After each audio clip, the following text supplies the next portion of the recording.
Greetings, honorable members.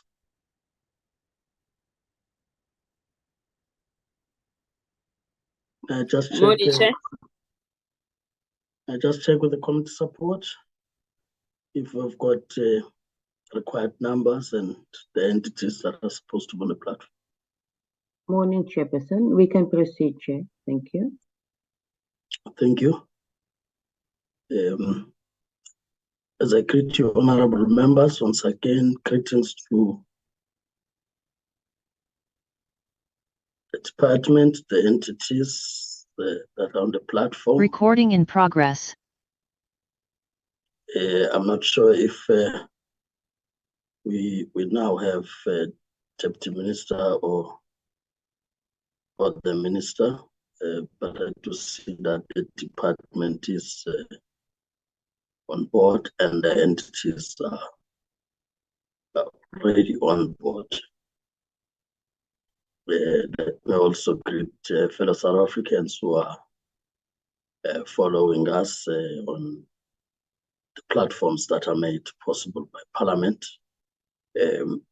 Just to deal firstly, honorable members, as I welcome you to this continuation of the committee's task to consider annual reports from the departments and the entities. If I can just check now that we have got the numbers to proceed, if there are formal apologies received, so as to place them on record. Comment support. Morning, Chairperson. We received apology for the Deputy Minister DCDT, but I've noticed that the Deputy Minister is on the platform. And then Ms. Mtembo, apologies. Thank you, Chair. Thank you. Okay, probably the Deputy Minister would speak to that as we would start. But I just wanted to be sure that we have got the numbers. I see Deputy Minister, your hand is up. You are muted. Yeah, I hope you can hear me now. Yes. Chair. Sure. Yeah. Chair, thank you very much and greetings to you and the honorable members. Indeed, Chair, we have got a number of activities, cabinet committees, and we also have got an outreach in the Free State government program. So we did apologize. However, we thought that we should be here just to introduce the item and give a background, particularly on the SABC, and request to be excused around 9:30. If that's in order, Chair. Thank you.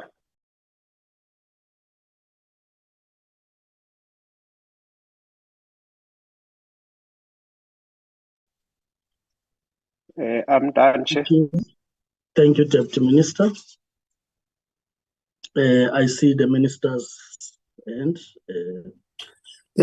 Thank you, Honorable Chair. I think DM has already assisted, but I also wanted to let the Chair know that at 10:30, I will be leaving for MTBBS, which is physically attended. Thank you, Chair. If the Chair can so indulge. Thank you, Minister. I think with all those apologies that have been presented, I take it that they agreed to. We are happy that you start here to respect the portfolio committee. We will really appreciate that.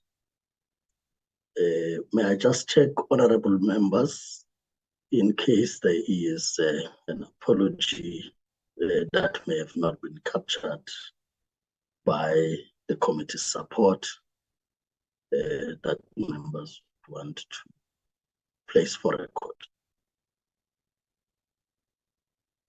I take it that there's none.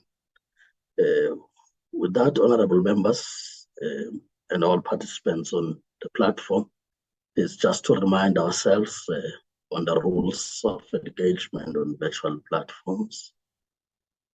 just to remind ourselves that at all times we have to ensure that our mics are muted, video camera off, and that from time to time, we know that there would be challenges of connectivity for some. As you reconnect, please ensure that at all times your video camera is off and your mic is muted, as mics are sensitive and could therefore pick up background sounds that may distract the speaker that's on the platform or the meeting itself.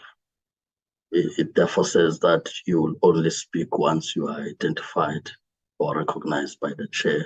From that point, you will then have to unmute your mic and switch on your video camera. But in a situation where you experience network challenges, to indicate for permission of the chairperson to switch off your video camera so as to maximize your bandwidth. Wise point of orders are allowed in terms of the rules. Members are reminded that you have to still keep your mic muted, your video camera off. You raise your hand if the chair is unable to see that. The committee support will be able to also assist if there's a hand raised using your gadget. You will then, once recognized by the chairperson, proceed to raise the point of order on which the chairperson could rule upon in terms of the rules. We're also guided on members that we do not raise unnecessary point of orders to a point of collapsing the meeting on this platform. If we keep at least those basic rules, it should help us to have a meeting that runs efficiently in that score. Of course, having dispensed with those honorable members, as we get the agenda to be flighted, and having listened to the apologies that have been presented to us, I think it's important to make this point that it's still the continuation of the meeting that's to look at the annual reports and financial statements and related matters with regard to the departments and the entities. Yesterday, we were given a sense in terms of the department, as well as a consolidated report of all the entities, which includes the entities that are appearing before us today. And we've also given an opportunity to each of the entities to add any matters that they would want to add that may have not been captured in that report. So I think it's important to keep that in mind.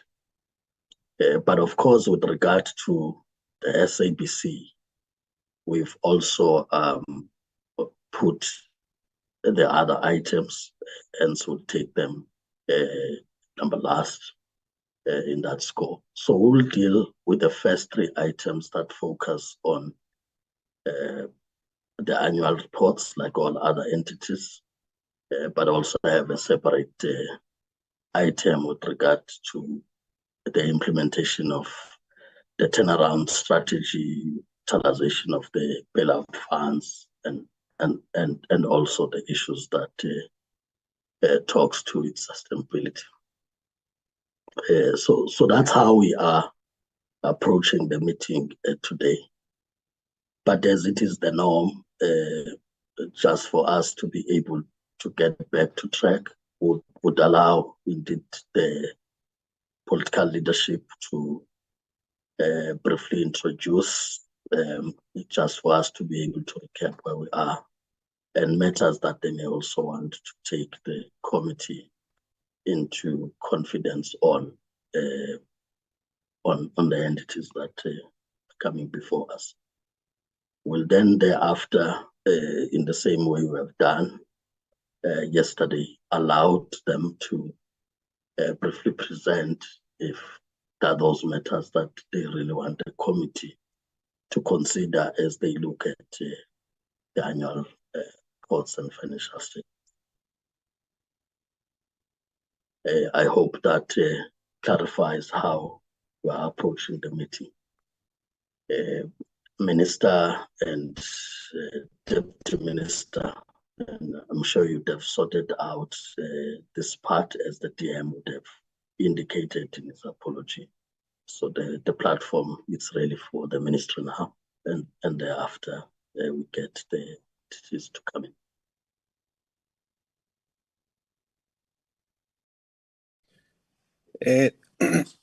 Thank you very much, Chair. Let me just switch on this so that you can see it's me. I'm gonna switch off my video now, Chairperson. As in yesterday, Chair, I've been requested by the Minister to introduce this and to give an overview, particularly on the SABC, Chairperson. My understanding is that I think there will be an opportunity at some point in the future to engage thoroughly on matters that relates to the South African Post Office, as well as the Postbank. On the SABC, Chair, the SABC has prepared a presentation, as you have requested, Chairperson. The presentation is going to reflect on the turnaround plan and the utilization of the bailout funds, the 3.2 billion that was appropriated to the SABC for bailout. The SABC will also reflect on the failure to overcome its financial challenges. I understand, Chair, that there is also a revenue improvement plan that will be presented as part of the second item that you have requested. I guess at an appropriate time, we will engage on whether you accede to the request that has been made to present this revenue improvement plan in camera, considering the sensitivity, commercial sensitivity of the matters that are contained in that revenue improvement plan. But that we will discuss, Chair, as a committee, and we will receive guidance from yourself. Just a brief reflection on what will be presented, Chair, on the bailout plan. Now, the SABC is going to reflect that the bailout plan has been sort of a turnaround journey that started in 2019, and this reflected about 3 phases. The first phase was the stabilization phase, which was for the period 2017 to 2019. The sustainability phase, which was for the period 2020 to 2023. And the growth phase, as anticipated, which was to commence from the next year and to be sustained into the future. So the turnaround plan, Chairperson, as I think the committee might be aware, it was developed with the assistance of the Government Technical Advisory Center, GTEC, which was appointed and funded by the department to assist the SABC. As a result of that turnaround strategy that was developed by the GTEC, there was an allocation by Treasury of 3.2 billion. So the purpose really of the bailout was threefold, as encapsulated in the strategy. One was to acquire new compelling content, and 1.2 billion was earmarked for that. The second intervention of the strategy was to settle the long outstanding debt.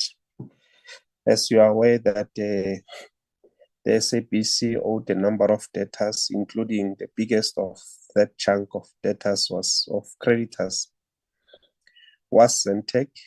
There was 1.4 billion that was allocated to settle these outstanding debts.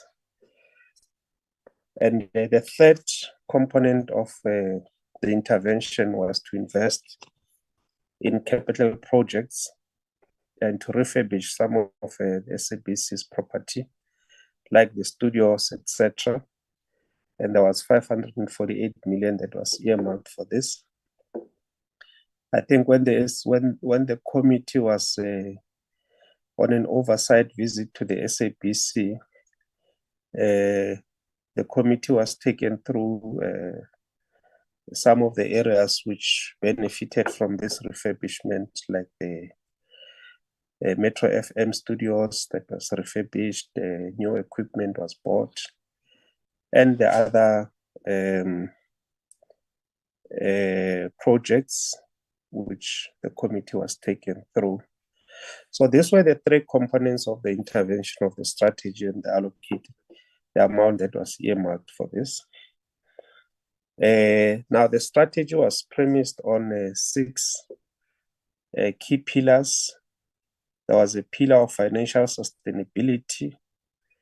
There was a pillar of governance, the restoration of governance. As you know, that the SABC is coming from a bad part, a really a not so glossy past, where even this parliament had to intervene in the form of inquiry that was conducted by parliament. And so the second pillar was to address the governance issues of the SABC. The third one was to deal with the content and platform. My apologies. And the third one was to deal with human capital. And lastly, digital and partnerships. So these were the pillars of the strategy. So the strategy was having about 120 key action plans. 15 of these plans related to legislative and regulatory changes, which mainly was for the department, our department. And now the department is currently implementing some of these key actions on legislative and regulatory changes and reforms. Part of the changes that we, as part of implementing this, is the SABC bill. So the SABC bill contains some of the key elements of that strategy as recommended, which we spoke about yesterday, that it's on its way to Parliament, if it has not reached Parliament as yet, after being approved by Cabinet. And the other intervention is the white paper on audio and audiovisual policy, which has been prepared by the department. The minister has been briefed. It is on its way to Cabinet. And the mass carry regulations, among others. So these were the regulatory reforms and interventions that was proposed as part of the key action plans of the strategy. So the SABC will report that as at the 30th of September, they will report that they have attained almost 100% of all the actions, that the actions were fully implemented. And in terms of expenditure, they will also report that almost the entire 3.2 billion allocation has been spent. And the detailed and the breakdown of this expenditure will be provided, basically what the money was spent on. Now, Chair, during the AGM of the SABC, a resolution was tabled and it was accepted by the shareholders represented by the minister.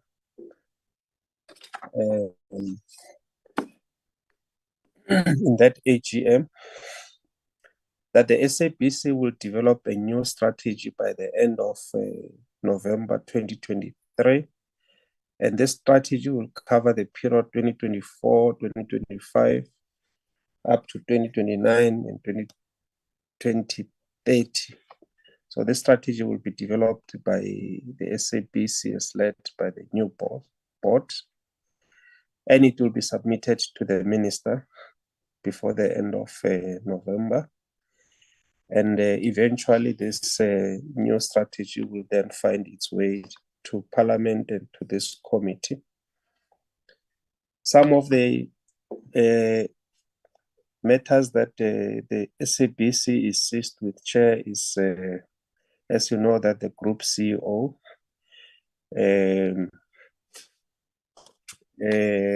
term of office had expired together with the CFO.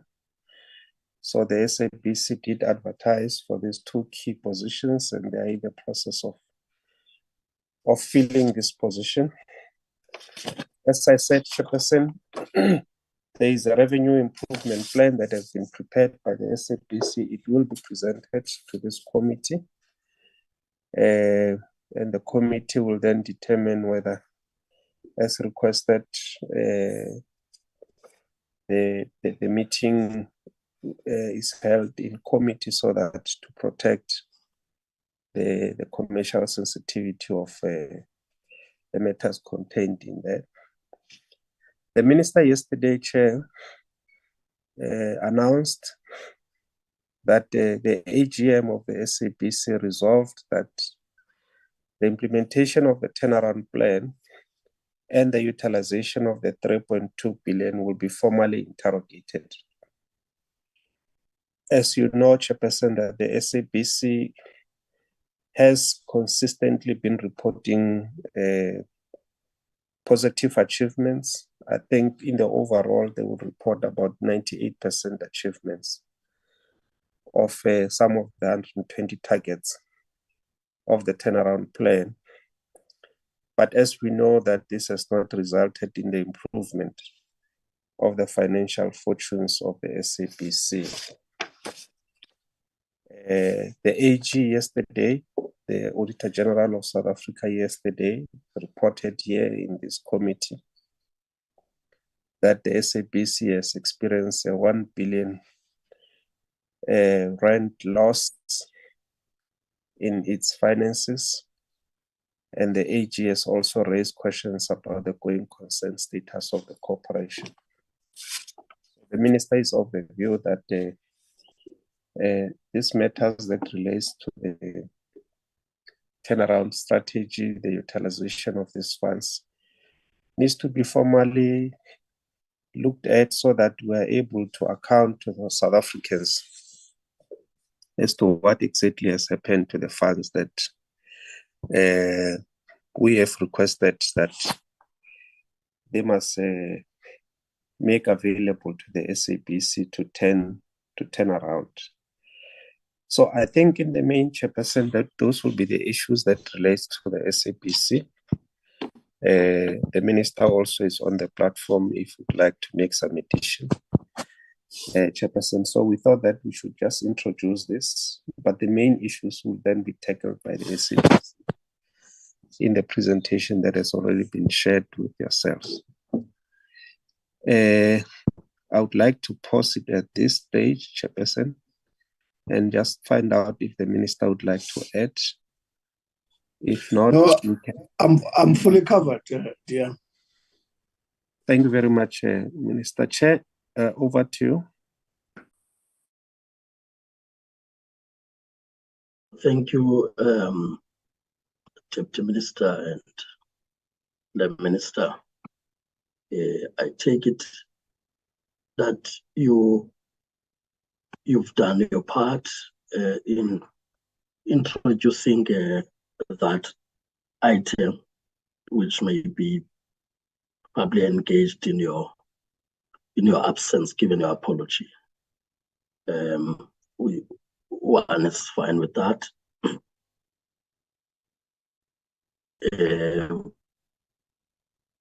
Of course, we're now going to get to the items on the agenda in terms of the entities as they appear on the agenda. We would give at least 10 minutes each given the challenges and how we have grouped these entities. So those would be the ones in the red in terms of the AG's reporting. We'll then start with the Postbank, and the Postbank will be followed by SAPO. We take the SABC. We then allow a discussion if members would want to take up matters before we get to item 4.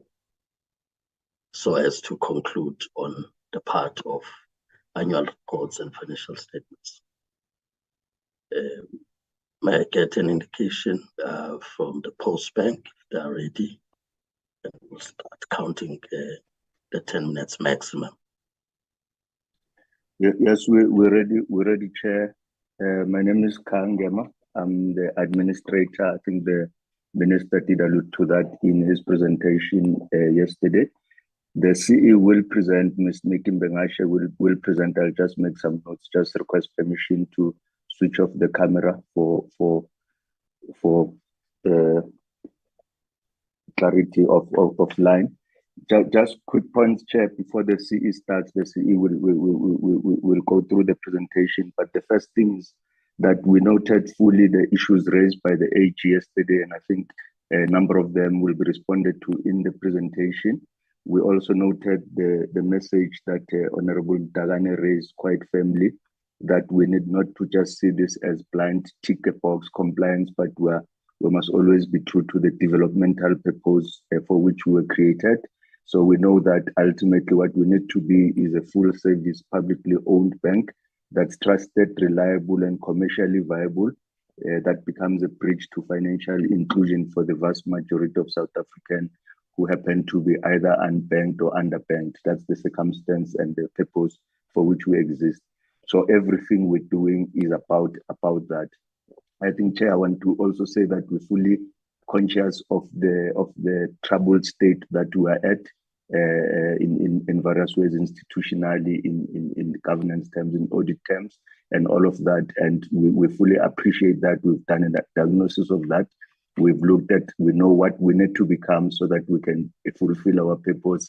And we're working very hard executing a plan to become the kind of bank that we need to be, so that there should be no loss of confidence that the possibility to create that bank is possible. Thirdly, Chair, just to say that the CE will speak to this, but a lot of the challenges that keep us on disclaimer are also the challenges that keep us from being able to be a fully licensed bank. So we are working very hard on all of those. So those challenges are real. We have 3 years of disclaimer, but we fully focused on the kinds of issues that are making sure that we become that bank and we get out of disclaimer. The presentation from AG office spoke to the need to have proper banking systems that are fit for purpose. It's work that we're doing on. The AG office spoke about issues of controls, making sure we've got the right controls, we've got the right talent in the bank, we've got viable channels to access our different customers, be they digital, be they through partners such as the post office, however it gets reconfigured, accredited traders, and so forth. So we're working on all of those issues, Chair, with a view to going forward. So we're dealing not just with audit issues, but also dealing with the issues of becoming the bank that we need to become. We're busy with very simple, boring, necessary things that make sure that we're able to clear the path to becoming that bank. Without further ado, Chair, let me allow the CE to take us through the actual presentation. Thanks. Thank you so much. Thank you so much, Administrator. Morning, Chair. Morning, ministers on the call. Morning, members of the Portfolio Committee and other CEOs, colleagues that are on the call. Can I please ask the host to allow me to share? Then I will put on the camera in the meantime. Hopefully, my network will allow me, just so that I can formally introduce myself. My name is Nikki Mbengashe. I always say the newly appointed CEO of Postbank, but it has been now at least 3 months so I don't feel so new. And thank you to the administrator for setting the scene. And I think absolutely we have a short presentation we will share and focus on the items raised.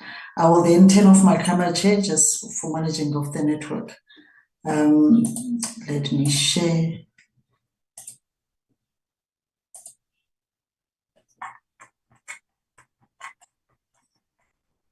Okay. So starting just on the annual report, we would have done the administrator's part. We really, at some point in the presentation, our CFO will join us, Innocent, the CFO will join us. Excuse me. So 3 focus areas that we're really going to talk about. We're just going to talk about how we performed last year in reference to the plans that we had and where we missed the strategic plans and we did not deliver. What were the real issues? I mean, we're going to focus on the finances for the business. How did it perform on the finances? And then finally, the last 2 parts, we're going to focus on the AG findings. And then if time permits, also just share in terms of the strategy that we're still focusing on, because we've got a plan for the next 18 months going to 36 and how we see the work that we have to do. So starting with, I think perhaps for me, there's always this slide that sets the context of the bank and the history of the bank. And I always share on it because it answers most of the questions as we present, as there's more understanding of really where the bank is at.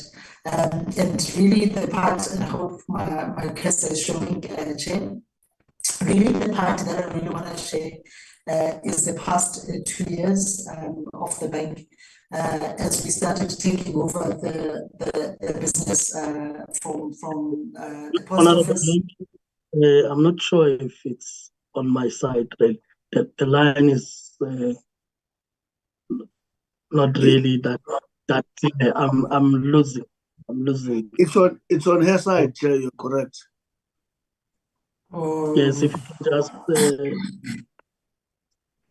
Okay, let me try something, Chair. Let me try and connect differently. Hopefully that will work.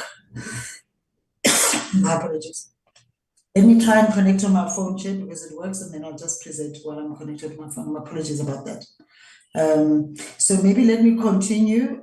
Chair, tell me if it's really bad that you can't hear me, because I'm trying to save on time while I'm dialing. But if it's really bad, I will just wait. But I was referring to this slide that really talks. Thank you. Thank you. Okay, I am connected. So we mute this one.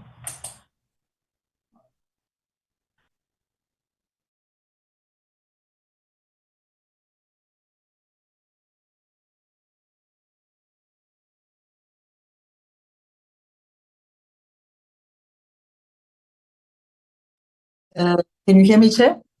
Is that better? Yeah, you're back now. Okay. Thank you. Thank you. Thank you so much, Chair.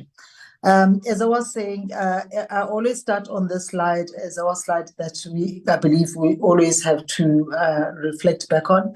And the only reason we talk about this slide is because it tells the history of the business quite well, especially the parts that really have made it quite a challenge for the business to perform according to the plans that they really wanted.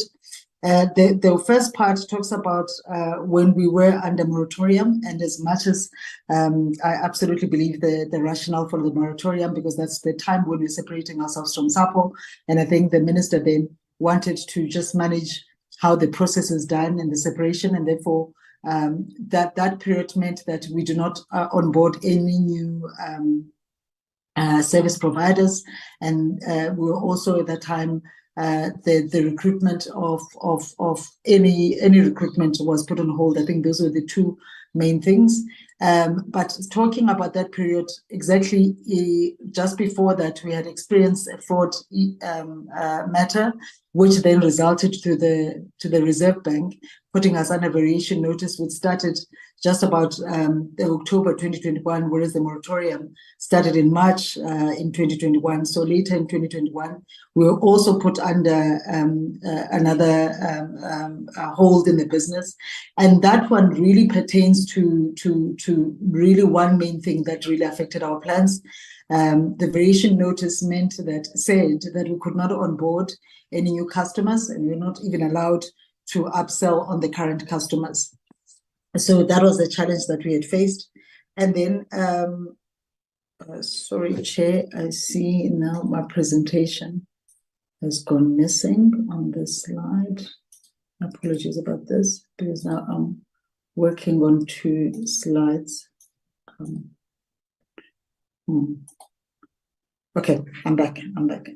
So the moratorium then did that to the business, and then as a result of this, I think when you look at the plans that we had, in my view, I think the plans on itself might have been ambitious, considering the moratorium and then also the variation notice that we had, because the ones that talk about becoming a retail business bank really were focusing on onboarding new customers, onboarding according to the mandate that we had, and therefore that's really where we failed in terms of achieving that.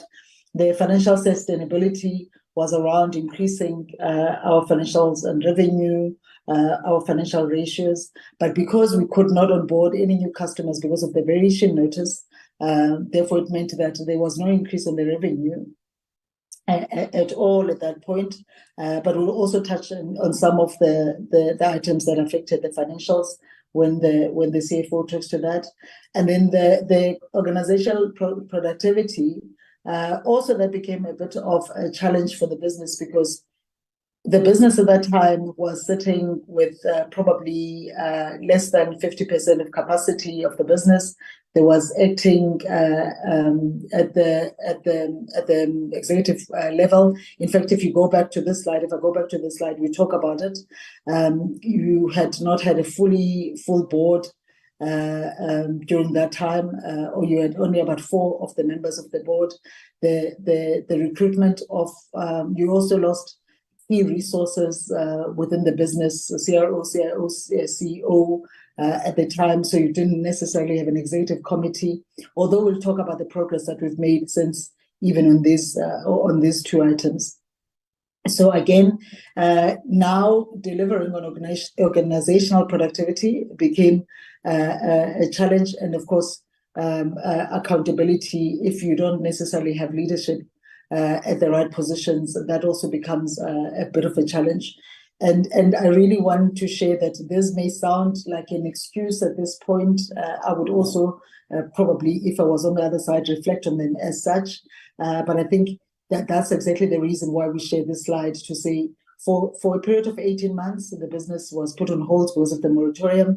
And then on top of that, for almost 2 years now, the business has been under variation notice, which meant that you can't onboard customers, you can't.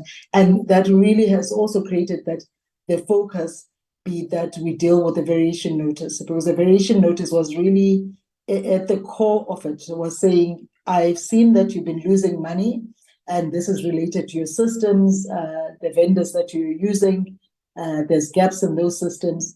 That's the first part. The second part, we can see that you're not using a fit for purpose systems, because you're a bank that's operating on a post office capabilities. That's surely not the way, and therefore I require of you to stop everything and start creating a proper bank, start creating this foundation that is going to give confidence in how you service your customers, but also give us confidence that in terms of how you manage your finances and manage and prevent any fraud, cyber crime continuing in the business.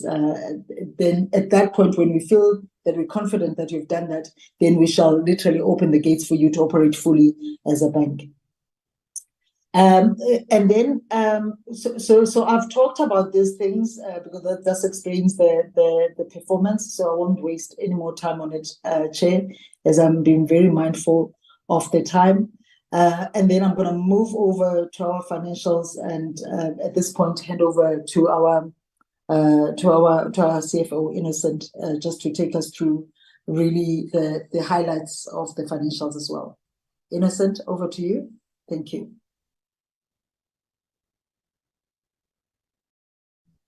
Okay, thanks very much, C. I'm trying to switch your video so that everyone can see me. I'm not sure if you can see. Doesn't seem to be. Okay.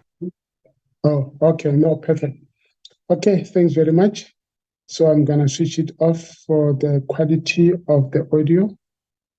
Okay, thanks very much, and good morning to the members and CEO and all the attendees to the meeting. I'm gonna take just a few minutes just to talk about the performance of Postbank and to try to put context in terms of how the entity has performed and the financial sustainability of the organization. I think maybe when members look at the numbers, they will look at the loss of 2 billion. However, I would like to put context that we have provided for the support debt in our books in line with the IFRS requirements. So if we exclude the impact of the provision that we've made for the support debt, actually the fundamentals of the business are very, very strong. The business actually made a profit of just 200 million. So fundamentally, the business is very, very strong. It's just the black spot on the support debt, as members know that the relationship between the two entities.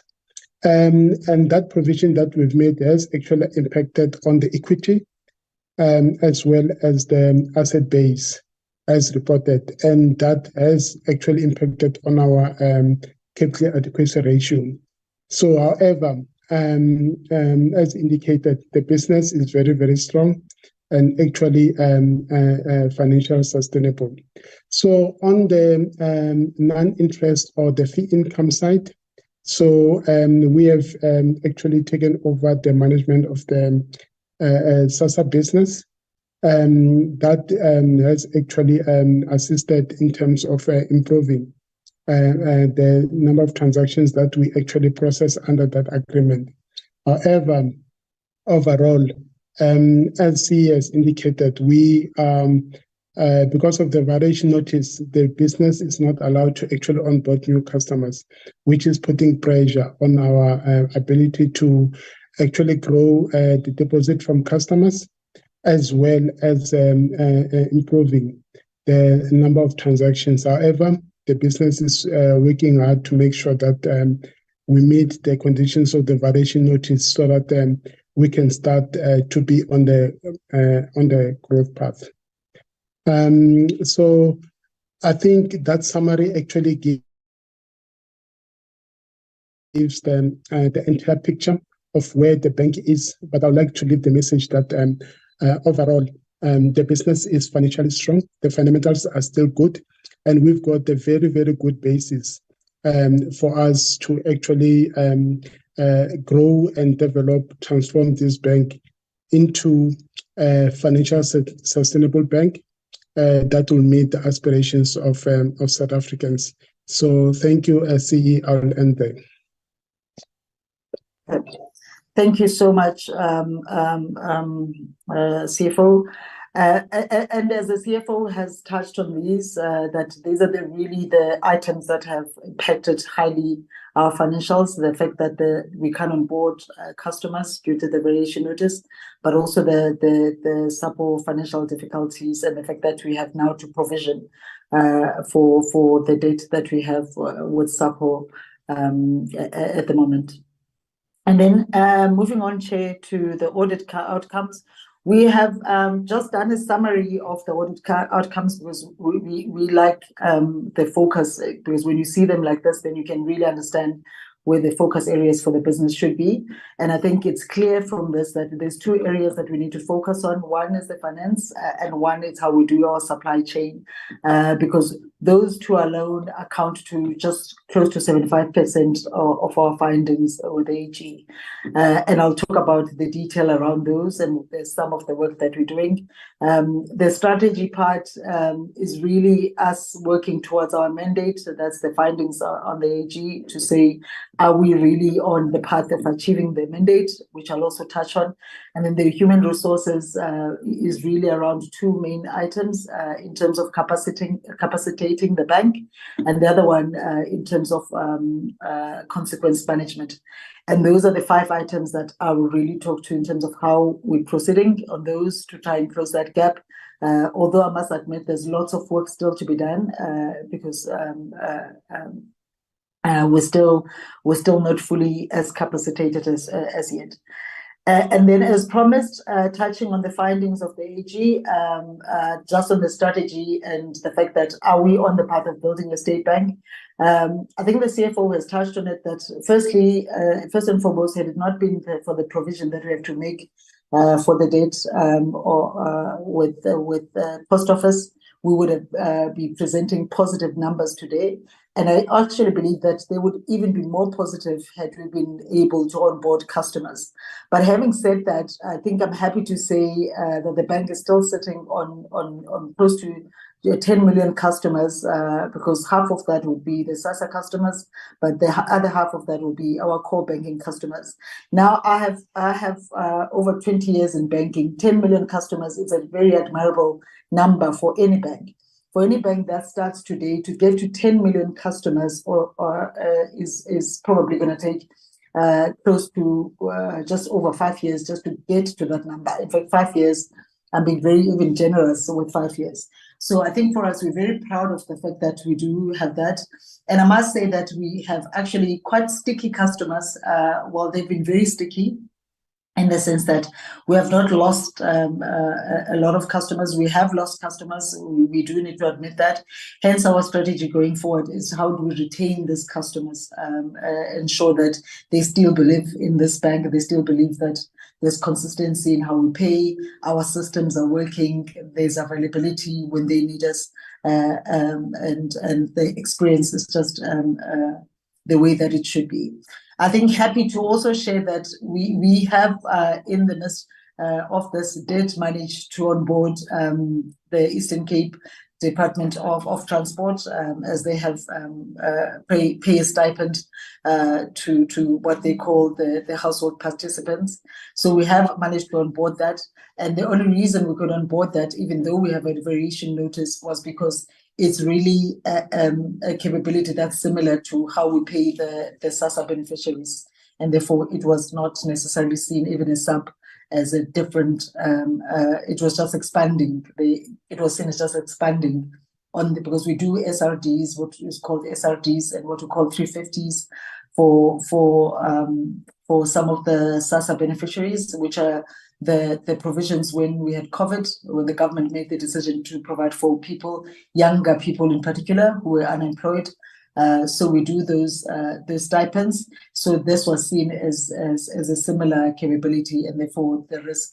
And also it really did not involve much of the capabilities that the SAP is really concerned about.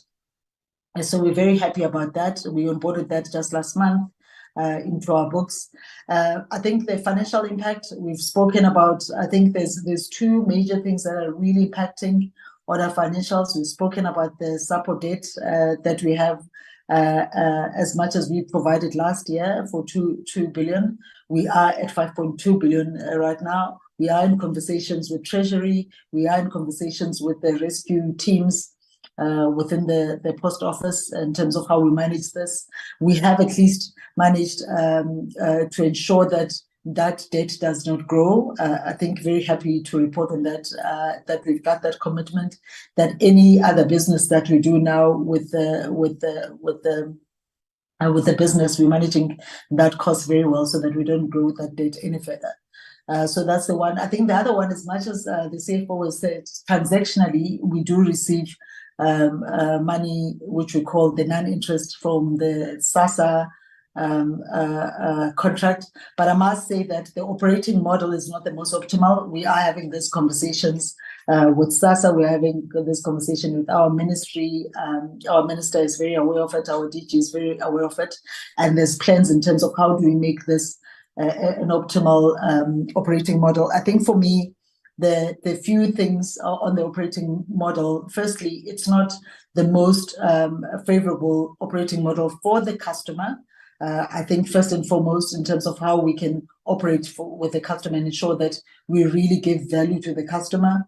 That's the one. I think there's still confusion on the customer side as to who's really responsible for paying me. That's what we're talking about in the operating model, because as much as it is the bank that's responsible for that, but there's still confusion as to the SASSA card, the Postbank card, who really is responsible. Whereas really, honestly, the simple transaction of this, how SASSA works with even other banks has simplified it. So I think for us, in terms of how we talk about the operating model, we're looking exactly the same operating model. How SASSA operates with other banks, we want to operate exactly the same way, because then there's no confusion. If a customer that belongs within that segment currently banks with Capitec, there's no issues in terms of how we deal with that customer and how we operate with that customer. We're very mindful at the fact as well that we love the fact that we're a state-owned bank. Therefore, there's always a level of guiding in terms of how we operate with that customer, because we're very aware of the history of how these customers were exploited. But that's exactly why we want to change the operating model for us, so that we can really give value to the customer. But now the MSA as it's structured, it really limits that, and it really is not optimally giving a good experience for the customer.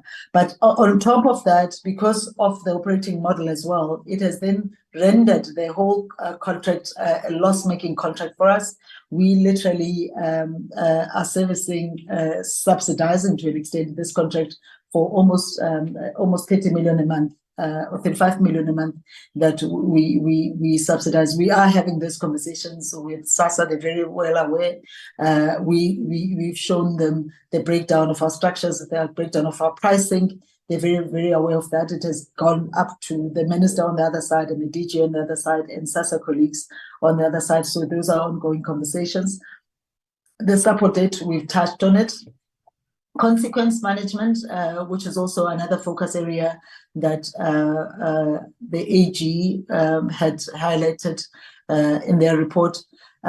We are moving on this slowly but surely. Happy to say now that we have dismissed quite a few employees, 5 employees related. As soon as we received the KPMG report, we acted on the recommendations on it. We started doing the investigation. We still have 6 disciplinary processes that are in place related to those findings.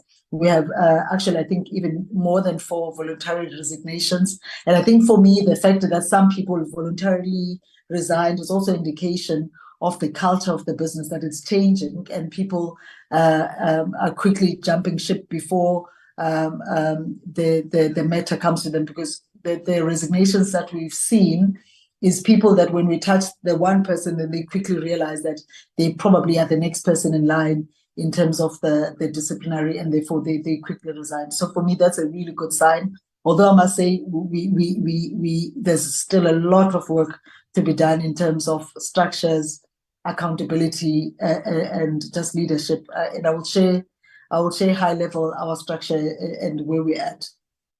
Cybercrime, that's also something that AG raised. I think that the variation notice is actually a blessing, but also kind of a curse at the same time. I think a blessing in the sense that at least it's allowing the business to actually build the bank properly, to build the systems, because them stopping us to onboard customers, it is allowing us to do that work. And very happy to say, in terms of the building, system-wise, building the bank, we probably 70% there in terms of finishing that work. By come next year, March, I think by the time we close this financial year, we would have closed that. And we even I think in our conversations with SAP, because we do keep them updated with the progress of that work, we can see that they're quite happy, cautiously happy, I must say, because I think in the past we might have disappointed them. So they're cautiously happy with the progress, but we keep those conversations going. Supply chain. So we have identified here, we have started a steering committee. We have identified the areas where there's gaps. I think some is capabilities, some is just the process, some is just how long we take on making decisions, to be quite honest.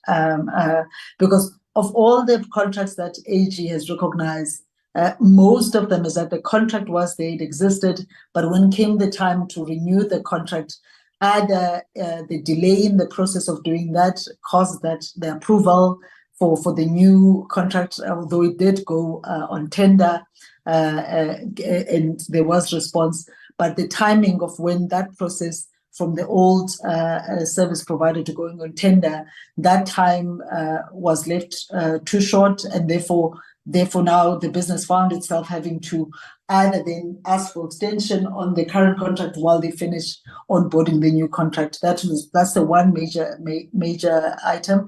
I think the other major item that it comes to a supply chain, the systems that will allow us to really manage that, to systemize it, because currently it's still very manual, so that we can see when the contracts are expiring, we can see how they're progressing. I think the third one, certainly, I think from our point of view, just challenging also in terms of how we strategically onboard the contracts, so that how are they aligned to optimize the contract that we're getting with the business, instead of just looking for different service providers for different things? Is there a way that we can really be clever so that we save money for the business, we optimize, but also it helps us to manage the suppliers. Instead of managing 3 suppliers, then you're managing 2. But we're also very mindful that just we do have to balance that. So we will not necessarily give suppliers and force them or give business to them, whereas they're not qualified for that business, because when it comes to this banking, it's really specialized. But at the same time, how do you ensure we optimize? Instead, in a good example, instead of using 3 CIT companies, is there an opportunity to use 2 instead? So that's some of the work that needs to be done with the supply chain. Channel diversification, I speak on this because I think it's something that speaks to the strategy that we intended. I think the bank has done quite well. We're very aware of the areas where the experience for the customer is not optimal. For instance, we have areas where we call cash pay points. Some of them are needed because they're remote areas, but the experience for the customer is not as optimal because they have to sit outside. But even the provision for the tents in those areas and the water and those sort of things is not necessarily managed optimally. So we're looking at that. We're looking at whether the CPPs that we provide, do we really need to provide the number that we have? Currently, we have just less than 1,000. But some of the CCPs, we have people, we have about 5 people that go to one CCP. But when you look at the cost of providing that CPP, it's quite high. So we are doing that. But very happy to say that I think the business, even before I joined, they've done very well in terms of ensuring that we limit, especially for the SASSA beneficiaries, we really convert them to channels that are much more convenient for them where we can. So we only have about 6% of our SASSA beneficiaries that are using, for instance, the post office, because we do know the challenges there. It's just the delivery of the cash to those branches is a challenge on its own, let alone on the other side of SAPO and where they're at the moment. And we have all 5 major retailers that we're working with: Checkers, Pick n Pay, your Boxers, your Spar. And for me, that's good, that's progressive, because it means that our customers have access to those retailers. We're also mindful, though, that we manage that relationship so that the customer is not exploited by the retailer, so that when they go to the retailer, they're able to withdraw their full money. They're not forced to buy by the retailer. So we're getting closer and closer to ensuring that happens. as we know that there are some areas that we are hearing rumors that there might be that exploitation. So we're busy reviewing our agreements with the retailers to ensure that we're very clear on that. But I think having people on the ground to monitor these things as well will help. So very happy as well to say that our customers are able, with their card that they have, to use any ATM. Doesn't matter which bank it is, they can use any ATM and withdraw their money from any ATM. And even that transaction allows them to get their full money, even if they're using the ATM, because we absorb some of that cost.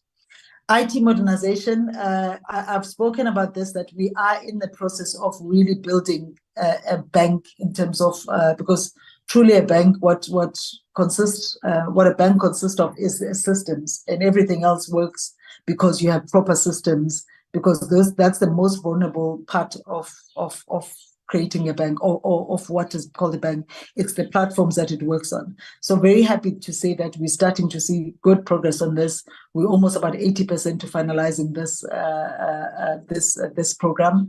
And again, I think come the end of this year, we would have finalized this program, ensuring that our systems are compliant as required by the SAB.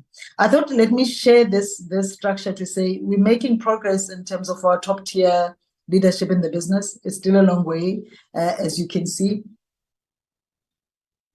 I hope you can still hear me, Chair. Yes, I do, and I think that this probably is the last point you want to. Yes, it is. It is. With time, because of the nature of the challenges that the committee needs to understand. Thank you, Chair. It is. So the other slides, we're just talking about the strategy, which will be my last slide, to say we have structured ourselves that we have 3 phases for the business. The first one is to stabilize. The second one is to build, and then finally to differentiate. So that's our strategy for the next 5 years or so in the business. And I will stop there, Chair, to allow for any questions that the committee may have. Thank you, Chair. Thank you. Will I take SAPO? And I'm sure SAPO, you'd not disappoint. You'd also try to keep on time without depriving the committee of any matters you'd want really for us to take on board, I think as Postbank did. Thank you, Chair. Good morning to the Honourable Chair, the Honourable Members, the Honourable Minister and the Honourable Deputies on the call, as well as members of the other SOEs, together with our DG, of course, and fellow CEOs. Chair, I will just give an overview of, just to kind of paint some kind of a context, because I think context is everything. And we are quite aware of your time. We had prepared our presentation differently. We had come through with a very detailed presentation, but because of your guidance, I will take a few minutes to introduce the issues that I want to talk to, and then also go straight to Mr. Lenny Govender, who was the acting CFO for 11 of the 12 months under review. And then we will call on Mr. Johan Binedell, who is the acting audit executive, just to talk specifically to the slides around the Auditor General's report. And then we give you back your meeting, Chair. Chair, I thought it's important to just put some context around SAPO, because, just following the narrative around what's happening, we do realize that it is human nature for people to tend to forget other things. It's important to note that SAPO last posted a profit in 2006. That was the last time that SAPO actually had some kind of a profit. It wasn't a major profit itself. And since then, it really has been free fall for SAPO until now. The SASA-SAPO contract was ceded to the Postbank a full year ago. So from October last year, SAPO has not been involved in the actual servicing of the contract. The only thing that SAPO does is that SAPO is a service provider to the Postbank insofar as over-the-counter payments are concerned. And this is only to service those clients who choose to go to the post office, or some of them actually don't even have a choice because the post office is the only one next to them. So that is the only service that the post office gives to the SASSA grants. So anything and everything to do with SASSA grants for the whole year now has been ceded to the Postbank. But also, Chair, I think it's important that we mention that the SRDs were stopped just before the beginning of this financial year that we are talking to, but it was not before they had done untold damage to the business of SAPO, having affected us negatively. And I do note that we have reported in the past that even COVID was an effect that affected SAPO's business, but also there's a number of other both internal and external reasons that we have given to this committee in the past. But it's important, Chair, that we always put this point forward, that the separation of the Postbank without any compensation to SAPO is also something that we still would like to keep flagging, because it did have an impact on SAPO going forward. We have suffered and we continue to suffer crime or effects of crime and robberies because of the cash that we carry in branches, and that becomes an issue for us. But I must say, Chair, we have taken a number of actions over the past, because you find that some of the wrongdoers are also SAPO employees. And in the past, maybe from 2021, 22, 23, 24, we have dismissed 488 employees, and of those 203 employees, it was related to fraud and theft. But in this financial year that is under review, it is 188 people. Of these that we had also dismissed, SAPS has also made 372 arrests, and 62 of those were former SAPO employees. So there has been how can I say it? There has been a lot of activity around making sure that we remove those who are detrimental to the business, but all thieves, etc., but also other people for other wrongdoing. Chair, it's important to note that SAPO has operated for this year under review with practically no executives being available. The main reason for that is that we could not afford financially to appoint people. There are South Africans that when we went out twice at different times. When we were promised that there would be funding given to SAPO, we would go out and try to find people. There are South Africans who put up their hands and they wanted to come and work with us. But because we had to wait until the funds were given to us, we then couldn't go ahead and appoint those people. So because the funds were simply not there. I do want to make this example, Chair. There was a CEO, CFO, I'm told before my time, who took the position, is a very well-respected CA in South Africa, who took the job to become CFO for SAPO. But within a month, he did an analysis and he said, by May 2020, May, June, you guys will be at day zero in terms of funding for SAPO, and things will not work. So the board must please release him. He then did resign, and the board just asked him to stay 2 more months, and then he left after 3 months. I'm painting this picture, Chair, so that we all understand that SAPO's problems are not yesterday's problems. They have been coming, and because we also were always promised when we went to ask for funding, we were always promised that we would get the funding given to us, and we just could not operate. And because of that, Chair, we didn't actually have 2 cents to rub together to be able to do the things that we had done or had planned to do. The committee will note that SAPO had come up with what we believe is a really good strategy in the post office of tomorrow. And it was then going to be funded, and therefore we're going to be implementing. But unfortunately, we were then overtaken by events. First, the provisional liquidation, and then secondly, the current process of business rescue, which we ourselves had also supported and applied for. Chair, on that note, I'd like to call upon Mr. Lenny Govender to take us through the financial highlights, It's slides 23 to 25, and then he will be followed immediately, without me coming in again, by Mr. Johan Binadel, who will then talk to the actual reason of the AG reports. And then, Chair, we will engage at a Q&A. Thank you very much, Chair. Thank you, CEO. Good morning to the Chair and good morning to the honourable members, the Minister and Deputy Minister and the colleagues. Chair, with your permission, if I can switch off my camera because I'm also struggling with my network. Next slide, please, Dawood. So in terms of SAPO's performance for the year under review, we have seen that the revenue of 3 billion rand for 2022 has declined to 2.3 billion rand. The main contributors for that is postal services, which has declined by 275 million rand. And as the CEO indicated, the financial services revenue has declined because of the SASSA contract that was ceded to Postbank from the 1st of October. So we've seen the cash pay points revenue that was recorded in the previous year in 2022.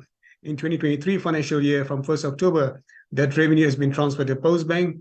We also saw a decline in the motor vehicle license by 61 million. So motor vehicle license of 340 million rand declined by 61 million rand. So those are the main contributors for the decline of revenue from 3 billion rand to 2.3 billion rand. In the same breath, our cost also was managed. One thing SAPO has been doing is trying to manage its cost and be cost efficient. The operating expenses of 1.1 billion declined by 642 million rand. And the main reason for the decline is reduction in the security costs, because as the cash pay points has been transferred, this cost for this cash pay for the security was also dropped. And also we saw a reduction in the property cost. In terms of SAPO's employee cost of 3.6 billion rand, sub-cost makes up 70% of SAPO's operating cost. The loss for the year of 2.16 billion rand has declined by 73 million. Next slide, please, Dawood. In terms of SAPO's balance sheet, the total asset is 4.4 million, which declined compared to the 6.4 million the previous year. In terms of the net asset value has increased to 7.4 billion rand or 7.5 billion rounded up. And the main reason is due to the increase in the losses. So we had a loss of 2.2 billion rand, and that is why the net asset value is negative, which will increase to 7.5 billion. The prior year, the net asset value negative was negative at 5.3 billion. Due to SAPO's cash flow challenges, we have seen the trade creditors increasing by 731 million rand to 9.5 billion rand. And the main reason there is due to SAPO's cash flow challenges. Next slide, please. In terms of SAPO's cash flow statement or statement of cash flows, we've seen the business has been using cash. The main reason, once again, is expenses has continued to exceed revenue, resulting in a loss of 2.2 billion rand. So the operation utilized cash of 412 million rand for the year under review. If we look at the previous year, was 1.085 billion rand.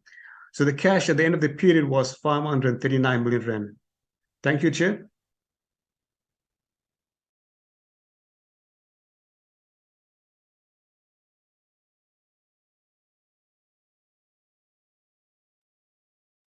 Thank you, honourable members. Good morning to all. Thanks for the opportunity to present, on the next few slides concerning the AG audit outcomes.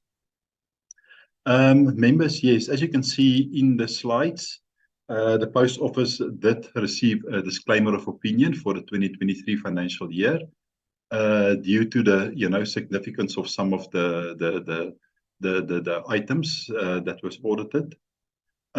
So, in trying to do a synopsis of, what went wrong, one can almost reduce it to two key areas of concern. The first being the finance and accounting environment. And under the finance and accounting, there's basically three key areas that need to be focused on, which is going concern. The solvency and liquidity conditions could not be met. Other receivables, which relates to the SASSA transactions that were not always supported by adequate audit evidence. And then lastly, financial reporting, which is basically accounting inefficiencies, e.g. incorrect disclosures and non-adherence to the reporting framework. Then the second significant area that really need to be focused on by the Post Office is then the supply chain management, which, as a result of a weak control environment, there is still a lot of non-compliances and irregular expenditure. Then, just to mention as well, that there's sufficient, audit presence, through external and internal audit. Although, the Post Office is currently not deriving the full value from these processes due to either non or ineffective implementation of remedial actions. But that will be explained in the next slide. Colleagues, members of Parliament, Portfolio Committee, as you can see that, if you look at the disclaimer paragraphs, which were 23 in total, we have also tried to do a synopsis, just to understand where the focus areas should be for the organization. And as you can see, accounting treatment inefficiencies, constituted 12 paragraphs. And, from an objective viewpoint, those are almost the low-hanging fruits, and that can be explained just shortly. Then, disclaimer paragraphs, relating to system issues equal to 2, property valuations 3, SASSA transactions 3, and going concern another 3 paragraphs. In analyzing, the audit outcomes for the past 3 to 5 years as well, there was a reduction in your category B findings, and albeit, that those are not contributing to the audit opinion, it is and it remains important that those are also, addressed, because if not, those can actually then escalate, to a more significant issue. So definitely, what is not currently on the slide, but, if you look at the outcomes for the last 3 to 5 years, there has been an improvement, on the category B items in reducing the propensity of findings. However, unfortunately, the significant items, there has not been a real significant improvement over this period for your disclaimer paragraphs.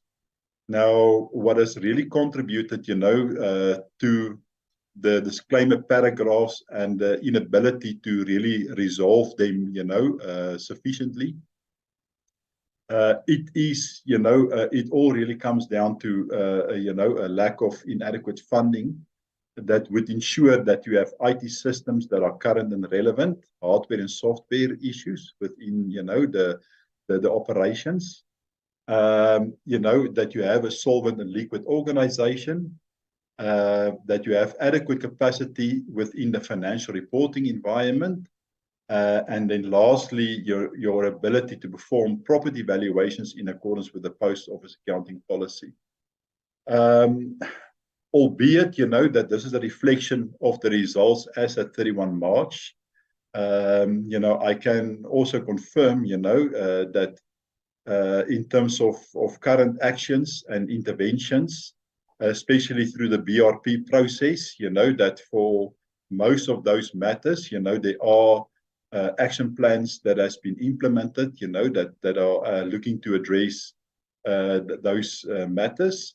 And then, if all goes according to plan, that should then or hopefully also contribute, to an improved audit outcome for the 2024 financial year. Just quickly, to explain that the process, that the Post Office has an end-to-end process in dealing with AG audit issues. We have already received the final report in August and September. Internal audit function then facilitates the process with management to, put this in what we are calling a AG tracker, so that we have a record of all the issues with clear responsibilities and accountabilities, and also clear target dates. Then on a 2-week cycle, there is reporting on, the progress on these issues. So this is reported to the, to the ExCo, and it will be, reported to the BRP on a 2-week cycle, so that there's also then proper noting, of areas that are not sufficient, not receiving the required interventions, and that, if need to, there can be some interventions, to address the progress. And then for all items that are then resolved, internal audit do provide then independent assessment, to actually conclude whether the matter has been resolved satisfactorily or not. And I can also confirm that the process to track the implementation has already started as from, the beginning of October 2023. So it's just to demonstrate that there is a clear process, how to then track and monitor and resolve or try to resolve, AG audit issues. So members, I think that concludes then the presentation on the AG audit issue. Thank you. Thank you, Johan. Back to you. Thank you, SAPO. Would now take the SABC still on the annual reports.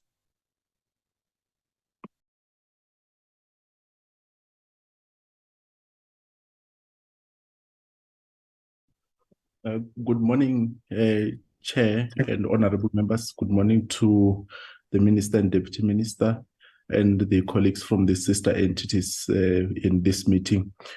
Chair, I'll just do a brief introduction to the issues, and then I'll hand over to the acting GCEO and the GCFO to take us through the presentation. Suffice to say, Chair, that as eloquently articulated by the Deputy Minister when the meeting started, when he was introducing the discussion, the SABC is reporting for the 2022-2023 financial year a loss of just over R1 billion, which is linked to the challenges that will be discussed in some detail later on when we deal with the question of the turnaround plan, as well as the utilization of the bailout funds.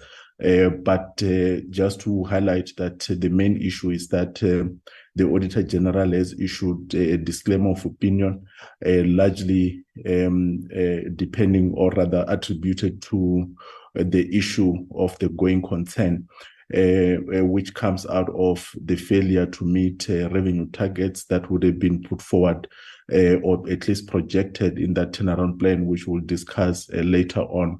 And also that at the time that the audit was being concluded, there were no clear indications that the targets that have been set for the 2023-2024 will be achieved to give the AG comfort that the going concern question will be fully addressed, or that the SABC will continue to meet its obligations as they fall due. That would have been also the reason why the board would have taken decision that whilst a more long-term and comprehensive turnaround strategy has to be developed for the SABC for the next 5 years of this board's term of office, there is an urgent need to develop a short-term intervention which should address the question of business continuity for the SABC in the next 12 months, which is then the aspects that has to do with the short-term intervention strategy that we have requested to have a discussion with the honorable members in an in-camera session, which, as the Deputy Minister indicated earlier on, will be guided by yourself if our request has been granted. But let me at this point hand over to the acting GCEO and the CFO to just take the committee through the annual report, Chair. Thank you very much.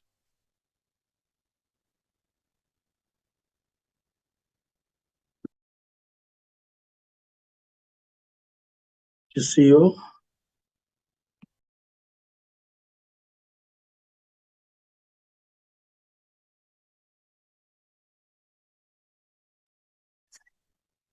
Good morning, Chair. Please pardon us. We're just fiddling with our computer there. We all seated in one boardroom, so I think sometimes technology will do this to you.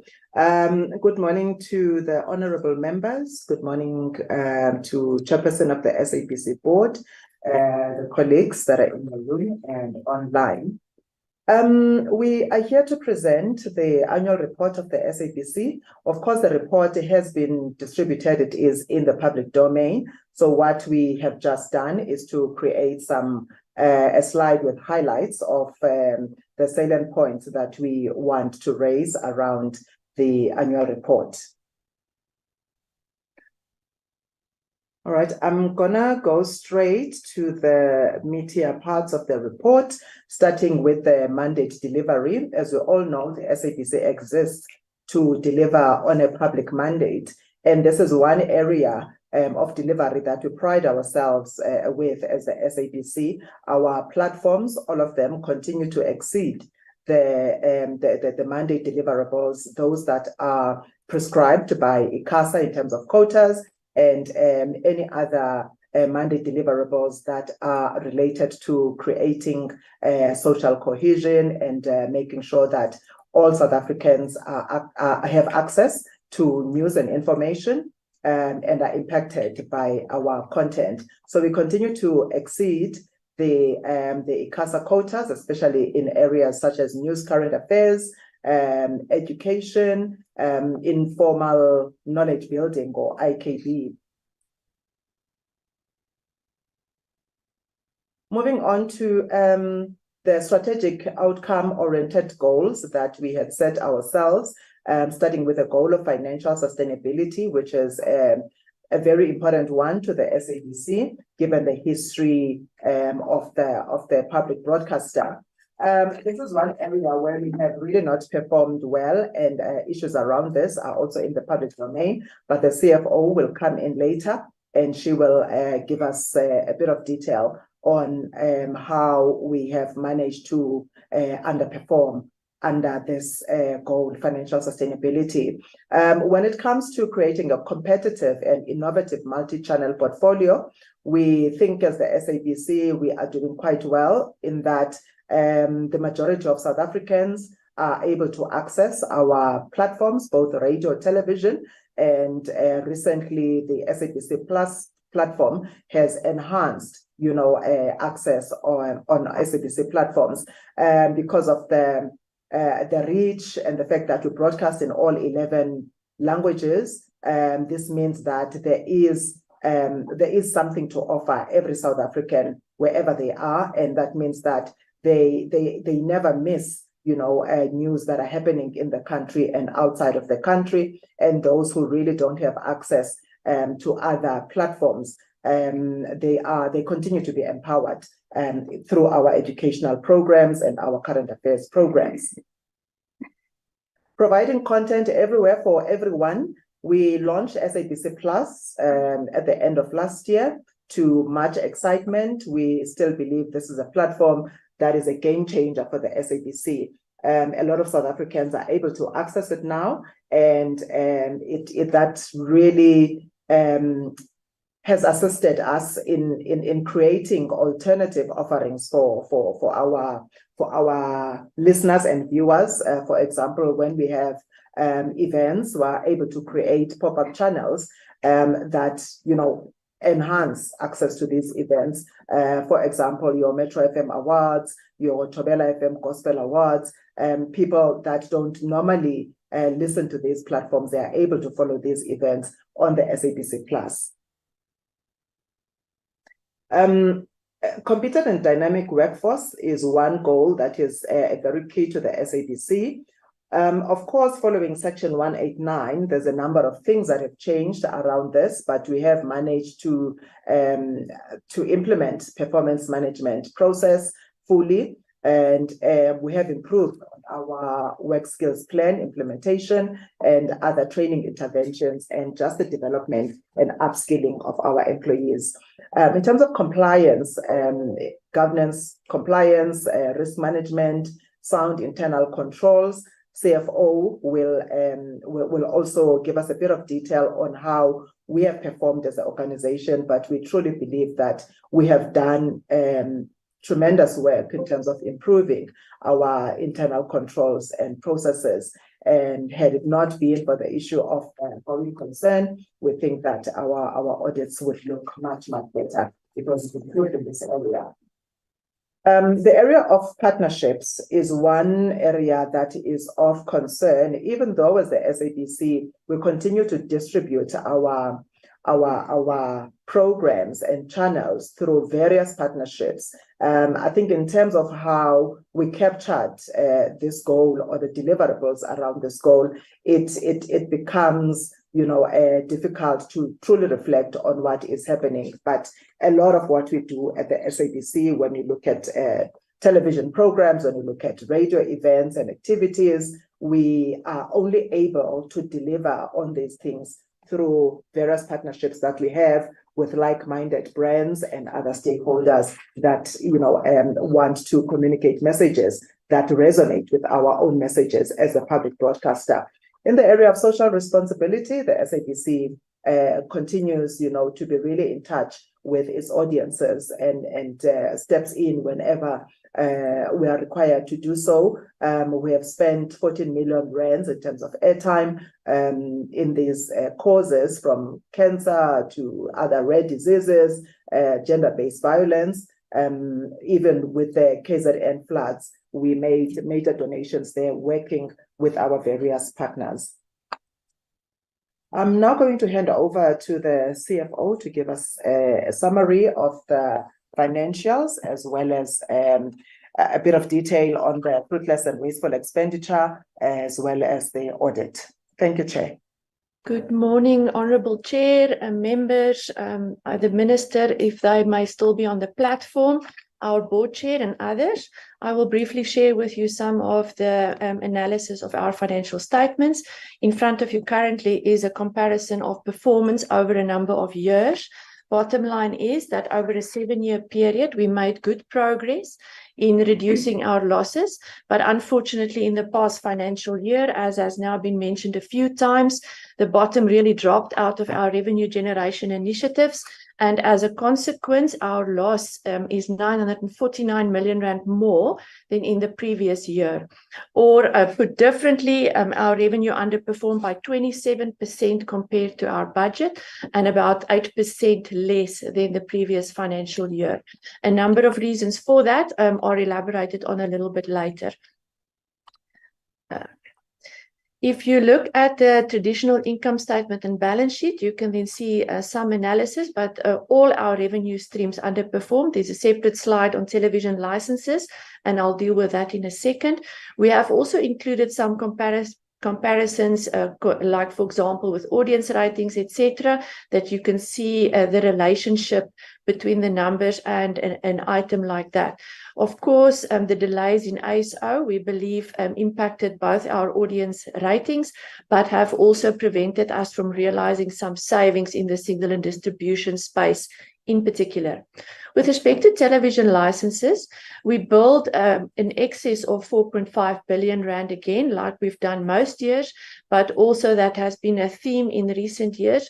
We have struggled to collect. Cash collected was only about 773 million rand, and that is illustration then of the evasion rate, which is currently creeping up to nearly 85%.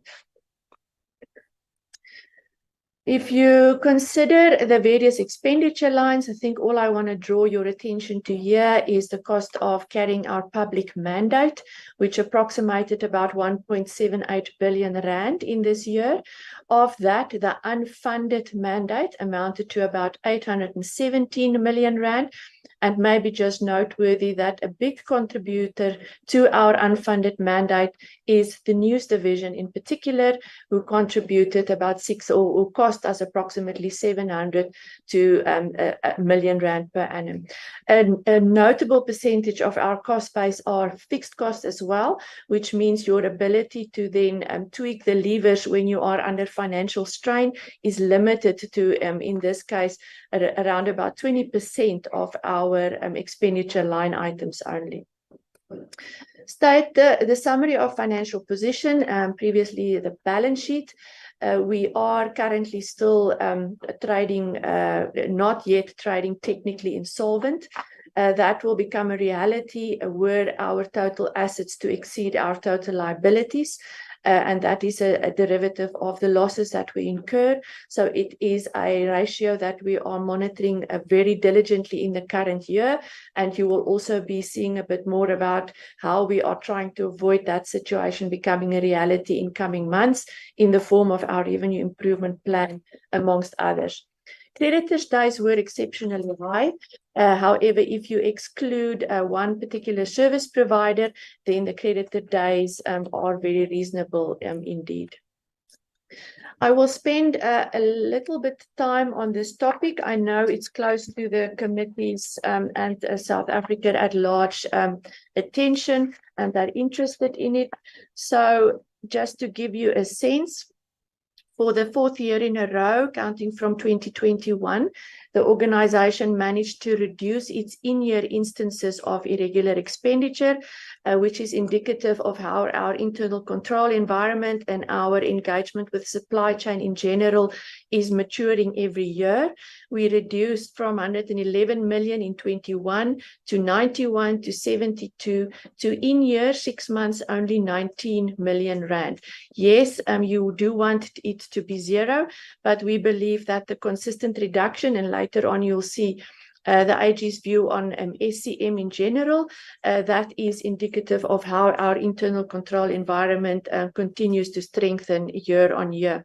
We managed to reduce the opening balance from as much as 5 billion rand 2021 to currently where the closing balance is about 3.3 billion rand, noting that that balance has built up since 2012. So we are now going on 11 years of irregular expenditure that we have been testing and tracking, working with the AG and National Treasury. As we sit here today, our project for completing the 11 years under review is at 73% complete. We have 2.4 billion rand, which is awaiting Loss Control Committee approval, following which it will go to Treasury. And subject to their view on it, we hope to then receive condonement, or we will proceed with write-off. But I mention this because then our 3.3 billion rand is likely to be significant less closing balance by the end of this year. We have confirmed practically 100% of the completeness of the register from 2012. That, of course, was the main item for qualifications in previous years. Just to give you a final sense of the values tested, since 2018, we have tested nearly 20 billion rands worth of vendors spent to be able to confirm completeness of our register. Currently, being assessed and is in that period, going on nearly 6 years now, is about 2.3 billion rand. We do disclose it, of course, in the annual results. There is a project that is a monthly engagement between the finance department, myself, and supply chain. Quarterly, we report on the project, also in terms of consequence management, to the various governance bodies up to a board level. We also report via DCDT to SCOPA on the progress we make, not just in terms of the actions to strengthen and therefore reduce irregular expenditure, but also consequence management. We track consequence management and irregular expenditure in an automated process in our financial system, our SAP system. So there are reports that's drawn from that, which we use today to continue to monitor our progress. Most importantly, consequence management, which is also tracked in an automated system on SAP. Then, with respect to irregular, fruitless and wasteful expenditure, a little bit of a different conversation. In this particular year, the single biggest driver is interest that were incurred because of our liquidity challenges, and particularly with our signal and distribution service provider. We do proceed with recoveries on all the matters that are possible, like travel and traffic licenses, travel-related costs, etc. We have also managed to recover 6.4 million rand from a success fee and following the court judgment a few months ago, and that money has been receipted. This register, by the way, our fruitless and wasteful register, has also been automated now. We are working therefore from our SAP system. There's monthly engagements on the topic, and again, reporting similar to that as per irregular expenditure takes place. Getting to the audit outcomes, one slide summarizes really a lot of work. The chair has referred to what finds us in a disclaimer. The reason for it is the fact that we made a loss as a result of our revenue underperformance. And as much as we provided extensive evidence for our cash flow forecasts, as well as particularly the revenue assumptions in those cash flow forecasts, these were not sufficient for the AG to conclude that our going concern assumption is relevant, and therefore we do sit with a disclaimer audit opinion. But you can see all the major green items on the far right, which indicates to you, particularly compared to where we've come from, how our internal control environment and financial management in particular have improved over the years. The AG raised 4 effective main topics. The going concern, the most important of them all. Next was, as they have raised also over the past 5 years, is everything related to financial misconduct, irregular, fruitless, wasteful expenditure. Therefore, the fact that we do continue to incur these items mean that our control environment is not yet strong enough. Though they acknowledge that there has been a lot of improvement, as I said earlier, the reducing instances is indicative of that. They also refer to consequence management in prior years in particular. This is now for the 3rd year in a row. I think that they refer to the prior period, which is in general the period before 2018.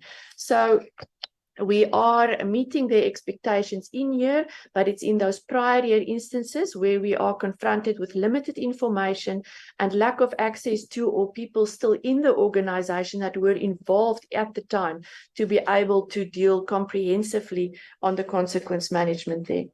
Before I step off this topic, finally, maybe just also to mention, we reported 214 findings in 2018. Today, we report 65. We had 68 Schedule A findings in that year. Schedule A is, of course, what results in your qualifications. This year we had 11, and the biggest one and the driver for the disclaimer is the going concern and the revenue related. We also, for the first time, had what is known as housekeeping findings only. So from a perspective of the strengthening internal control environment, as the CEO said, we certainly believe we have made tremendous progress.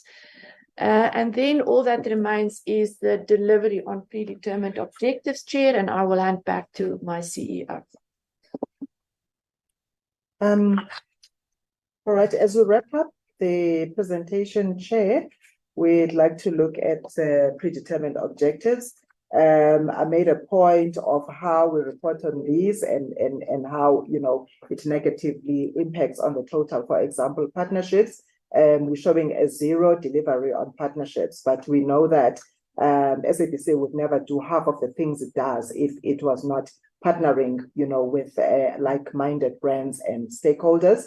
So the 0 achievement there is related to certain specific types of partnerships that were captured under the predetermined objectives. We're showing a total of 32% achievement on our predetermined objectives. If you look at them, you know, in a very clinical way as to, you know, if you said you're going to achieve this, and if it's not captured, the way it was initially, then it becomes a non-achievement. And I'm not saying we have done well. There's a lot of areas where we are putting together strategies to improve our delivery. So this is just a detail of the actual predetermined objectives. I think, Chair, we will wrap up our presentation in terms of the annual report highlights and move on to the next presentation.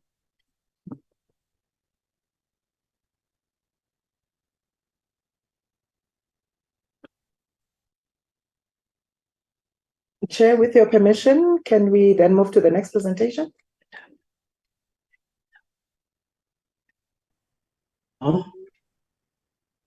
No.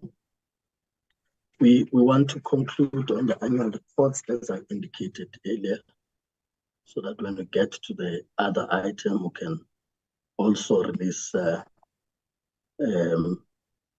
those that may have completed their presentations if they wish to do so. May I then, as you unshare the presentation, may I then check if there are members who would want to speak on the Postbank, the SAPO, and the SABC annual reports presentations.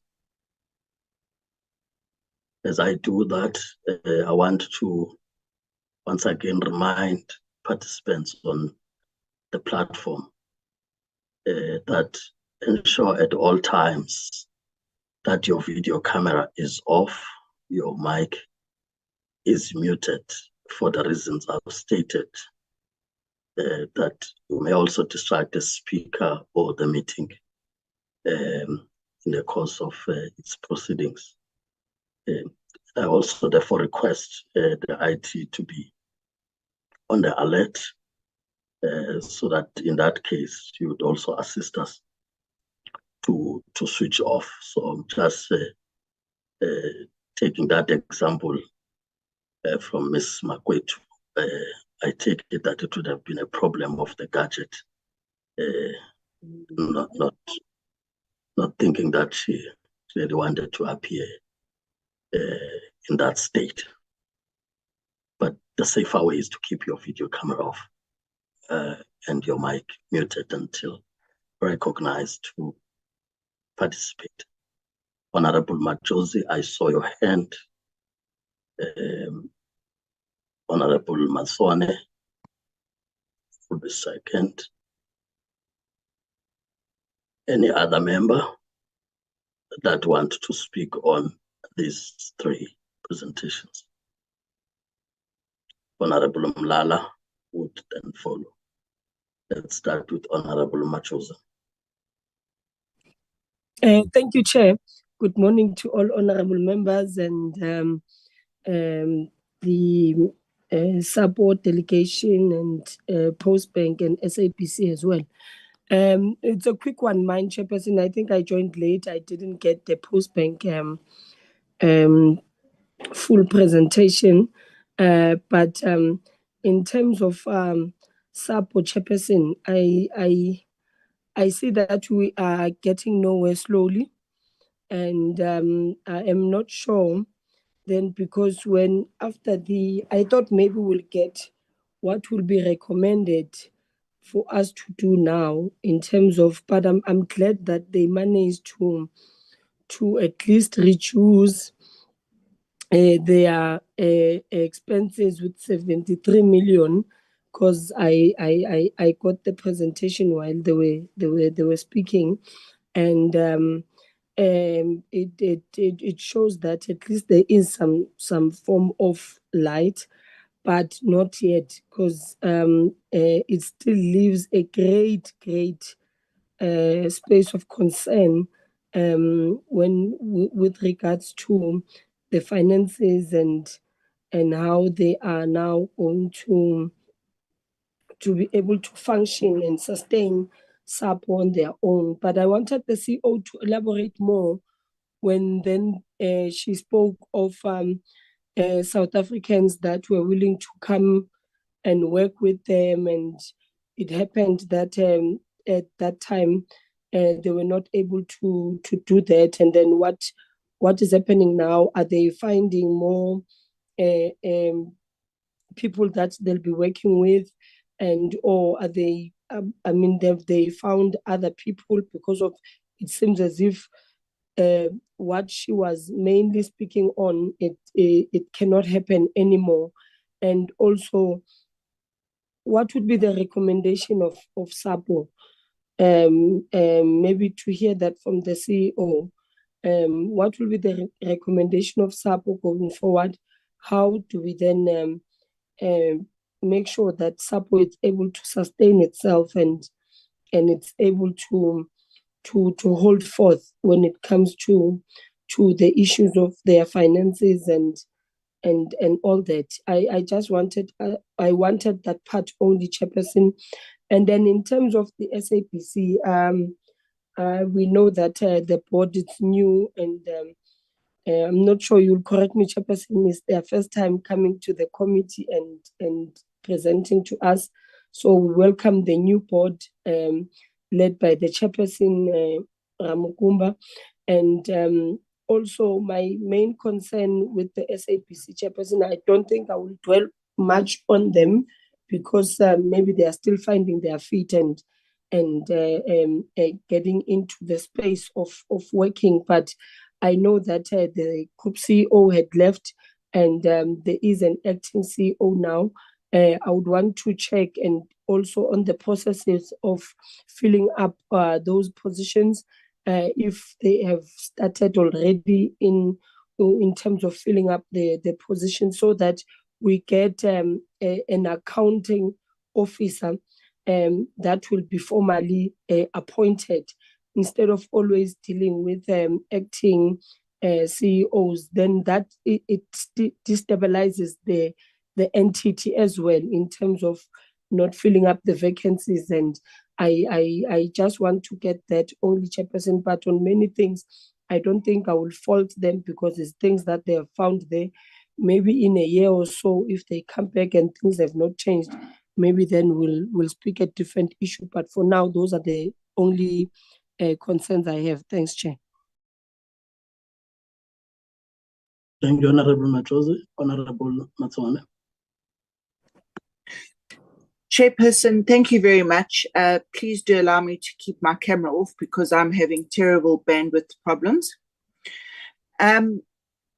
Chairperson, things are not well, and I don't think that this is the opportunity for us to sugarcoat or to ignore the problems that exist with these entities. And I, in no way, shape, or form have any intention of sugarcoating what is wrong. Let me start with SAPO. If one looks at the SAPO presentation, and obviously, I mean, I could talk for the entire day if you would allow me, but you won't. So I'm going to keep it as concise as I possibly can. The overall summary of the AG report is absolutely appalling.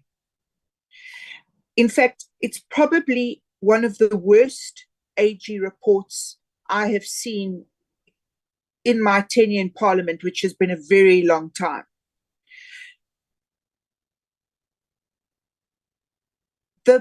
The issue that I find probably the most disturbing is the financial accounting concerns. The going concern, solvency and liquidity conditions not met, SASA transactions not supported by adequate audit evidence, financial reporting, accounting inefficiencies, incorrect disclosures and not adherence to accounting frameworks, supply chain management, the weak control environment leading to irregular and various non-compliances. There is an inadequate presence of independent assurance through internal and external audits, albeit the Post Office not deriving these processes due to non-effective implementation of remedial actions. Chair, just that on its own is cause for not only concern, but cause for heads to roll. This is an absolute disgrace. To think that a country cannot have a functioning post office. Now, Chair, let me, by way of example, use a practical story and a true and real issue that's happened. SAPO has, as we know, has had to close many hundreds of the South African post office services and facilities that they have around the country. So, for example, the post office in Graafrenet closed down. EPWP workers were told to go and fetch their payments from the SAPO offices. They, at great expense, go to the SAPO offices. They're then told they cannot get their money from that SAPO office because it's closed, and they get sent to Aberdeen. They arrive in Aberdeen only to find out from the SAPO offices in Aberdeen that there is no money at the SAPO offices in Aberdeen. And now they're stranded in Aberdeen. And then these people start phoning MPs out of absolute desperation because A, they now haven't received their money, B, they have no money to get home. This is but one example. We can't post a letter in South Africa. We can't buy a stamp in South Africa. But SAPO comes and tells us that there is a full turnaround strategy, that things are coming right. Well, Chairperson, forgive me, but I don't buy it. I think that I think it's very unfortunate that the ministers have had to, the minister and the deputy minister have had to leave, because I think that just looking at the SAPO and the report from the Auditor General, that in and of itself is enough to cause a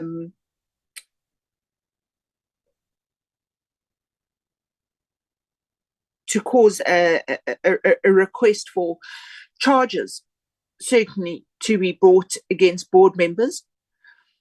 And certainly this committee needs to do its job and needs to hold to account the board members of SAPO for, if one just looks at the AG's findings, just on those findings, to hold them to account. So, Chair, I'm actually flabbergasted at what I'm seeing today. I'm appalled. I'm embarrassed, and if I was the board, I certainly would be groveling, not to us, but to the South African public, for the immense problems that exist at this entity. It's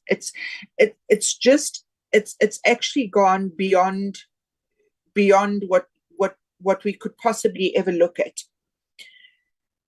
Chairperson,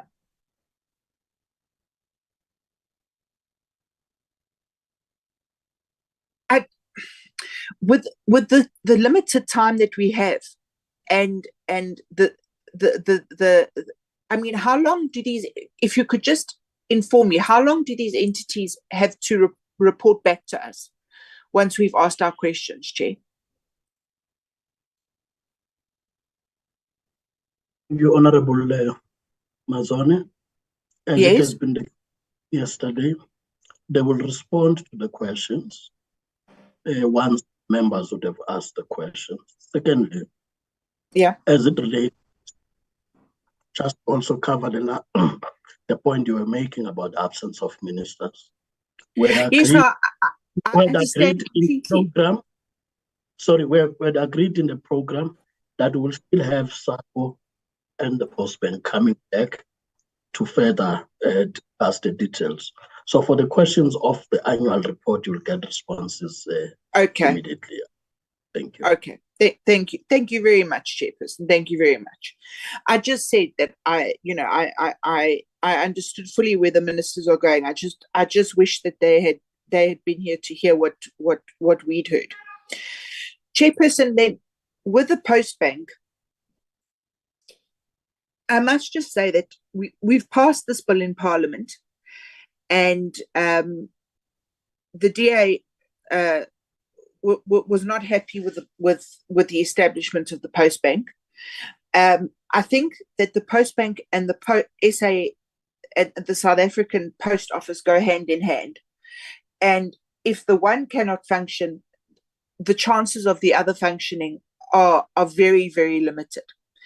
And I said this in committee, and I'll say it again when we first had the presentation by the Postbank. It is very hard to trust an institution that is so closely linked to an institution that is failing so dramatically and fails to act within the interests of South Africans, especially given the financial distress that our country finds itself in at the moment. So with the South African Postbank, I mean, we have seen continuously, it's out there in the public, the inaccessibility of the most vulnerable of our society, the SASA recipients, being able to receive their SASA grants, being pushed from pillar to post. We have seen the bank's so-called takeoff really being rather a failure to launch. And I don't see a clear way forward. I don't see a successful way forward. What I see is yet another failed entity already there and in its further creation, because I simply think that it is too far gone a situation with the South African Post Office for the South African Postbank to operate effectively and efficiently. And I think that we can draft all the legislation that we want, but the root cause and the root mismanagement and the historical problems and the historical mismanagement, Chair, I'm afraid I'm beyond words. It is just really frightening. Chair, just by way of example, delivering on our 2022-2023 strategic targets to become a retail and business bank, only one of the 5 targets was met. Now, we're not talking about a small entity or an entity that deals with problems that, yes, have an effect on South African lives, but this has a financial impact that could dramatically affect the lives of the most vulnerable of South Africans. And the only target they reached was the build a Postbank banking brand, launch new corporate brand and identity, and the what it said under annual performance was launched a new corporate bank and identity and marketing and communications campaign. So 6 partnerships of SPASA implemented and integrated was not reached. Product portfolio not rationalized. There is just a 0 under disbursed loans and no ban assurance product was launched.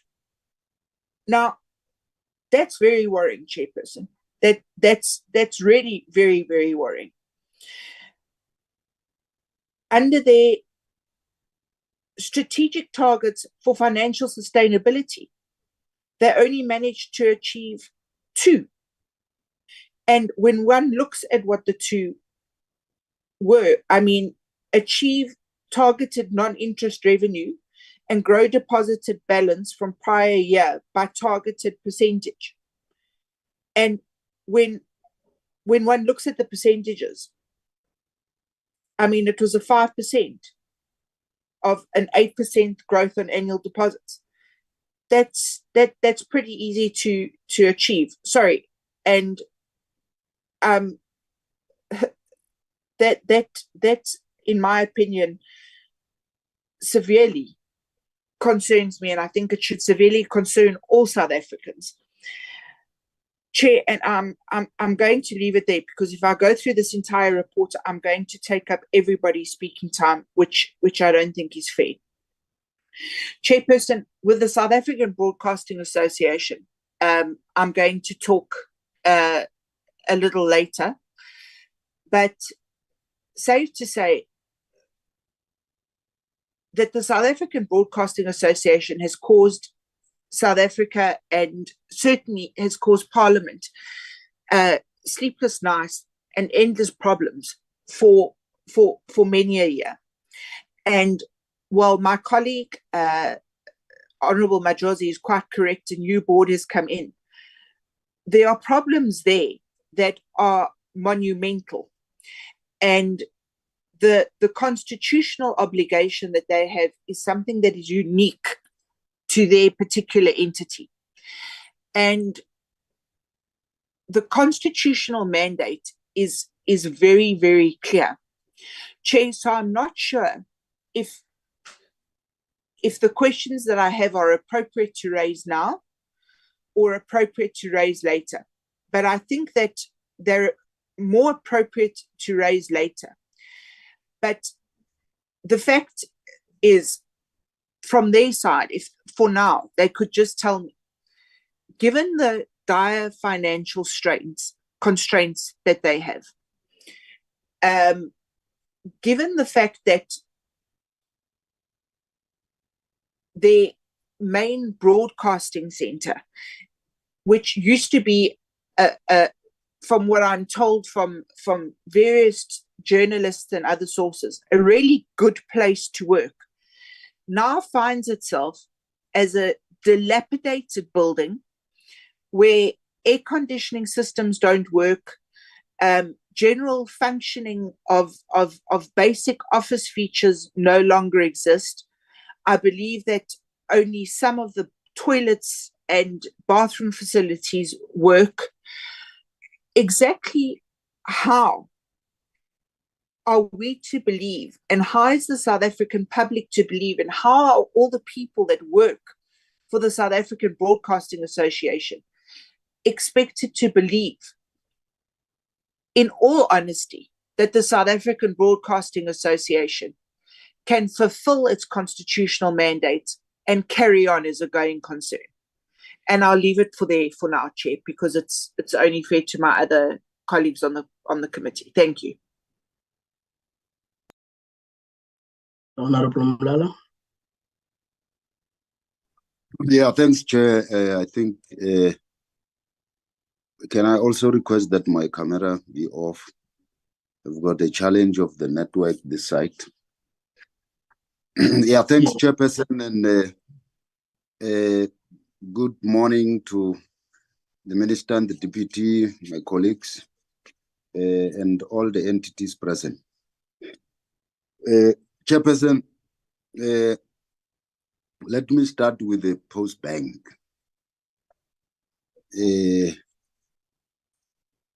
I'm a bit worried, Postbank, in your presentations, you have presented that since 2021, you had about 89.5 million fraud, which is fine. In fact, we know about it. But in terms of consequence management, you only mention 5 employees dismissed. Does it then suggest that the 5 are the ones that were implicated in the 89.5 million of the reissuing of cards? That's my first question. You've also mentioned that they have lost key resources to deliver, the CEO, CIO, CRO, blah, blah, blah. I don't understand what this loss is all about. If you could clarify, did they resign? Why did they resign? What were the issues? It can't be a coincidence that key people resign at the same time. Perhaps something that we need to be clarified on. You also said for this last financial year, you had a loss of about 21 billion. Yet on the other side, you said you have commissioned the KPMG report. And what are the consequences? We can't continue to lose money, but we don't see action. So if that could be clarified as well, so that we understand from where we're sitting. Now, the other question is that you said your assets has decreased from 13 billion to 11. What happened? Did you sell those assets? Why did it increase?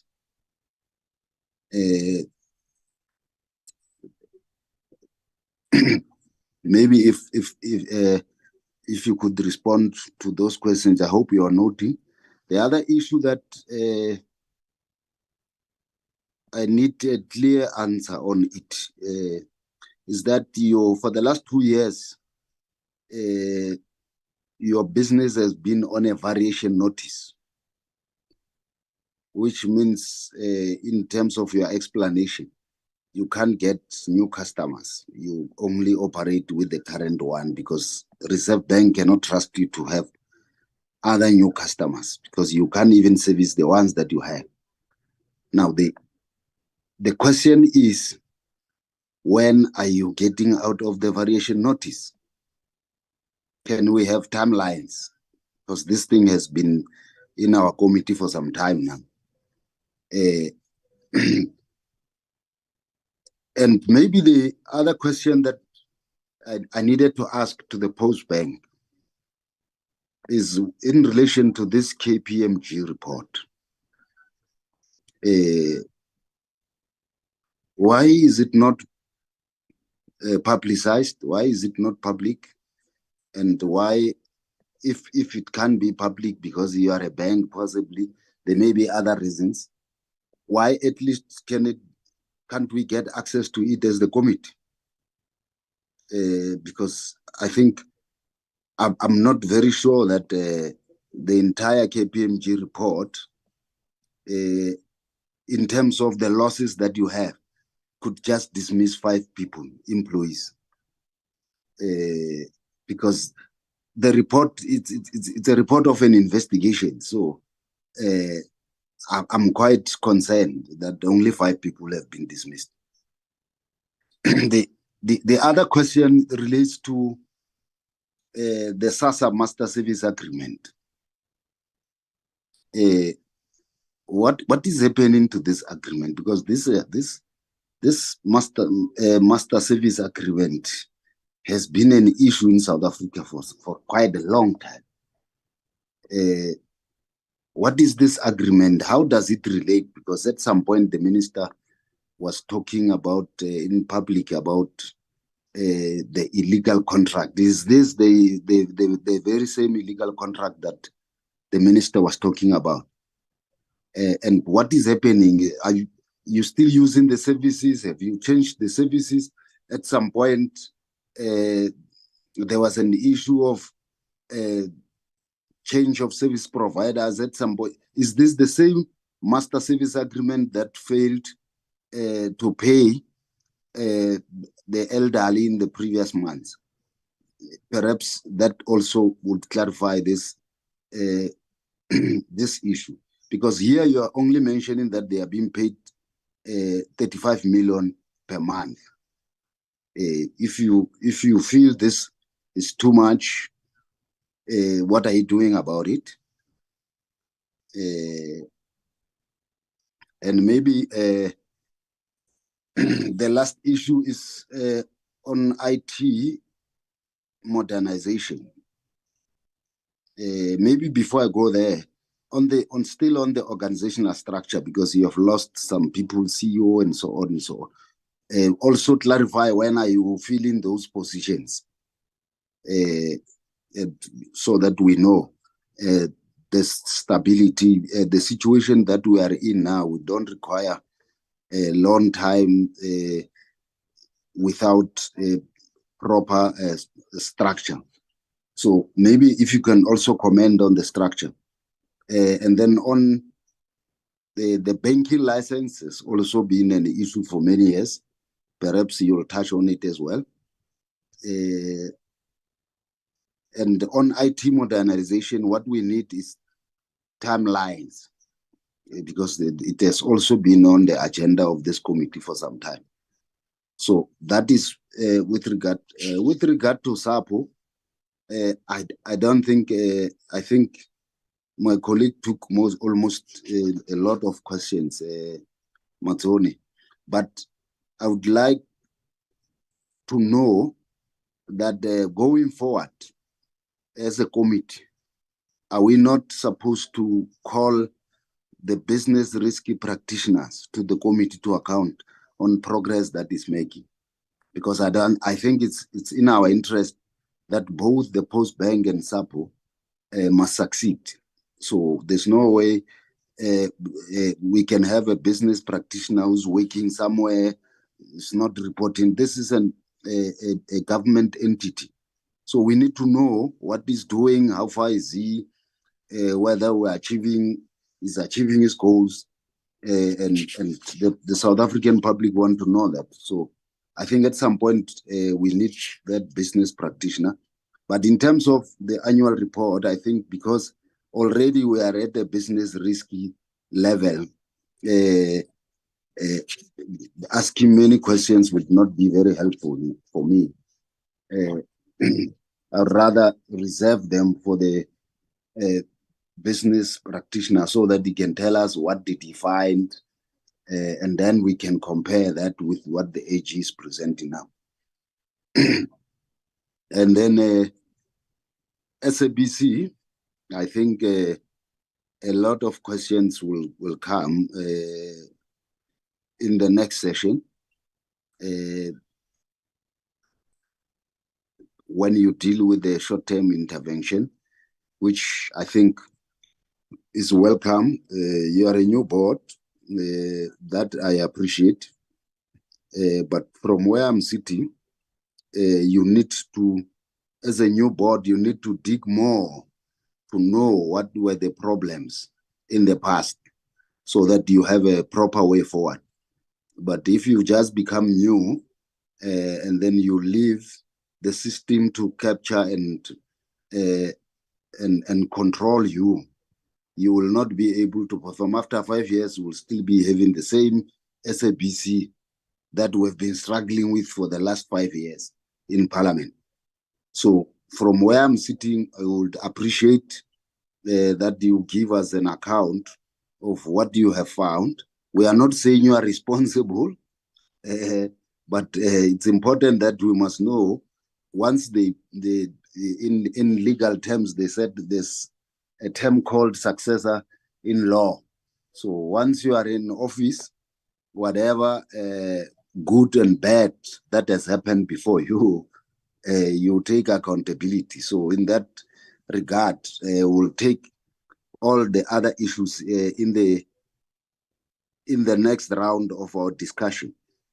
But I'm quite happy that in your AGM, it's reported that you have agreed to institute a forensic investigation, not only into the bailout, but there's a lot that has gone in there. Perhaps we'll discuss them in the next there's a lot of assets that have been sold. It's SABC assets. There's There was a lot number of people who were retrenched.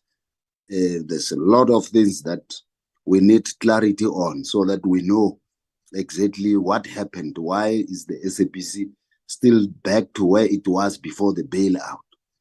So the request for the bailout was just a token, because perhaps that will be dealt with in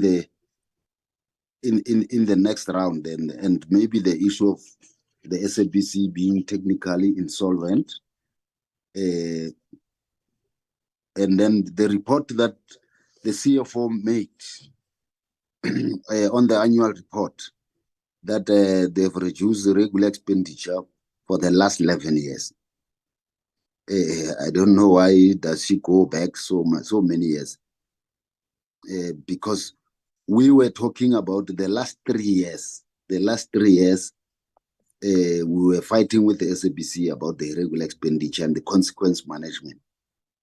If SABC could respond to that, I don't know if it's last financial year or a year before last, they were continuing to having a 400 million net loss. Regular expenditure was almost above 200 million, and all those things. The explanation we got at some point was there was a security contract, and that contract, blah, blah, blah, and so on. But what we were worried about is that the legal unit was spending quite exorbitant money on things that were not necessary. And we need to know if there were consequences. Now that there's a new board, what happened? If people have resigned, we must still go after them so that we recoup some money. There's no one who must be left to run away because he has resigned. No. I think that would be my only question for the SABC. The rest will come possibly in the next session. Thanks, Chair. Thank you, honorable members. I take it that there is no member that I'm leaving behind who still want to ask questions. That being the case, I think as we will be getting the responses just for completeness, because these reports were foregrounded by an AG report and they presented to the committee. So as we get responsive, we can just uplift the point raised by Honorable Mlala on the oversight process with regard to the business rescue, just to check if there are oversight structures, first at the level of the department, and if those are outlined, whether they've been established. But of course, how this relates to the part that Parliament needs to play, as we would have asked. So as you respond, if you can also talk to that. But I think more importantly, from the department side, is that you also have the entity oversight unit from the department that looks at these entities in a more regular time than that of the committee, which is mostly quarterly reports and so on. Maybe we'll also get the opportunity that they've been also been closer to the situations here. I'm raising this purely from the point that, having listened carefully to the presentation by the Postbank, how I understood the targets set and the situation of the time is that the targets were unrealistic because they were not implementable. But we agreed to proceed in that line. Because if you talk growth and everything else, when the prospects for that are prohibited by evaluation, instruction from the Reserve Bank, in the words of the CEO as presented, that would not have been possible, which also affects the other targets. I think it's important that we get a sense that from the entity oversight, you were seized with that, and how that could be avoided going into the future. So I think it's important that we, as you respond at the end, at least we can also get assurances from the department that plays the oversight on these entities. So I would now allow the responses, as I said, first from the entities in that order, Postbank, SAPO, the SABC, but we'll also get the department to further clarify. Postbank.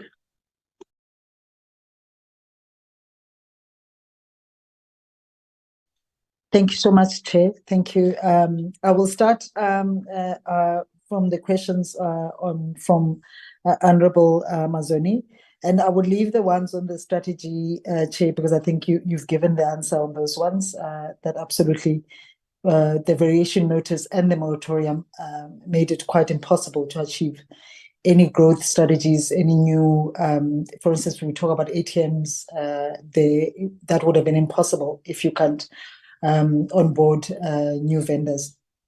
And I think that one also, perhaps while I'm there, relates to the questions asked by Honorable Malala in terms of resources and why we're running short. The moratorium, I think, also prevented that because it spoke that we could not hire new people. Therefore, there were a lot of acting people at the time. And then even the CEO, the previous CEO before I joined, was acting. And when I joined, that's when he left. When I think the process of recruiting permanently, that's actually when he left. But let me go through the questions from Honorable Mazoni, the other ones. I think the first one was relating to our reliance on post office and therefore what that does to our future.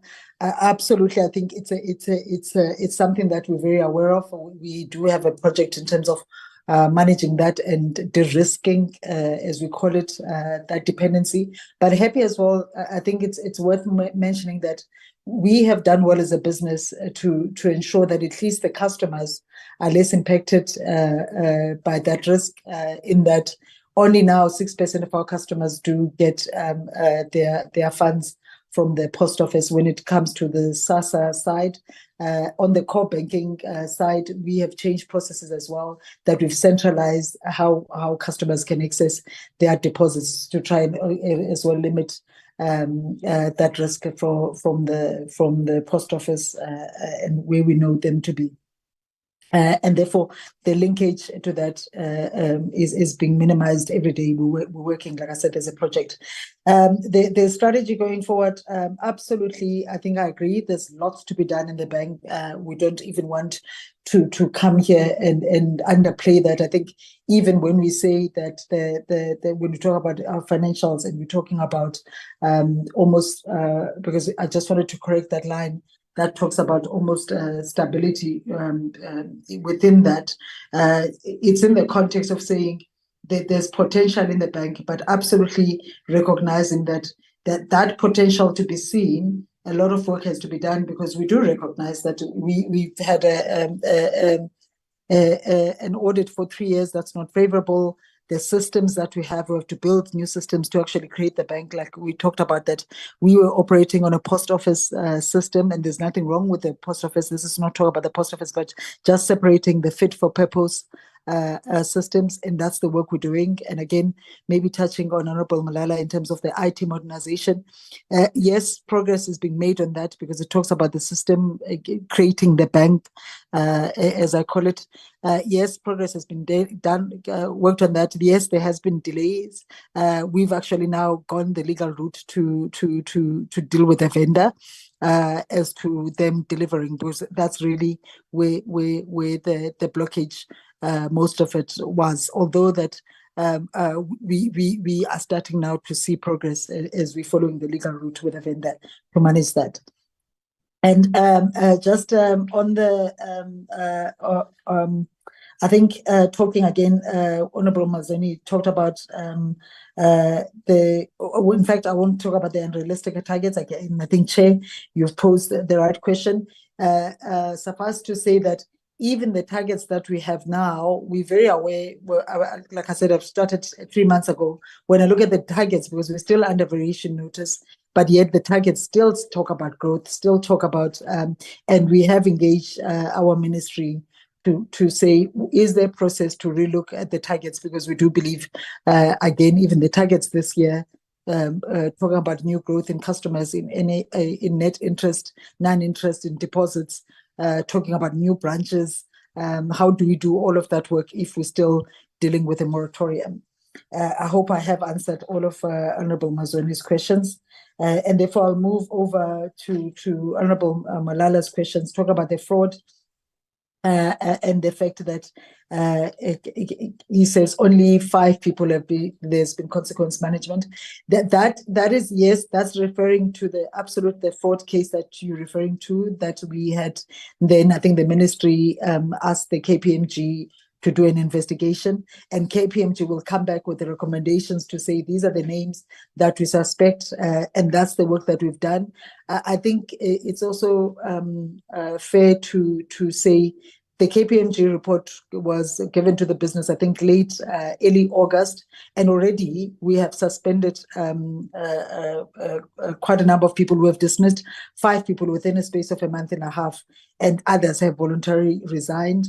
Relating to that investigation, relating to the feedback that we've got. So within a space of 2 weeks, to be reporting 5 individuals that we've dismissed, others on suspended pending the further investigation, and others resigning. I think it's good work. I think it's good work. Yes, it might seem a little too late, but at least we are starting to move on that. And then loss of resources that resigned. I must say the CRO that we're talking about there is on special leave, is suspended, but also maybe touching back on the fraud. I think it's fair to always remember that when we talk about the fraud, there's the people, but also there's a system that happened. I think we talk, maybe I should have mentioned that we're dealing both on both sides. We're dealing with the system, but we also, we're dealing with the people, but we're also dealing very well with the system that was identified and the vendor that was identified by KPMG as the vulnerable system that did not necessarily have the right capabilities, or if I really am being nice, right capabilities to ensure that this does not happen. We are de-risking from that vendor. We've already taken away from them the most crucial part that was identified, sorry, in the fraud case, which is the switching part, which is where any vulnerability within fraud cybercrime can happen. We've taken away that. We are busy taking away all other capabilities. I think by the end of the next 6 months, we would have separated from that vendor completely and de-risked from it completely. We are continuing on resources. Happy to say within the last, I think, starting May, June, there has been progress in terms of filling the critical resources. The 3 out of the 10, yes, it's little. Out of the 10 that we're talking about on Exco, it are people who just started now in the last 4 months. So that's also been progress. We are busy with the CIO role. We are busy now doing the fit and proper on that one, because that's another critical role. It's unfortunate the COO that we almost had her. She had signed. But then I think for some reason I think the noise. Actually, let me not, but she retracted. So we would have moved with that, which would have meant that we had at least covered almost 60% of the roles at the Exco. So there's absolutely focus in that to ensure that we close those resources. I just want to make a correction. The business did not lose 21 billion. It's only 2 billion that we're talking to. The 2 billion that loss that we're talking to, that's the one that we explained that it relates to the provision that is to be made for the exposure that we have to SAPO, the loan that we have with SAPO, that the CFO talked about. Reduction in assets, this one is not necessarily a physical asset. It just talks about the deposits that our customers put with us. So there's reduction in that. As I've spoken, that we are seeing a reduction in the total number of customers. Yes, we're sitting with the deposit taking customers, we're sitting with almost 5 million, but that number used to be 7 million, 8 million at some point. So the reduction is that just the number of customers is also reducing, which means the deposits that we hold for those customers, they take them away and they put them somewhere with another bank. So that's a reduction mainly on assets.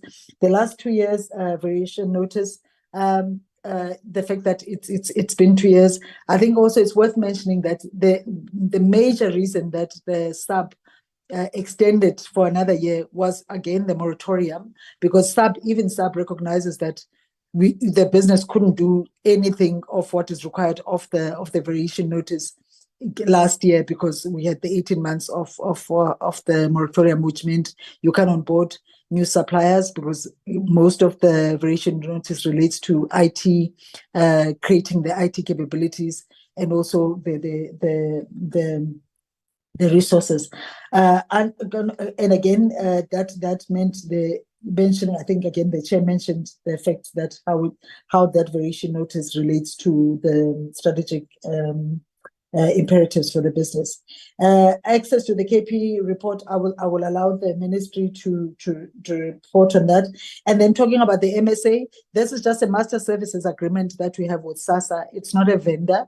It just says it's a contract that we have with SASSA. We are contracted by SASSA to be their bank for there's customers that we always talk about 5 million customers, and therefore the services agreement that we're talking about there is that agreement with SASSA. We're saying how it's structured currently and how much they pay us to provide the service. That's where we talk about the 25 million.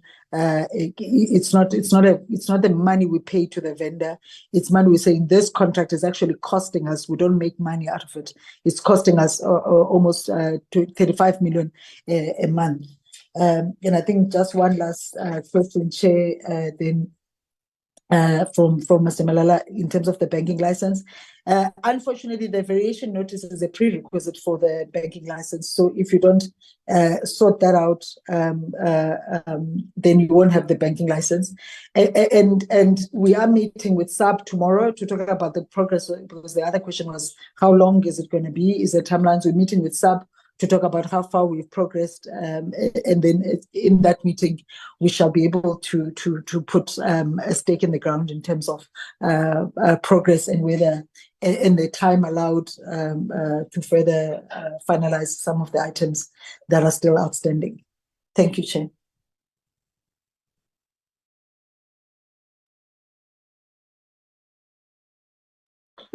Chair, maybe just to through the picture. Yes. I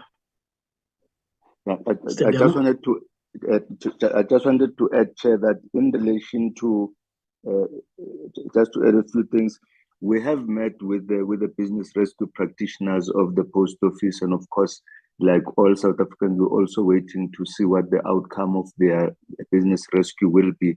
And we agreed that once we understand what the frame is going to be, we will have a conversation at that point about what the relationship of the Postbank and the post office will be. And obviously, if it's favorable for both parties, we'll exploit that. But I think the emphasis is that the Postbank is a multi-channel bank. The post office is one of the channels that it's working with. We thought it's quite an important thing to emphasize. Also to say that we don't underestimate the challenge. 3 disclaimers is not a small thing. And we're quite aware of it, and we do not minimize it. We're simply saying we are seized with dealing with the issues that have resulted in the disclaimers, and that the projects that the CEO has spoken to will, once successful, deal with the underlying issues to the disclaimer. I think even the AG's office said having given the reports, and the reports were difficult, but they said the underlying issues are the following, and those are the issues, Chair, that we're dealing with, to the point whether we're already too far down to succeed as a post bank. Our view is that the fundamentals are still in place. If we put solid effort, if we put the right leadership, if we put the right systems and technologies, if we do the right processes, we do what the business requires. We think it can still be done, Chair, and we think it is still necessary in terms of what the gaps that are there in the banking market. There are good banks in and around South Africa, but there's a significant portion of people who need a bank like the Postbank to exist. And this is a business case. It's not a political decision. There's a business case for a bank like the Postbank to exist in the South African market. The last point, Chair, I would say maybe last two. One was to emphasize that on the master service agreement, it's not illegal. It is not the contract the minister was referring to when he spoke to illegal contract. Those are issues that we're dealing with in the supply chain environment in terms of some of the technology service providers. It is rather onerous on us, and that there's a conversation between us and SASSA to discuss the terms of the contract, but not definitely it is not illegal. And last, Chair, just to say the KPMG report, the conversation has happened about whether there could be a format of it that can be released, because obviously as a forensic, it's got sensitivities of people's names, and there is the issue of potential litigation if things are done. But the possibility of being able to have a different format has been discussed, but we will discuss with the minister accordingly from our side and see how we can answer the question that Honorable Member Mulala, I think, has raised regarding the KPMG report. Thank you, Chair. Thank you, SAPO. Thank you very much, Chair. If I may ask to also keep my video off, Chair, while I respond. I first want to start off by making mention that the Postbank was separated from the Post Office in 2019. And since then, we have been reporting even separately in terms of the books, etc. But even when the Postbank was a division of SAPO, a fully fledged division, it did have its own board, it did have its executive, etc. So it was always operating as a company under its own leadership. The Honorable Majosi, I want to thank you for asking that question, because as I stopped and stepped off the platform, I realized that I did not elaborate as much as I should have. Of course, I was mindful of the chairs asking us to keep it to a minimum of time. What we were talking about is we had gone out. Remember, I joined SAPO April 2021. And immediately, in fact, even before I joined, I did say I am willing and happy to take the challenge. However, it would need support from government, at which point we were told that the government has no intention to let SAPO collapse, and therefore there would definitely be assistance on that note.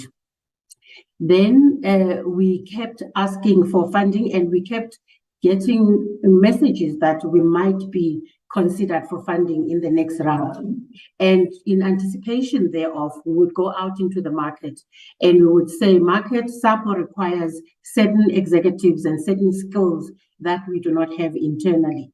Because remember, in the past, when SAPO was fully funded, including the time that SAPO had been given 7.3 billion rand over 3 years, which was up to until January 2019. SAPO had fully fledged structures. The EXCO was fully, resourced with people who had the right kind of qualifications at the time, and also, necessarily experience.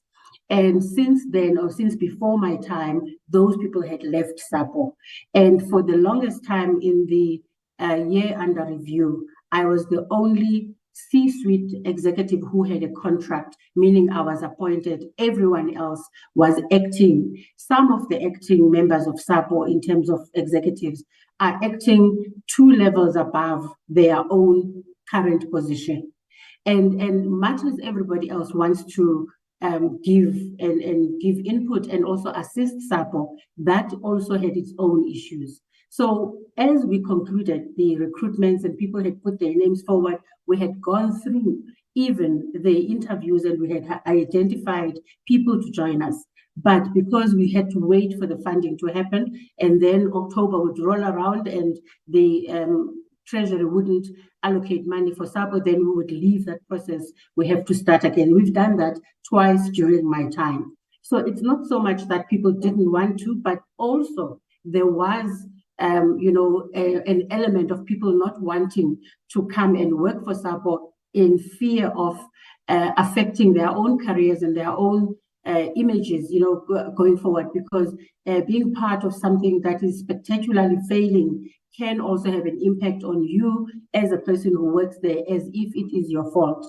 And yet, no self-respecting thinker in South Africa can attribute the failures of SAPO to the last few years. That just cannot be something that we can accept. Everybody knows that this has been long coming, and therefore we've been wanting to work with people. So we then had to stop the processes of trying to recruit. And about halfway through the year, we then managed to onboard a GE, which is a group executive for HR. And then only this year did we manage to then, in the last month of this financial year, did we manage to appoint a CFO. So things are still not good. We still do not have the requisite skills to assist us. And I do want to make this point that much as we didn't have at the C-suite level, the COO was not there, but we have a group executive of operations. And if you can just imagine the operations of SAPO and its magnitude and how far and wide they go, the same person tended to then also fulfill the role of a COO. So meaning that she's doing two jobs, but with vast, areas of responsibilities, but at the same time, no real assistance in terms of the people that we require. Similarly, in finance, which now also is showing in the results that we're putting in front of yourselves. In finance, we had someone who's been acting CFO for the 11 of the 12 months of the year under review. That person was fulfilling the CFO position, his own role, and someone else who had left the company before I came through, because we just could not recruit. Because, we couldn't pay salaries of full salaries of the staff that we had, and there was just no way for us to go out and get new people without the support that we had been waiting for. So those are the challenges that SAPO has been working under very difficult conditions. And then Honorable Majosi also then asked, it seemed, CEO, you were saying then that process is no longer happening. What is going on? It's correct, Honorable Majosi. That process had to then stop because remember, we are now in business rescue, which we, together with a shareholder, applied for because we were of the opinion that it is the best option for SAPO as opposed to a liquidation process. Because our view is, even as we went to court, we were looking for the minimally viable post office so that the country can at least have a semblance of a postal service and making sure that we can do that. So we know that it is not at the level where the post office should be operating right now. However, our view is we make sure we stabilize the minimally viable one, which will also see more branches possibly closing, but that's a discussion that can be had with the BR practitioners now. And then once we are stable, we can then start growing organically and growing back and making sure that we are getting to a point where South Africans can have a post office that they themselves can also be proud of, but one that works. So that was the thinking around how it is that we're going to move forward. So currently, we are not recruiting at this point, but the BR practitioners will be able to say, as per the plan that they are working on, which they will present towards middle to end November, according to what was agreed upon with the creditors, then that plan would also then tell us exactly what happens next going forward. So that's where the post office is at this point.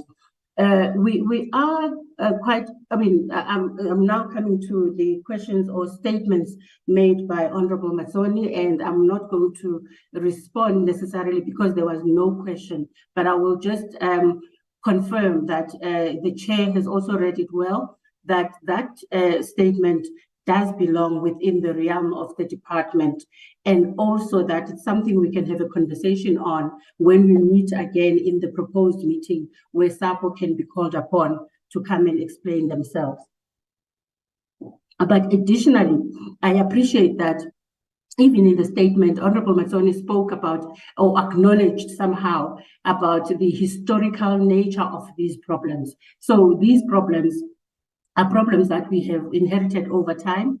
And for me, I mean, sitting at SAPO and knowing the intricacies of the business and understanding fully what goes on in there, I am not surprised at these results, because I knew coming into SAPO, we only had two potential outcomes.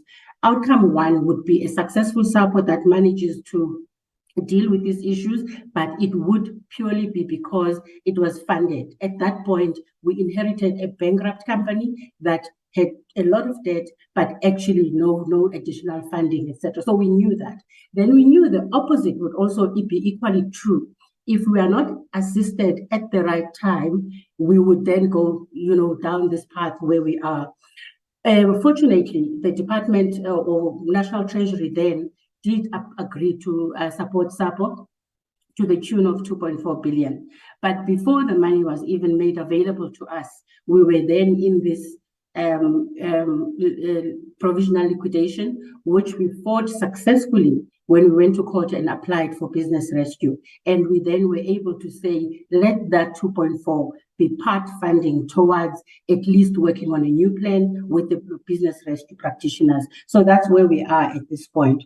In terms of we said that there was a turnaround strategy, and Honorable Matsoni was saying she doesn't see how that is happening. It's correct that there was no turnaround strategy implemented because the implementation was dependent on funding to be received from the fiscus.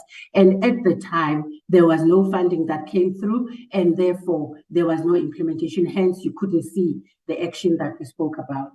With regards to the Honorable Mlala's question, Chair, you are correct. It is a question that the department can respond to. We wish to thank you for the opportunity. SABC.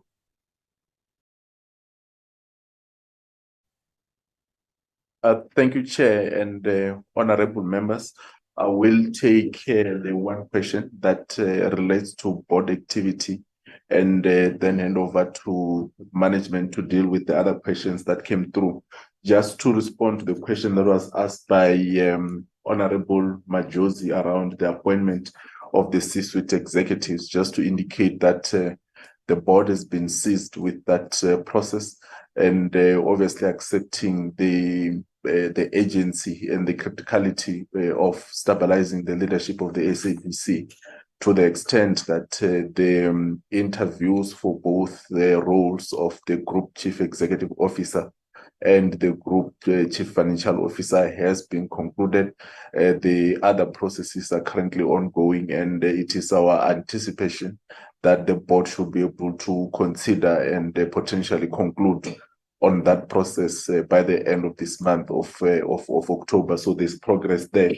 And then I think the other issue, maybe just comment on what Honorable Malala said around the new board and how it relates to the challenges that the SABC is faced with at this moment.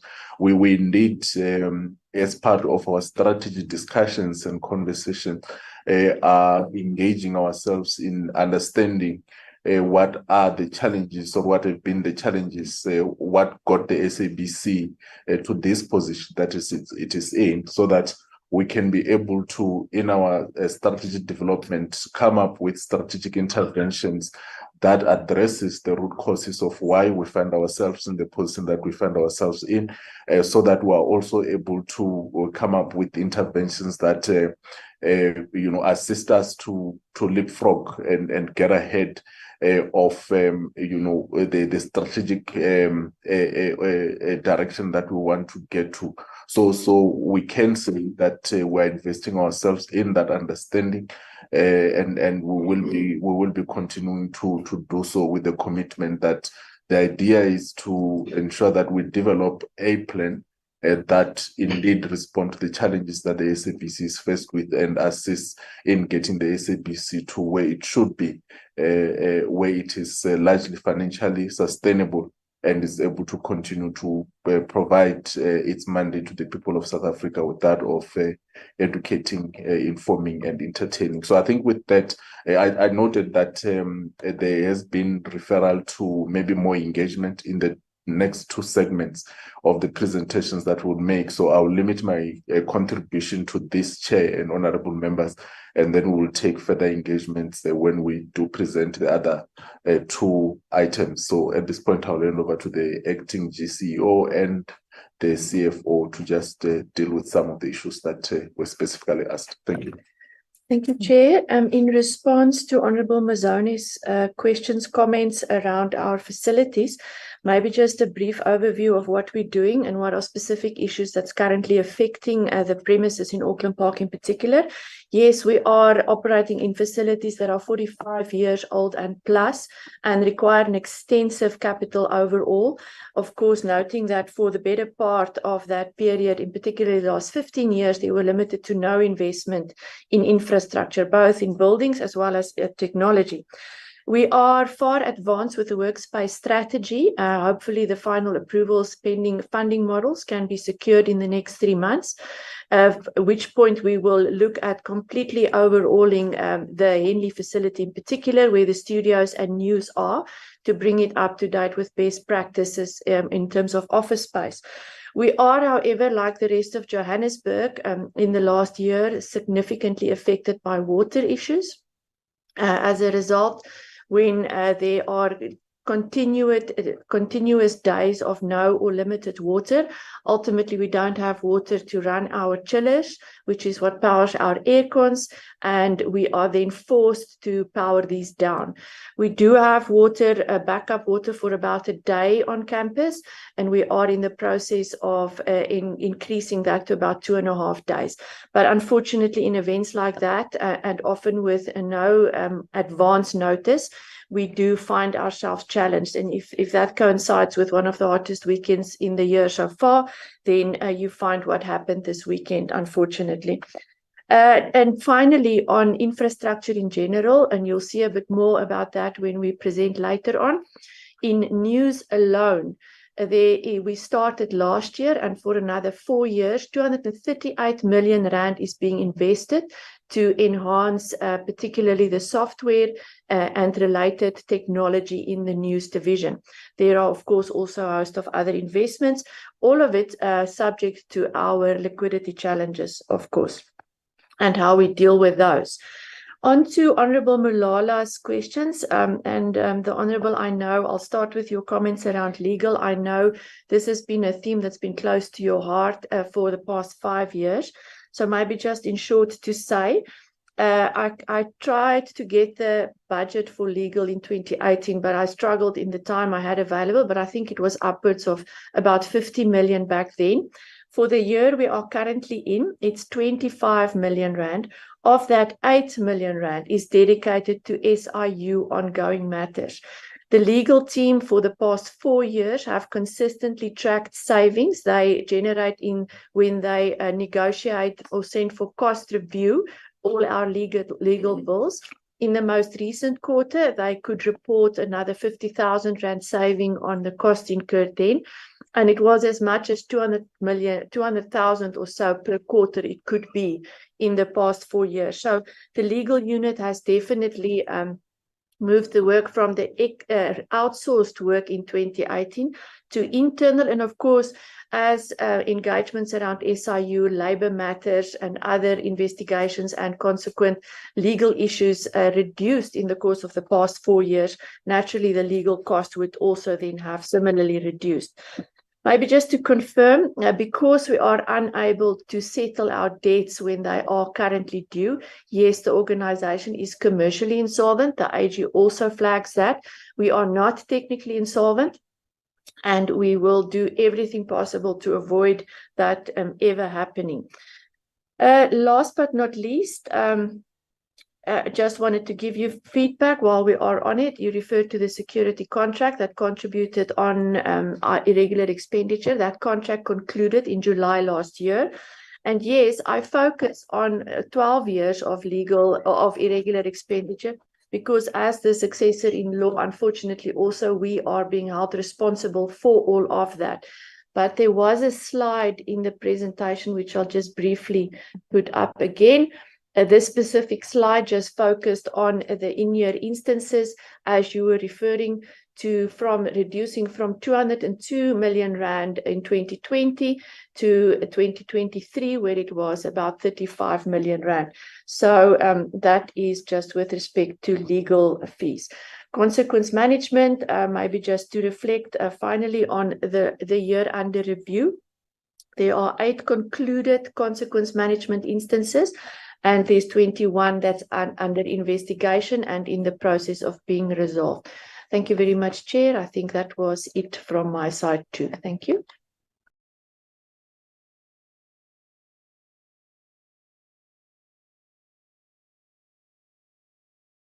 Yes, SABC, before we get to the department, I see a hand from CEO of SAPO, the matter that you wanted to raise.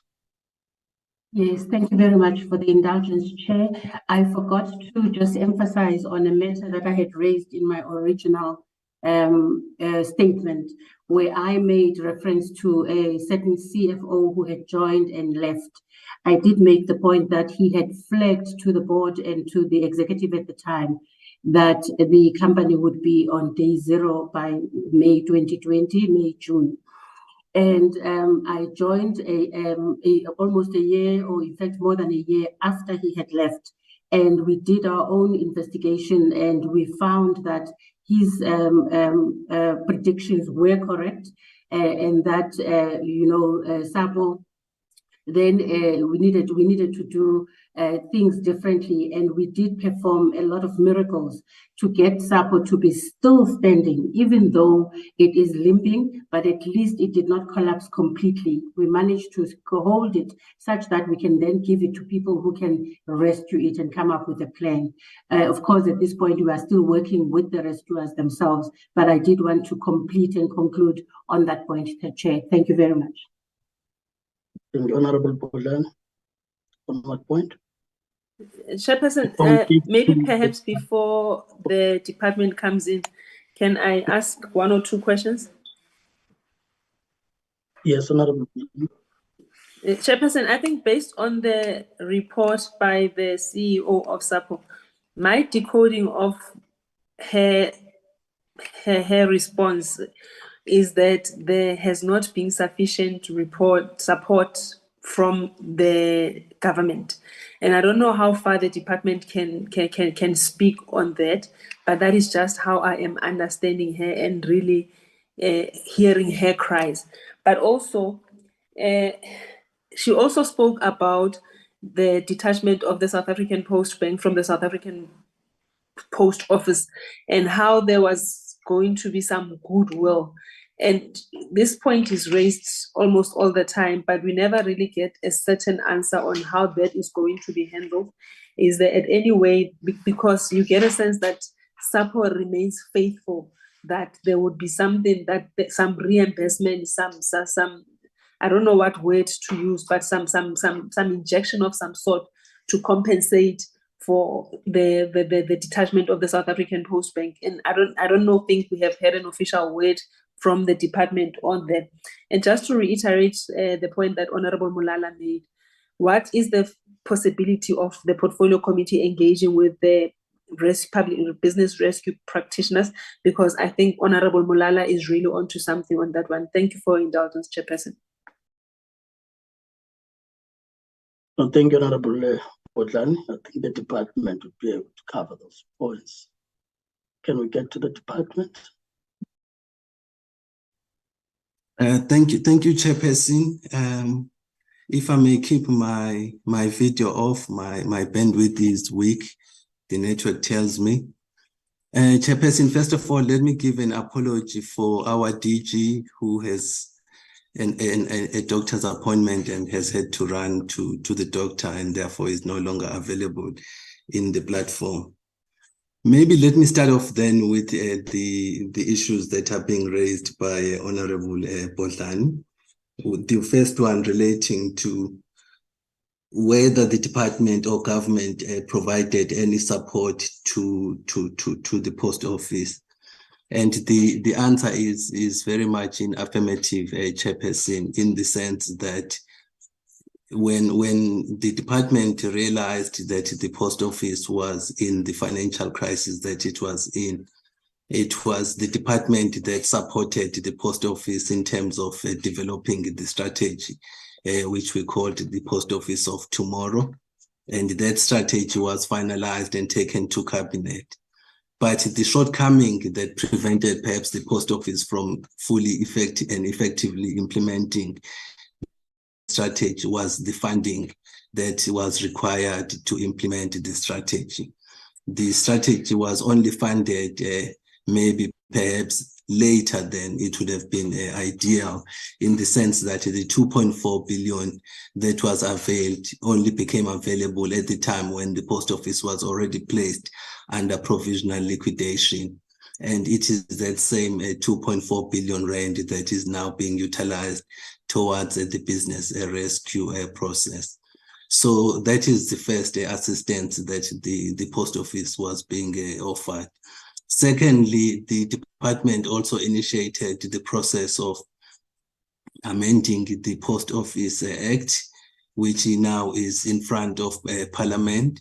That act essentially seeks to, one, expand the mandate of the post office and also ensure that it is able to compete with the other operators who are in the private sector and operating, particularly in the courier service and in the e-commerce business. So that bill was driven exclusively by the department as part of the support to the post office. Unfortunately, though, the process of putting together the bill and getting it passed takes a while, and that is why then that bill is still in Parliament and is being processed for promulgation. Then with respect to the issue of the payment or the compensation for Postbank, that issue still remains hanging between ourselves, the Post Office, and National Treasury Chairperson. When the decision was taken to separate the Postbank from the Post Office, the position of the department at the time was that these organizations are interlinked and should belong to one another. But with the insistence of the Reserve Bank that an organization that is financially unstable and not in a strong financial position cannot own a bank, we were then forced to separate the two. The understanding then was that government will, on an ongoing basis, continue to support the post office to the extent possible, without necessarily specifying the value of the Postbank to the post office. But the understanding is that government will continue to support the post office in as far as possible to give effect to the turnaround strategy. As we went to court to seek the placement of the post office under business rescue, 2.4 billion had already been confirmed at the time. And there was also mention of additional funding that may be made available to the business rescue process as part of supporting the post office to effect the turnaround. So that is the discussion that is currently still taking place with respect to some kind of compensation for the removal of the Postbank from the post office stable. Then with respect to the question about access to the BRPs by the committee for the work that they are doing, Chairperson, I believe that can be arranged. The issue may just only be a matter of timing and maybe perhaps an issue of legalities, because by law, they are responsible to all stakeholders, and in the first instance, their report, which they are going to produce, the business rescue plan, must first be approved by the creditors. And that report, we are expecting it to be finalized by middle of November, towards the end of November, so that it can be approved by the creditors. I think at that stage, then the BRPs may be in the position to to come and present the same report to the committee, unless, of course, the committee wishes to just get an update status of the work that they are doing right now, which then can be arranged even before they have published their report. The chairperson also raised the issue of whether we have an oversight structure that oversees the business rescue practitioners. Indeed, chairperson, that is the case. When the 2.4 billion funding was made available, even though at the time the post office was only under provisional liquidation, there was a condition, or one of the conditions of the funding was that there needs to be a structure constituted by SAPO, National Treasury, and the department that will oversee the implementation and turnaround of the post office. That structure has now changed somewhat in the sense that it includes National Treasury, the department, and the BRPs, and it now continues to meet on a weekly basis to monitor the work that the BRPs are doing. So we have taken note of what the BRPs have done to date, which is to perform a diagnosis of the organization, assessing the operations, assessing the branches which have been closed, and in some instances, facilitating the reopening of some of those branches. And so that diagnosis report will form the basis of, or the input into the business rescue plan that they are developing. The issue of then the role of the SOC oversight branch in monitoring these entities, as the chairperson raised. Yes, it is true, chairperson, we do on a quarterly basis minimum interact with the public entities in the portfolio. It's a big portfolio, chairperson, for a relatively small unit, but we make sure that at least minimum we interact with each one of them per quarter. With respect to the Postbank, perhaps the targets not being met because of the moratorium and the variation and notice, I guess a chairperson there,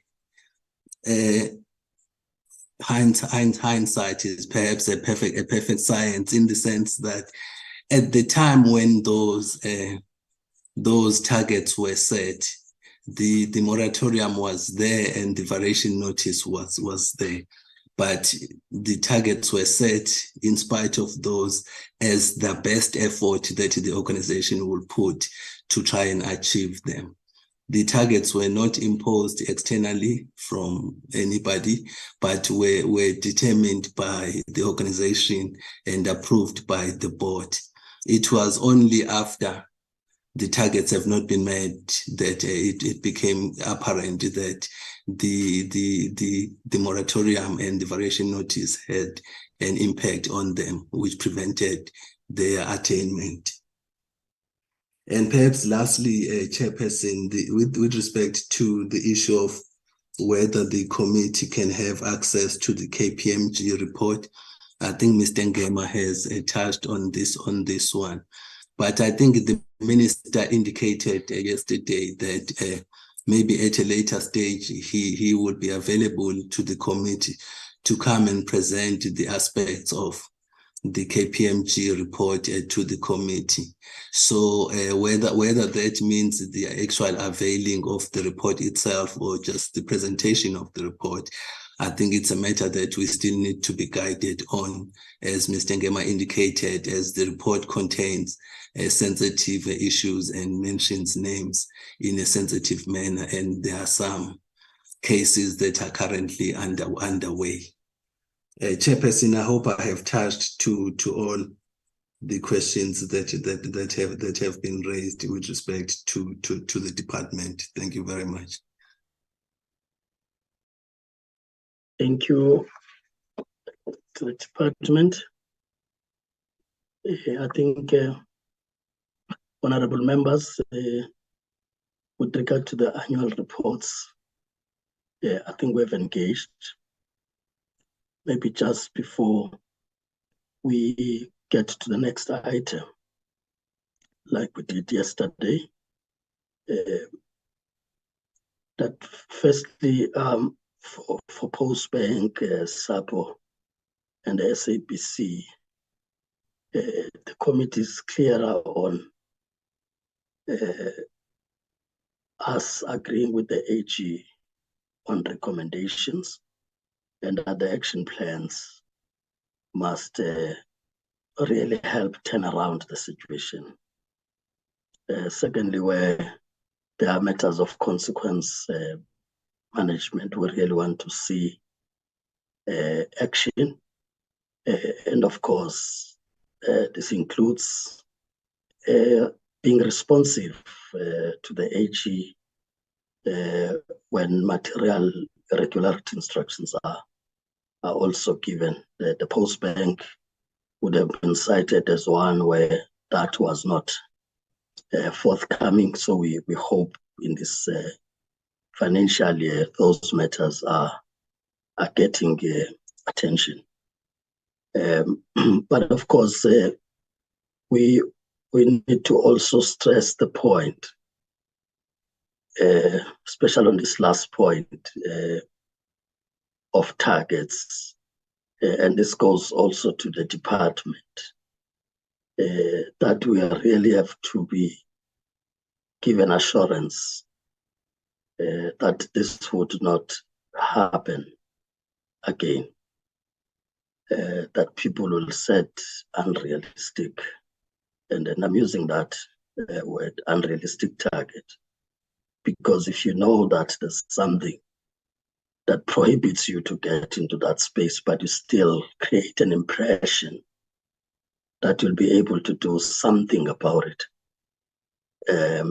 and then come later to report that because of that you are aware of, then you couldn't do something about it. I'm raising this because there are also resources that get channeled to achieve such targets, and in that score deprive other areas of intervention that you needed to channel the resources to.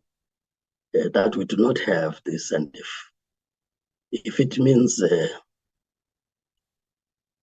current financial year we may be faced with the same, I think everything possible, engaging with all the stakeholders, following a due process, those targets need to be really looked at, including the resources that are channeled to those, because it doesn't help from a point of oversight that we just do the targets for the sake of doing them.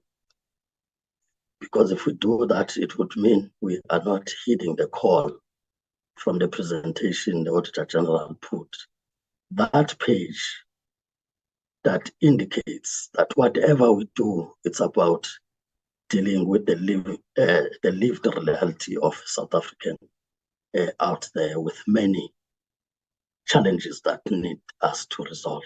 So I think one has to emphasize this point, because all those targets to come before Parliament get agreed to, with an understanding that there's going to be implementation.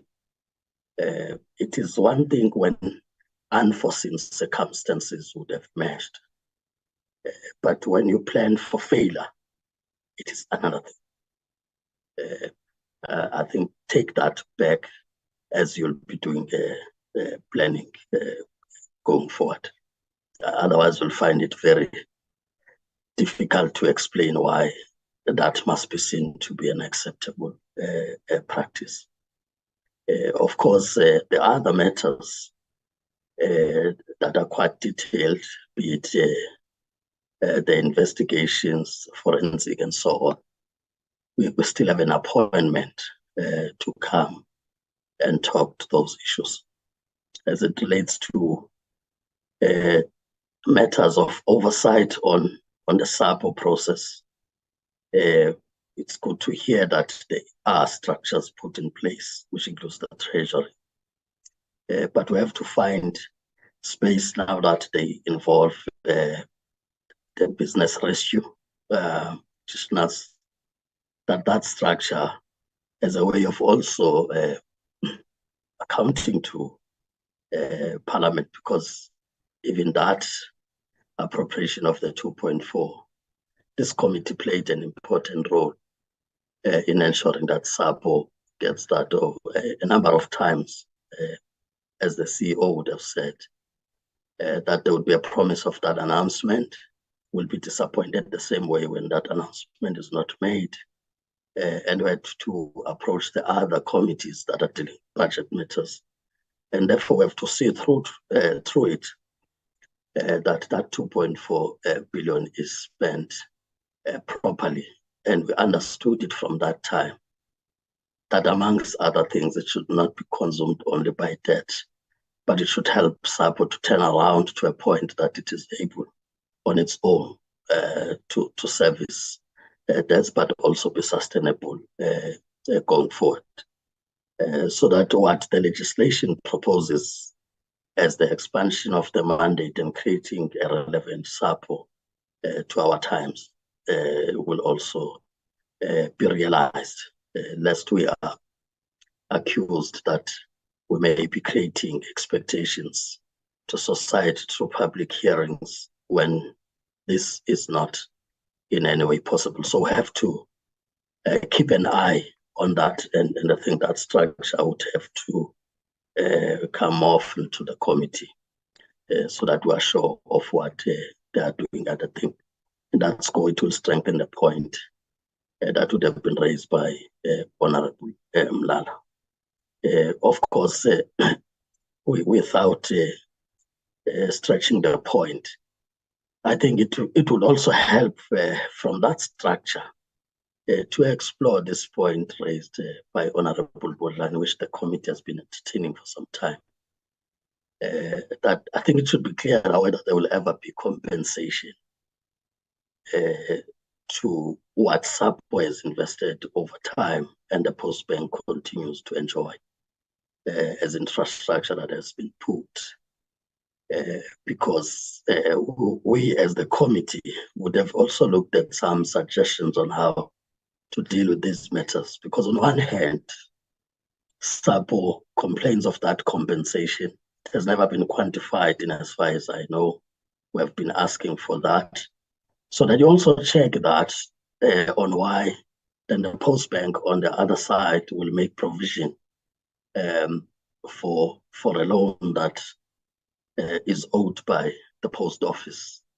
Because if those numbers would have been looked at, probably it will be a book entry in terms of offsetting and so on, and then know what really is the situation of exposure from both sides. So we think these matters do need the attention, especially because that oversight structure is Treasury that needs to also make a call on this matter. And I think that would help a great deal in resolving at least those that are within the portfolio. So I just thought if we don't emphasize it, it will be like we're just raising it for the sake of raising it, when we have also been proposing what we think as the committee needs to be done to address the situation. Of course, the part about the SABC will still need to get the report. The other matters may still come back in that discussion. Safe to say that indeed, having been following the SABC, I think quite a number of us who have been looking at those numbers would understand where you started to where you are. But of course, the expectation would be that then the new board, now that the governance structures are sorted, it should be able to take us to the next level. And I hope in the report we'll get, there will also be this clarity that now that the board has come in, for the period that the board wasn't there, the committee was always told of a number of proposals that are on the table that needed signing off by the board which will then change the revenue streams in a way. First, just an understanding as to whether the board has been presented with such and how they've acted on that. And in a case where that would have not been presented, whether it will be in any way that they were non-existent. So I'm sure when you take us through later on, you'd have to speak to that as part of the due diligence you may have done of where things went and all that, and where you are now and how you can take the entity to the next level. Otherwise, we must say thank you for making those presentations. Still looking forward to see some progress in the other meetings that would follow according to the program, where we are seeing yourselves again. Of course, I would not want to keep you when we continue with the SABC, but if you do want to stay on the platform, you are still welcome to do so until further decision that a committee could make in that regard. Thank you. So we are done with the annual reports. We'll then move to the next item of the SABC. And of course, I'll hand over to the board and the team to lead us on the presentation part.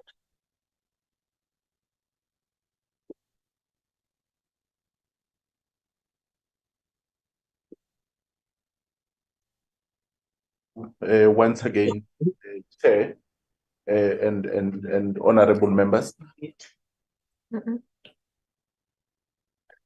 Thank you once again, honorable Chair and honorable members and colleagues in the platform. So the next presentation really will deal with the question of the implementation of the turnaround plan that the SABC embarked on from 2019 to address the challenges that the organization was faced with at the time, and to just give a reflection to the committee on the progress that had been made, or at least an indication of the achievements that would have been achieved during the period up to and until the end of the 2022-2023 financial year. But we'll also then highlight the areas that were not necessarily achieved and contextualize that. That will also create context for the explanations as well in relation to the utilization of the bailout funds, because the bailout funds were part of an intervention to bring that turnaround plan to life. So like I said earlier on when I introduced the presentation on the annual report, Chair and honorable members, the Deputy Minister did go into some detail in relation to this part of the presentation as well, just to indicate that the turnaround plan was structured into 3 phases, with the first phase focusing on the stabilization of the organization, and the second phase targeting the sustaining of that stabilization, which was supposed to then create the foundation for the growth phase, which largely had to do with the achievement of the long-term financial sustainability of the SABC. So you will see in the presentation when the acting GCEO and management team come in to take you through that detailed presentation, that there is a clear indication of the success in achieving the stabilization of the organization during that period, and also the sustaining of that stability within the SABC. What has faltered would have been, the last stage, which was supposed to be fully implemented, and for the SABC and society to start seeing the results starting from the 2023-2024 financial year that we are in, which has to do with financial sustainability. So you will also see that in that context, the areas where there was failure in achieving the turnaround plan had to do with areas that had a large impact on the finance on the financial aspects, the revenue generation, and so forth. So just to indicate that at a high level, 92% of that turnaround plan, which would have been presented to yourselves previously, are reported as being achieved, and only then 8% as having been missed, and the details will then follow in the presentation that management will do. Just then to indicate that maybe at the level of the utilization of the bailout funds, I mean the bailout funds, the funds were to be used in 3 categories, or were earmarked for 3 categories, as the Deputy Minister again indicated earlier in the morning. There was the question of content acquisition, with the view that the SABC should be able to, procure compelling content so that it can be able to compete with other role players in the market. There was also the utilization of those funds in relation to the debts that the SABC had at the time, which was then aimed at, creating a baseline where the SABC can focus on general revenue generation and meeting its obligation as and when they fall due, without the burden of historical debts, as it were. And lastly, the capex investments, which was aimed at making sure that the infrastructure that the SABC carries its mandate through, it's up to date, it's world class, and it enables it to be on equal footing with its competitors in the market. So then the colleagues will provide the details on the actual rands and cents that have been allocated to those 3 categories, and the actual spending that happened there, and also just a reflection of why in certain instances that may not necessarily have translated to the financial sustainability that was hoped for in the utilization of those bailout funds, but also broadly speaking in the implementation of that turnaround plan. So I think with that high-level introduction, Chair and honorable members, I would want to hand over to the acting GCEO and the management team that is here, and also the Deputy Chair of the Board is on the line. She would also come in as and when necessary, Chair. Thank you very much. Okay. Thank you very much, Chair. Greetings again, Honorable Chairperson, honorable members of the committee, Chairperson of SABC Board, and Deputy Chair, and colleagues who are with me here and on the online platform.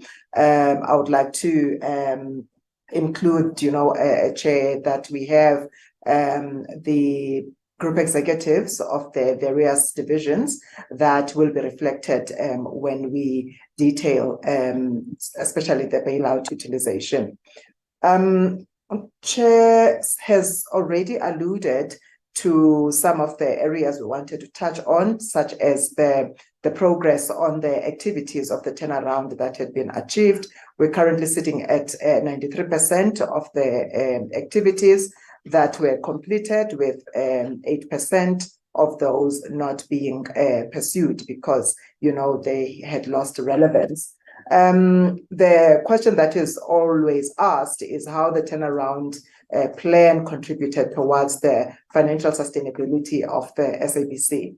There's a number of activities that were not really that would not have contributed to the financial sustainability, or if they do, the impact of those activities would be seen in the long term. For example, the investments that we made in terms of infrastructure, our capex investments, we will not see the impact on our finances in the short term to long term. We might see them really in 10, 15 years, because it's investments that have that kind of impact on the organization and the activities that we do as the SABC. So we're sitting at about 30% activities that were done but did not have a contribution in the financial sustainability. Looking at the main themes that worked, definitely stabilizing the organization in terms of leadership is one thing that was achieved by the previous board.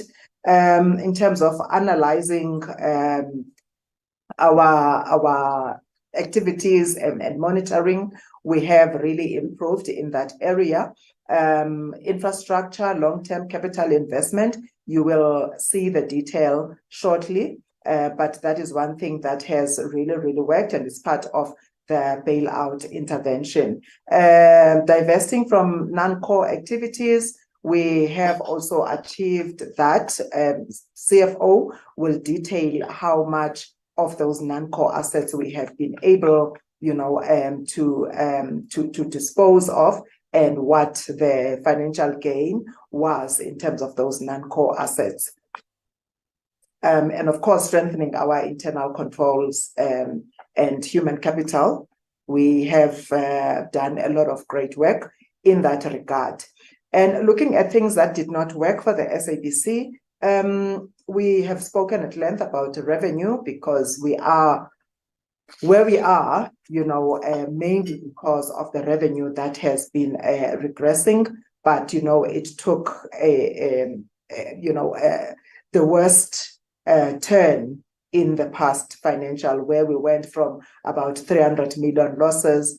We increased that by 900, which is why we're sitting at 1.2 billion loss. So a lot of decisions that were taken around this area did not yield the results that we had envisaged as the SABC. The shrinking economy also has an impact on our revenue. It's not just internal decisions, that yielded these undesired results.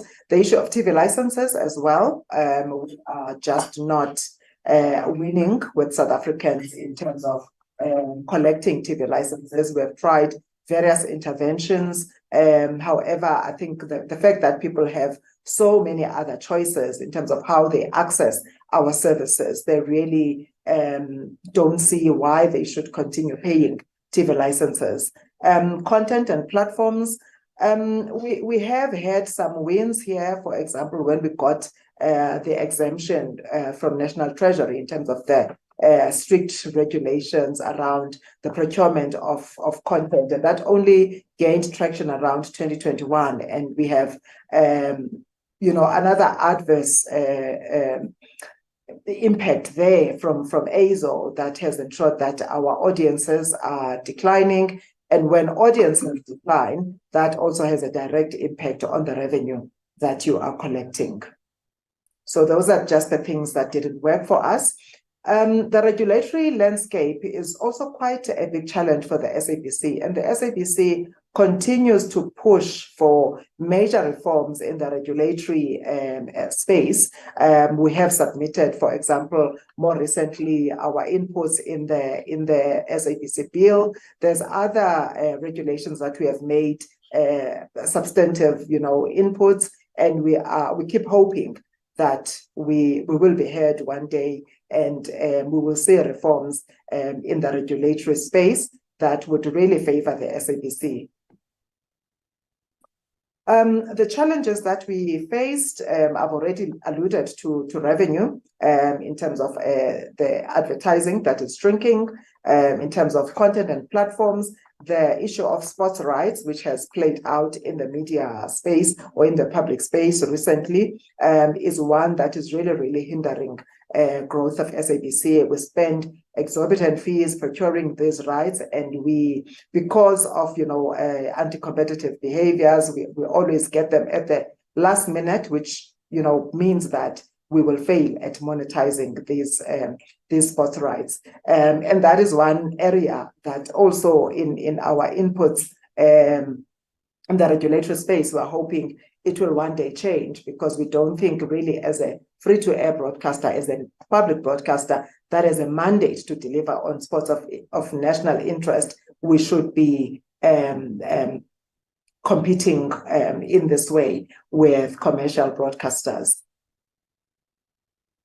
Continuing on the challenges, we've mentioned ASO and how it has reduced audiences for the SABC, but the cost of signal distribution. Signal distribution, is one of the key cost drivers in the SABC, and this is one area where we can never, cut the costs on. We can never say we're shutting down certain transmitters without impacting our audiences. We can never take a decision to not pay Centec, for example. Right now, we have, we have some interventions, platforms where we are discussing the issue of our Centec debt that we are not able to pay. But, at the end of the day, we have to have some kind of commitment to paying this debt or to resolving the other issues around our relationship with Centec. But it's one big challenge for the SABC that we have exorbitant signal distribution costs, and it's a cost that we cannot avoid. The cost of unfunded mandate, that is one big challenge for the SABC. The cost of carrying our mandated content, and the expectation from South Africans, from government, from everyone, that we have to carry certain types of programming without having secured funding for it. It means that we're always on the back foot as the public broadcaster. News is a big cost driver for the SABC, and we can never reduce our delivery on news. That is one area we can never cut costs in. We can try, but we have to deliver in all 11 official languages, which means we have to have journalists around the country collecting stories in all of these languages. That is a cost that we can not avoid. We have a 24-hour channel that has to have content running every single day, 24/7. It's a cost, and we're never able to recoup the cost that we are spending on the delivery of news. And it's a very important part of what we do as a public broadcaster. I think I will now hand over to the CFO to take us through bailout utilization and also to address some of the questions that came up yesterday, for example, when the AG presented, or reflect on the AG presentation, because it links to what we have done in terms of the audits. Over to you, CFO. Thank you, CEO. So as at the end of September, the organization had 52 million rand left in the bank, ring-fenced for the specific themes for which we got approval for in the appropriation budget. We have also ring-fenced the interest earned from October 2019 to date, amounting to about 204 million rand. And that is similarly dedicated to particular projects in the context of the themes that we got approval for, and chiefly either content and or long-term capital investments. As we received confirmation that we will be receiving the bailout, we started, of course, this was during the 2019 budget speech. The announcement was made, the appropriation bill then followed, and our application for bailout was termed as for debt obligations in the bill. Our application was for trade and other payables, content and capex, as has been said. We received the 3.2 billion in two tranches, 2019 and 2020. Upon the receipt, and of course that was following the assessment of whether we met the 11 preconditions set by Treasury. We got confirmation in December 2019 and then in March 2020 that we had met all the conditions. We had developed the turnaround strategy in consultation with GTEC, as the Deputy Minister mentioned at his introduction. And we then set about to first develop a standard operating procedure that was designed to ensure we implement the funds correctly, manage it appropriately, strictly in terms of the appropriation bill, as well as then what our application was for. It included roles and responsibilities, a dedicated internal controls, the reporting, etc. We also then enhanced our financial system, and we are tracking the utilization of both the bailout main amount as well as the interest in our system in an automated system. There are reconciliations, etc., done on a monthly basis. We then made, just in terms of the categories, how they then unfolded. Trade and other payables were settled on the balance that was due on the 30th of September 2019. It excluded all legal fees, anything that had at the time been flagged as either irregular, fruitless, and wasteful, of course. We focused our content on fresh and compelling or premium content, dedicated particularly to a positive ROI if it was possible. Our investment in CapEx and infrastructure, again, the desire was to achieve a positive ROI. And we also established a finance investment committee, which is similar to a committee in a bank, where anybody who wants funding needs to go and present their business case, the return on investment, etc., who will be responsible for benefit realization and the likes. A committee made up of a very senior cross-functional members of the management members of the organization would then preside over all projects that were identified and required funding. Of course, we try to therefore ensure that the funds would be invested appropriately and managed, and more importantly, that the benefits will be tracked. We also ring-fence a small amount for long overdue and underinvestment in health and safety matters and repairs and maintenance. This was funded from the interest. There's a few projects for this topic that were capital projects, and you'll see a bit more about them later on. So the management of the bailout has undergone a number of assurance activities in the course of the past 3 to 4 years. There were a group internal audit of the utilization about 18 months ago. The AG in particular, for the year ended 31st of March 2022, did a very extensive overview of both the utilization and where we were in terms of tracking against the benefits, and more importantly, how it translated into the income statement at the time. They issued this report in May 2022, and maybe just a few of the matters that they drew management attention to at the time. One, it was clear that the additional revenue streams were not performing as projected.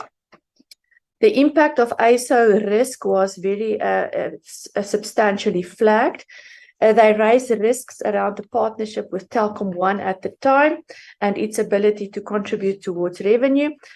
They did mention that we were successful in reducing some of our major cost drivers, but they did indicate that revenue in general was reducing, as we of course know. The impact and the responsibility of the legislative framework was flagged, particularly what might happen from must-carry regulations, and then of course the then public broadcasting levy that was envisaged, and how that may or may not change the future of the organization, as well as who will be collecting it. But they flagged in no uncertain terms that financial sustainability was a big concern, and that we needed to make sure as a management that we have sufficient evidence to support our going concern assumption, which of course is what you then see a year later, where the evidence that we did have, and in the context of a few attempts at revenue improvement plans that failed to deliver to expectation, we were unable to support our cash flow projections sufficiently. On HR, they mentioned that the 20% vacancy rate and the spread of the vacancies were a concern. It was highlighted, and of course, a vacancy rate like that must have an effect somewhere, somehow. If it's not on the morale of the employees, then certainly on the mandate. Overall, however, they did indicate that there were no fraud risk indicators. In the course, I think the first what we called monthly task team meeting was in fact in February 2020, a team that consisted of the shareholder and of course National Treasury. And since then, every month, except I think for the last 3 months, we have presented our financial results, our process of execution against the various activities, the 120 minus 15 minus the 9 that we did not proceed with, as well as then how the focus on the activities were translating into a substantial improvement in our financial sustainability. Must be noted that the shareholder consistently in the last 18 months or so flagged their concern with the fact that despite the fact that we are concluding the activities, also something that the AG raised, that the activities are being attended to. The problem is that the outputs from that you want to see expressed in your income statement struggled to come to the fruition. The long and the short of it, our SOP very elegantly and in no uncertain terms confirmed that at all time the management was committed to manage the funds to adhere to the conditions of the appropriations bill. At this point, Chair, I'm going to hand over to GEs and representatives from the 2 divisions that was in charge of the spending of the money, if you will. We're going to start with content investment. On behalf of the GE, who is unfortunately not here, we have Lala Tuku, as well as Mr. David Makubiani here, that will talk you through the next 3 slides. Thank you so much, CFO. Good afternoon, Chairperson, Honorable Chairperson, and Honorable members of the committee. Good afternoon to our Chairperson of the SABC Board and the Deputy Chairperson who's online, and my colleagues who are here with me, and everyone, all the other colleagues that are online and are present. I'm going to give context around the allocation, the stream that was allocated for content. Content was given an allocation, or rather under the VE division, video entertainment, of 1.2 billion rand, which came in 3 tranches, 544 million rand, and then 256, and then lastly, at the end of this April 2023, we received 400 million rand. The final drawdown, as mentioned, was in April 2023.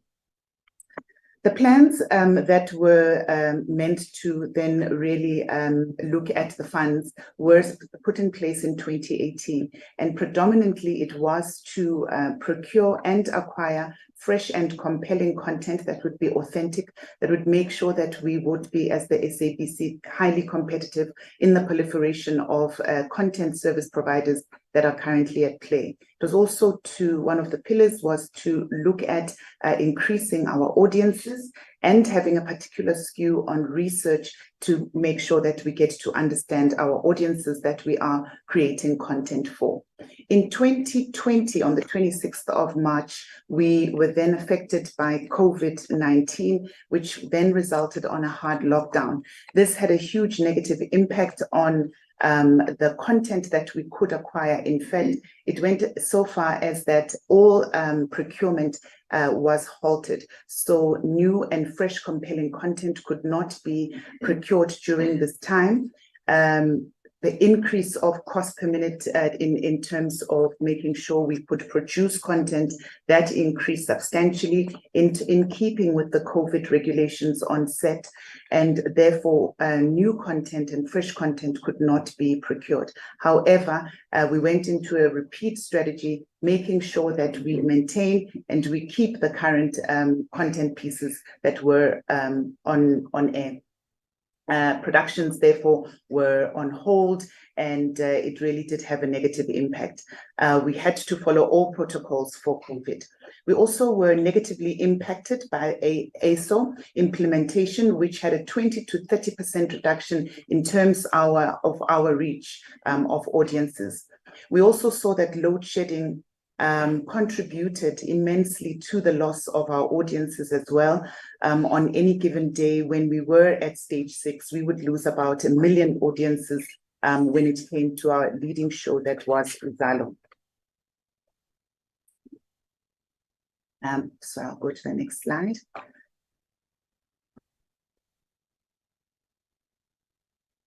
The next slide showcases how it is that we distributed the funds. A total of 196 titles were funded through the bailout funding. 37 of these titles generated a profit of 812 million rands. 111 of these titles did result in a loss of 426 million rand. An overall profit of a positive overall profit of 385 million rand was then made. It must be noted that in the 111 titles, some of these titles were attributed to some of our content pieces where we cannot generate revenue, such as our children's content pieces, factual, religious, and educational programming as well. The below slide just gives you that in numbers in terms of the 148. We are reporting on 148 out of the 196 because as at the time of the reporting, 48 of these titles are in production and still to be TX'd. I'll give it over to the head of platform to take us through the next slide.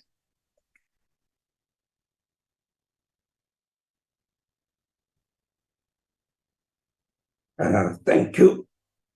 Excuse me. Good afternoon to the chairperson. Good afternoon to the Parliament Portfolio Committee members, honorable members, and the chairperson of the board, deputy chair, and colleagues, ladies and gentlemen. Without wasting time, I will just talk to this, the final slide, my perspective really from a television network perspective. And what this slide talk to really is the competitive landscape that we had to face. We are all aware that we received the bailout at the end of, or the approval at the end of 2019, of which as much as we had the strategy, we really had to get into the rollout of the content. And when we got into lockdown because of COVID, it was in 2020. And we had to then get into a repeat strategy and not have sufficient content on the platforms throughout that period. And also because procurement was also held back, we found that even marketing spend had to be reduced. So with that, we see also the entrance and the growth of OTT platforms during the period, as a lot of people were at home. And they then obviously consumed a lot more of the OTT platform content, where we start seeing a loss of our audiences that is currently sitting at about 20%. So against the strategy that says we need to grow audiences through content so that we can grow our revenue, we realized that the competition was really strong at the time. And the only way for us to then respond to competition, of course, would be, as you can see at the bottom, to start increasing in our marketing spend alongside also the introduction of fresh content. We did also introduce fresh content in key slots starting from 2021 moving forward, and those are the ones that Lala spoke about that are aligned to the expenditure, except a lot of the content was about delivering to the mandate. That's all. That's where I will end.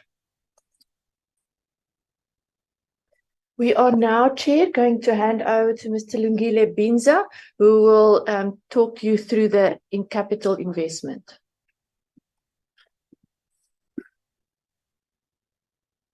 Thank you very much, CFO, and good afternoon to you, Honorable Chair. Good afternoon to the committee's honorable members. Good afternoon to the SABC Board Chairperson, the SABC Board Deputy Chairperson who's joining us online, and then the Executive Directors for the SABC, as well as my colleagues who are with me in the same boardroom. Chair, this is just the spread of the capital expenditure that was allocated to us as the technology division within the SABC. If you look onto the column that is the fourth column on the left, and I'm going to go to the next slide, the actual need for the SABC division to at least deal with its infrastructure, technology infrastructure challenges was just over R1 billion. You will see that that's how much we actually needed. And these are only the projects that were selected. And the actual expenditure on them was actually 319. And I'll come to the actual numbers that we have spent on that. But most of these, even though the division was then given 600 million rands, we actually needed over R1 billion in order for us to at least start to scratch the surface of our technology challenges. The first projects there are mainly for our news division, mainly the news channel, which is now currently sitting within the multi-choice platform, as well as the sports channel, where we were, in fact, we are still refreshing our playout systems in there. And those projects, fortunately, they are still continuing. And those are the amounts of monies that were allocated to them. Then the next one was also to deal with the playout system of our radio stations, all 19 of them. We are still busy implementing a system called DIRA, and at the beginning, you referred to this as part of the infrastructure that we showed you when you did the visit at the SABC. It's one of our revenue protectors within the radio stations, and we are just about to conclude at that project. And then we've got all the other technology-oriented systems, including the OTT platform, which we launched last year in November, which is SABC Plus, and then the scheduling and advertising system, which is the system really that we use to generate revenue for the SABC. And then we've got other critical projects like, the master control room. It's the router that we use to broadcast. These are all the critical projects that were then identified that we ended up doing. But these are just the only ones that we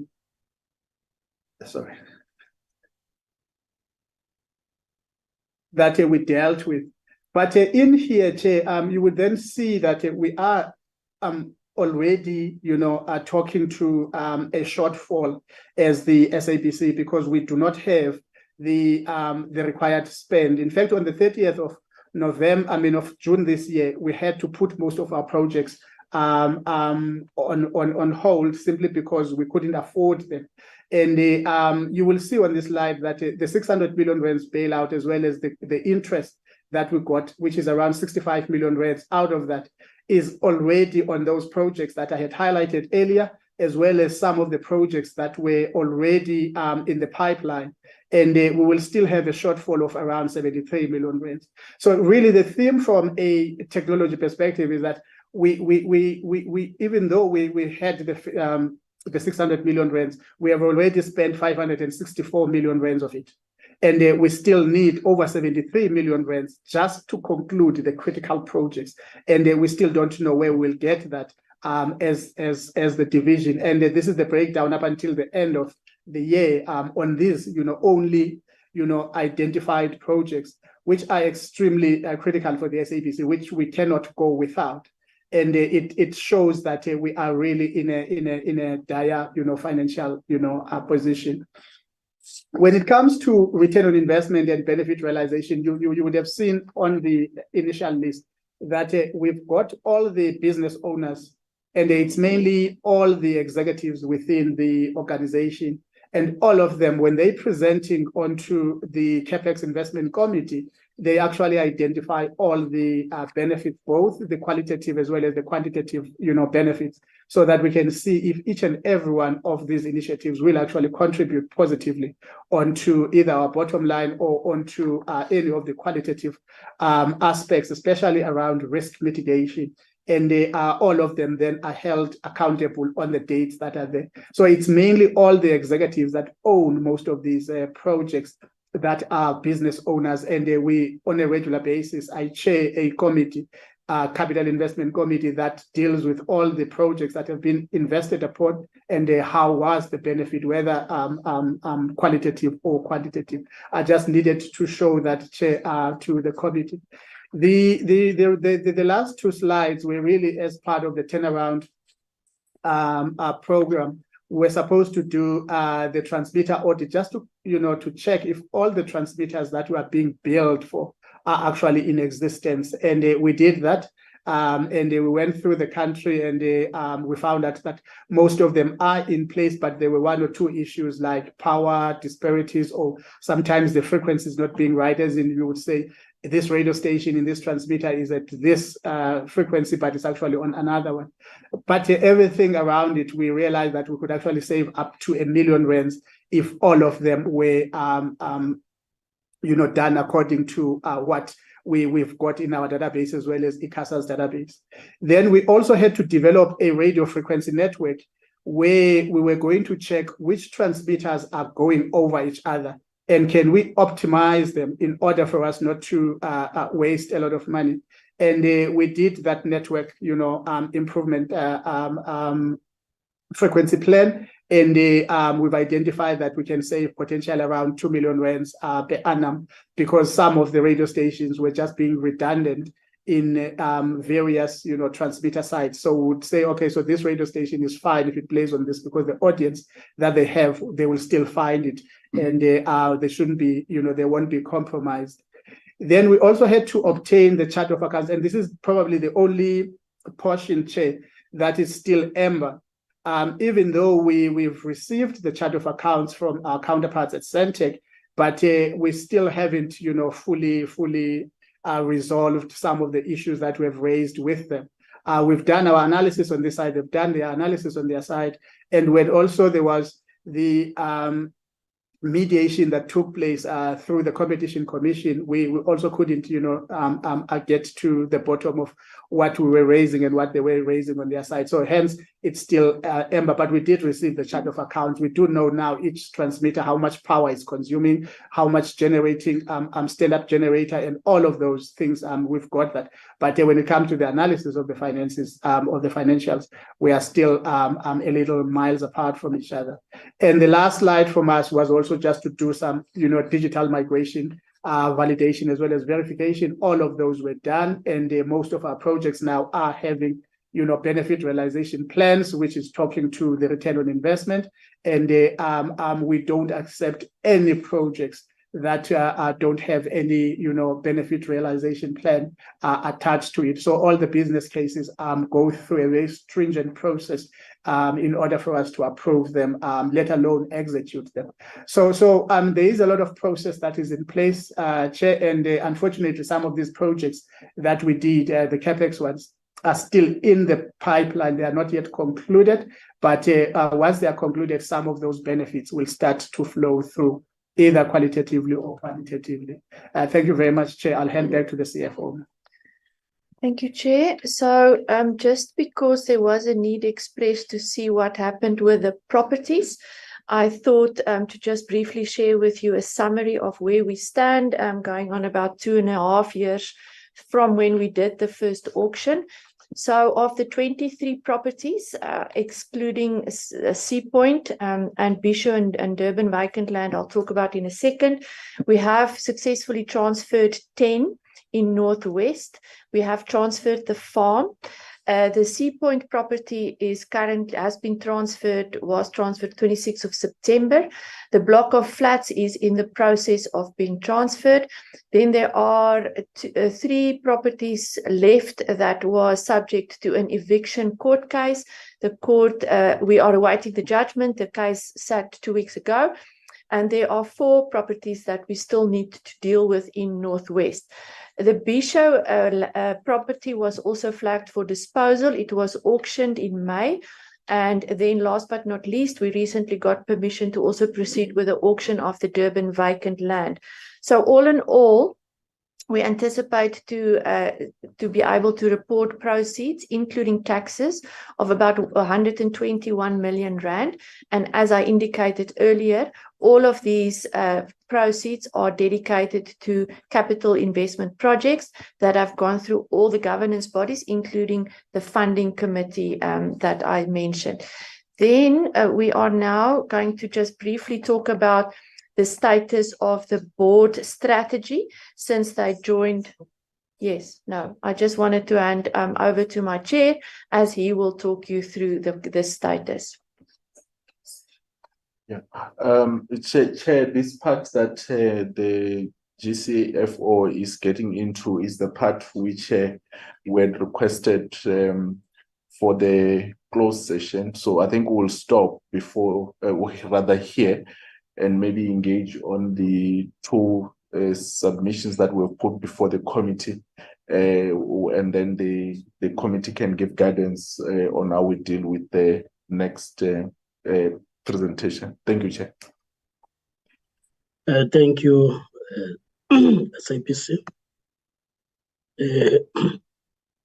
Honorable members, okay,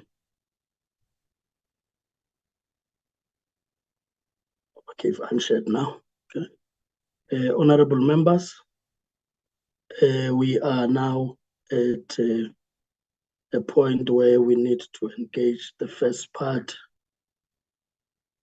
of the presentation, which is about the bailout report, which will then help us not to conflict it with what are the plans going for public accountability on money that was appropriated to the SABC. I hope I'm still audible. You are, Chair. Okay, thank you. It looked like my video was frozen, so I thought I may be kicked out. So I will now identify honorable members who would want to speak on the report with regard to the bailout, as the next part will still need a decision of a committee. I see Honorable Mazone on my side. Committee support, you will also help me to identify other members that may have raised their hands, which I have not been able to identify.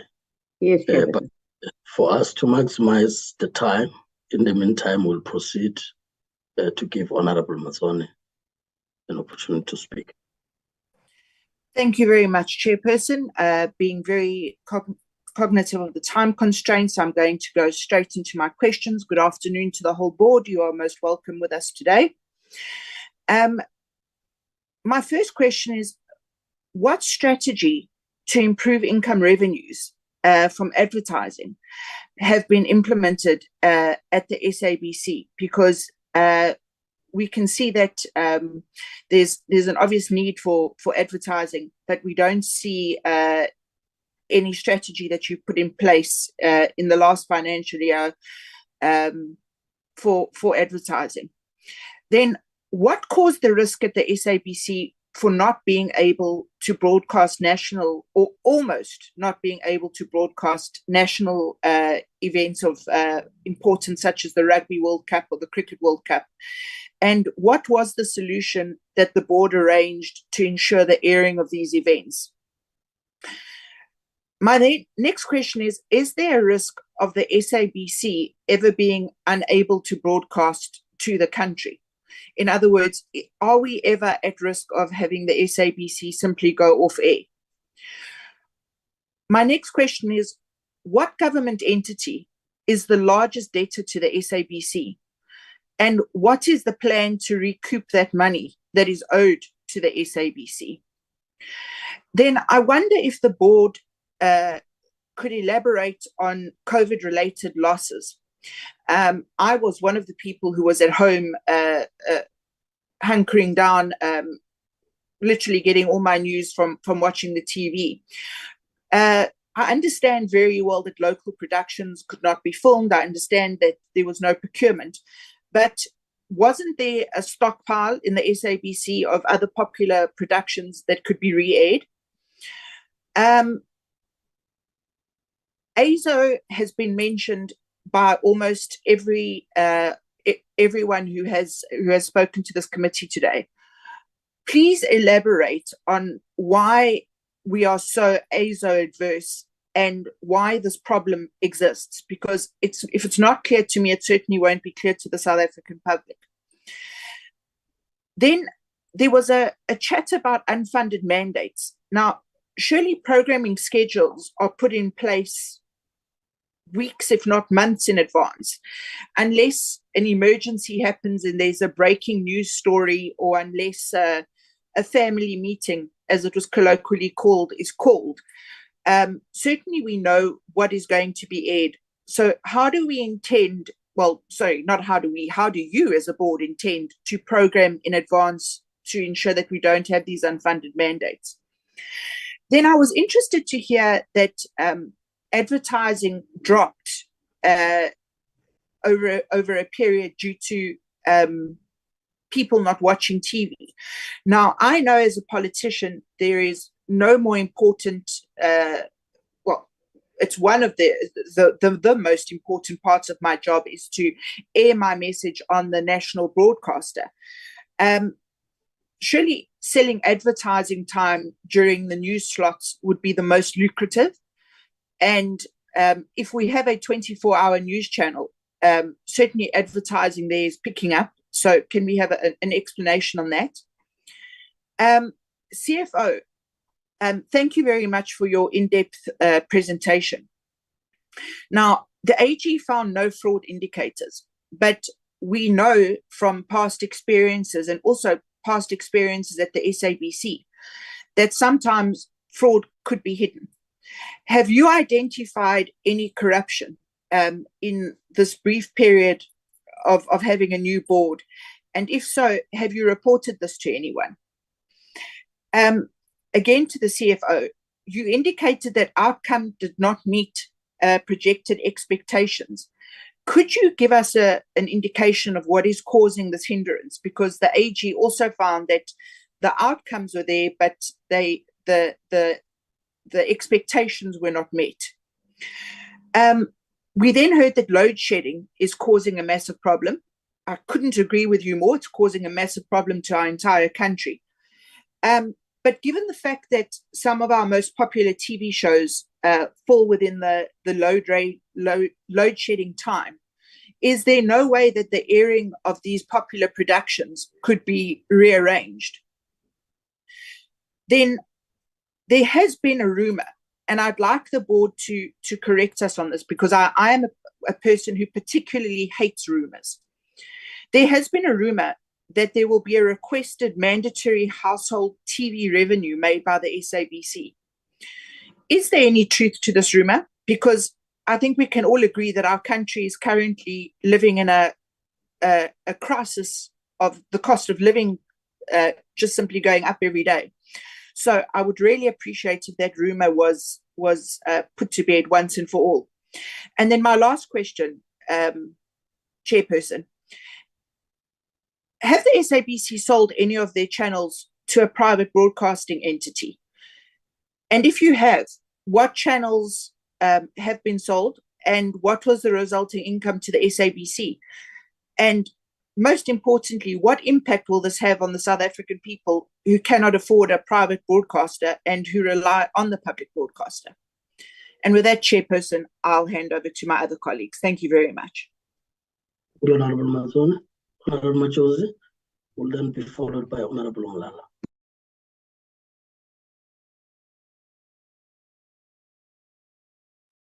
Thank you, Chair. Mine would be quick. Firstly, I want us to start maybe moving away from having more challenges in terms of COVID. That we know that COVID has caused a lot of downfalls and a lot of challenges, but as I heard when they were presenting, how then do we move? We now start to make strategies on how then do we move forward into making sure that we deal with those challenges that were caused by COVID-19. And also, when I heard the CFO speaking, the issue of receiving revenues for TV licenses, I think SABC needs to pull up their socks. That's how I will put it, Chair. They must pull up their socks in a way that it's not that they cannot afford to pay TV licenses, but the mentality is that why should I pay for a TV license when I get programs that are not aligned to what I want? So people prefer paying Netflix every month. People prefer going to Showmax every month. People prefer DSTV, paying DSTV every month. Then we have more than 9 million employees in South Africa. We should be having a strategy that will start bringing that 9 million into account and making sure that they pay the TV license. But we also need then to give them the content that they need. And even unemployed people prefer paying DSTV. You go to informal settlements, there's those decoders everywhere, and people are watching that because it's the content that they want. So I want maybe SABC to start explaining that, maybe how then do we shift the focus and bring more people into making sure that they pay for the TV license so that they'll be able to generate more revenue from the TV license. I mean, it's not much. If you look at the TV license, people can actually afford it. But the problem is that they are asking themselves, why should we continue paying for the TV license, whereas we've got better a competition that we can go to and watch. And so I think other areas Honorable Mazoni has covered, because Chairperson, it really worried us that we couldn't broadcast the World Cup. We couldn't do now the Rugby World Cup. I mean, the athletics that are taking place and everything. So we can't go on and on and not getting that, because then you'll get more people that will be coming on board and watching, and then they will be wanting to pay the TV license, because now you are bringing more of what they want to see on their daily basis. So those are the two. I think Honorable Mazone has covered most of the areas, but those are the two specific on in their strategy. Do they see themselves receiving the revenues from TV licenses and the content that they will be bringing back to the SABC, so that people will then come back and watch SABC? Thanks, Chair. Honorable Machoza, Honorable Mlala. Thanks, Chairperson, and good afternoon to SABC Board and the Executive. Yeah, I think thanks for also the presentation. I think it's enlightening. I just have a few questions. The overall presentation, I'm just worried about two areas. The first one is on the investment that you spoke about, whether that investment was on the commercial arm or was just within the public mandate. The one that you made on the bailout, the presentation you made.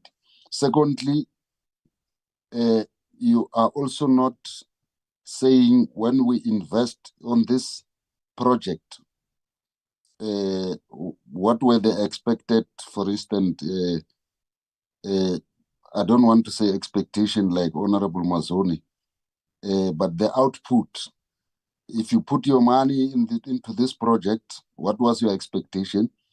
And did you achieve the expectation? And if not, it means the planning was not proper. You invested on the wrong projects. And you refer to those projects as critical projects, which means even before you invested, what was the output of those projects before? I understand the issue of COVID-19, will come to it later. But the second issue is on the commercial sales assets. Initially, they were worth about 4 billion SABC commercial assets. And you will correct me.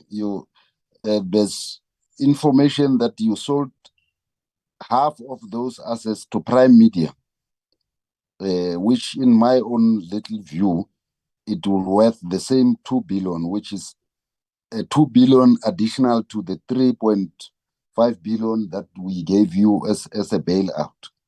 So in your presentation, this is not reflected. I want to know why and where did these assets go to, so that we are able to clearly understand where you are lacking. The third issue is SABC retrenched about 630 employees. In your report before the bailout, you said if we allow you to retrench those employees at the time, because the committee was not necessarily in agreement, but ultimately it was the decision of the board, you were going to save about 600 million. Where is that 600 million in terms of your presentation? The fourth issue, I still don't understand why your advertising revenue went down during COVID, because you are a public broadcaster, unless if there's something we don't know. All ministers, Minister of Health was always on TV, almost on a daily basis. President was always on TV, and surely advertisers should be running to SABC, because and using other media sources, ENCA, why were they not using SABC? What was the problem? Because it's a public broadcaster, and surely I don't think president or ministers need to be educated that they should be much closer to the public broadcaster, because anyway, they are also representing the public. So I'm not convinced with that, because even during COVID-19, adverts were there all the time. So if they said you had net losses because there was no advertisements, it's fine, but I need an explanation. And then the last issue would be around the irregular expenditure. What were the consequences for the last 2-3 years? I think the AG's report was expressing quite a big concern around irregular expenditure. And if you could talk to that as well. Thanks, Chair. Those are my questions for now. Thank you, Honorable Mlala.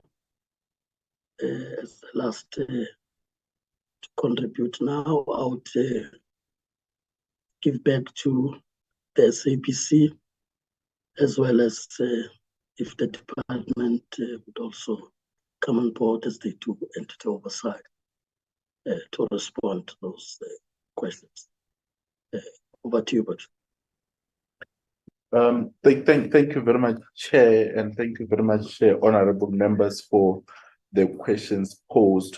I'll leave the lion's share of the questions to management to respond to, and then maybe, Chair, I can then come back at the end when they have provided the detail of the questions in relation to the questions that came through. Suffice to say at this point, Chair, just to indicate that the board activities, insofar as considering the state of the organization as we inherited it in April this year when we came in, would have included also the engagement on this turnaround plan, and also equally the question of the utilization of these bailout funds as it were. So I think what one can say at this point is that there are indeed a number of detail in relation to why certain interventions did not yield the expected results, which management will go into a bit of detail on that. I think the one that I can speak to, which speak to some of the activities or the challenges that we had to engage in as this board, is probably the question of the broadcast of the Rugby World Cup and the Cricket World Cup. And I think the COO will come in later on to give a bit of more detail around this. Honorable members will be aware of the regime of the awarding of rights or sports rights, which are on commercial basis, which unfortunately also include free-to-air rights in that context. So the engagements would then go on in terms of sub-licensing agreements.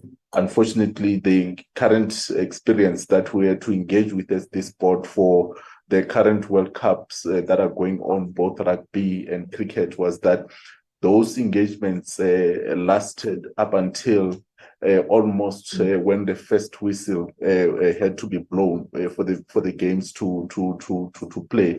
The situation was actually worse on the cricket side of things, because those engagements went on until even the first game was actually played, to the extent that as much as we ended up funding each other with our colleagues from Randburg, we had to ended up missing the opening ceremony and the first game that we should have gotten in terms of that agreement. So I think the broader question around the sport rights is one that requires an engagement as well with the regulators, so that we address the question of how do we unbundle the granting of these rights, where potentially you are able to separate the free-to-air rights from the commercial rights. You honorable members will also be aware that there is an ongoing engagement at the level of the competitions commissions around this matter. But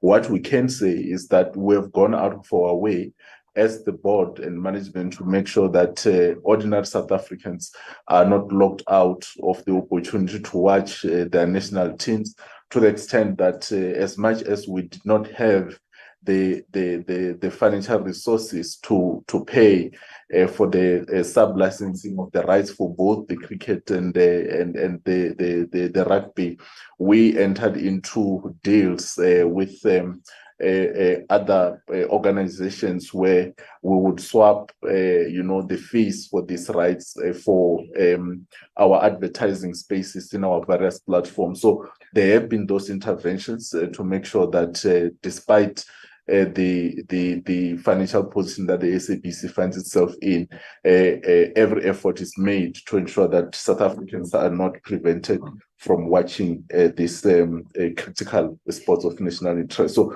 I think the other aspect, like I said, there's a bit of more detail in terms of what would have been done by management over the past couple of years with the board at the time. As much as we are praised, Chair, and we're properly briefed, I think it will be best that I allow the management team to give more details around those aspects, and then we can come in and speak a little bit more, maybe to supplement on what management would have presented. As I indicated, Chair, I am also with the Deputy Chair of the board, so she probably will also come at the end. Thank you, Chair. I'll hand over to management. Thank you, Chair. I've noted a number of questions from Honorable Mazoni and Honorable Mulala, and I would like to start with the question on unfunded mandate. I think there is a wrong interpretation of unfunded mandate, and I think we really need to clarify what we mean by unfunded mandate as the SABC. The SABC, every radio station's license, for example, even the television licenses, there are genres of programming that are prescribed by ICASA that we cannot avoid to produce. For example, radio dramas, children's programs, educational programs, both curriculum-based educational programs and civic education. There's informal knowledge building that we have to produce on a daily basis on most of our PBS platforms, radio and television. There are the sports of national interest.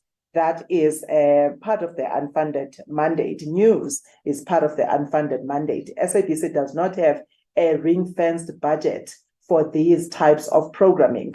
The revenue that we generate from advertising, it has to cover production of this type of programming that is unfunded, even though these are the programs that have the most impact on the lives of ordinary South Africans. So we are making an issue of the unfunded mandate because when you look at a schedule of a radio station, for example, there's only so many hours that you can monetize: the breakfast show, the afternoon drive show, and perhaps the 9 to 12 show. The rest of it, it's mandate programming. We have to deliver religion. We have to deliver cultural programs. We have to deliver 70% local music on the PBS radio stations. And that applies to 15 of our radio stations as SABC. So in a schedule, you only have, out of the 24 hours, 6 or 7 hours that you can truly monetize. And the rest of the schedule, you must fill it with programming that has an impact on South Africans, but you don't have a budget that is set aside for that. So a station is allocated a budget, it must see to finish how it delivers on that mandate. So Honorable Mazoni, you asked about the risk of these events of national interest not happening. It is a serious risk, and we have seen it materialize in certain times. And COO will come and explain how the issue of sports rights, for example, is the one that really is a thorn on our side. And then there was a question about selling of media assets. The SABC has not sold any channels, radio or television, since 1996. The last time we sold our core assets was in 1996. We have not been able to do so.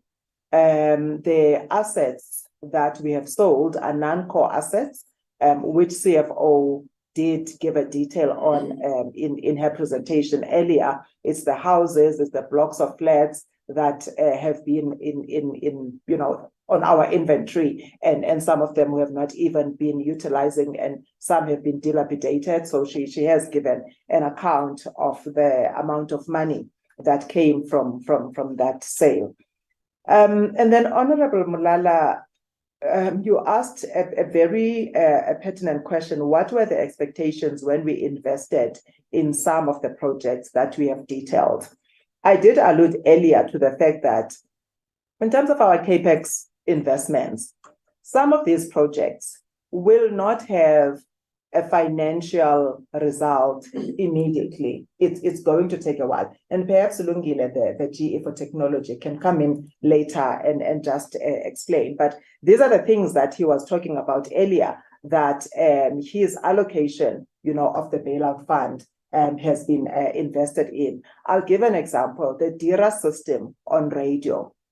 It had become quite challenging for our radio stations to perform and deliver efficiently with an outdated system. We had a system that was freezing, that was losing information, and that impacted our revenue, because if an advertiser books an ad and when a presenter in the studio wants to play the ad, they cannot find the ad because the system has frozen or has crashed.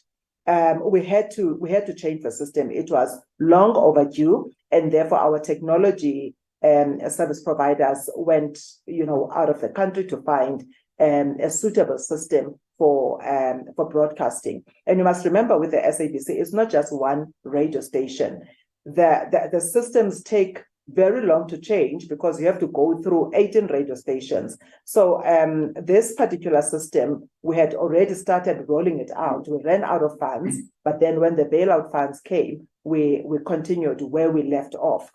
We still have stations that don't have DIRA, for example. He's still busy rolling it out to the stations that have been left behind. But we prioritize to the stations that are cash cows for the SABC, because you cannot have a system, an advertising system crashing on Metro, because that's where the bulk of your advertising is sitting. So these are very necessary systems for us to be able to broadcast, but they are not revenue generating. They are revenue protecting, in the sense that we've now locked those adverts. They will not disappear in the middle of a broadcast. Our archives are locked. They are not going to just disappear because the system, consistently crashes. It's the tools of trade that we have to have. We have to invest in these tools, and if we are to provide a quality service to our audiences as well as to our advertisers. And then on the delivery and not being able to monetize the events of national interest, like the ministers' speeches, especially during COVID, the presidential addresses during COVID. We have to remember that in the television space, you sell like 3 months in advance. And clients book what is on the schedule, what is guaranteed on the schedule. They know that Generations is on air at 8 o'clock, for example, every day, Monday to Friday. And therefore, they will book a campaign on Generations. But when you then announce that we're not going to have Generations tomorrow, because the president has to address the nation, it's an important service that we have to deliver as the SABC. But unfortunately, instead of making money around that particular address, we lose money, because now you go back to the client and you say, unfortunately, we cannot deliver Generations. And the client says, well, that's not the environment I bought. I was buying listeners who are following Generations, or I was buying advertising in a music program because there's a certain type of audience in that program. So if you're saying to me, you're going to have a president speaking or the minister speaking, then I want a credit note. So we issue credit notes whenever we have these addresses by president or ministers or any other event of national importance, especially when it is done last minute. So we lose money instead of making money. During COVID, a lot of our advertisers were struggling to make ends meet, so they pulled advertising. A lot of establishments that advertise on our platforms, for example, they advertise so that they can get fit through the door. So if they have closed shop, there's no fit through the door, so they stop advertising. We did have new advertisers or increase on advertising where, the services were permitted during COVID. Retail stores that started online apps, we managed to get some advertising out of those, because those were services that South Africans were using at that time. But if a retailer has closed shop because there's a lockdown, then they will also reduce their advertising, because they're going to advertise and then people are not able to get to their services.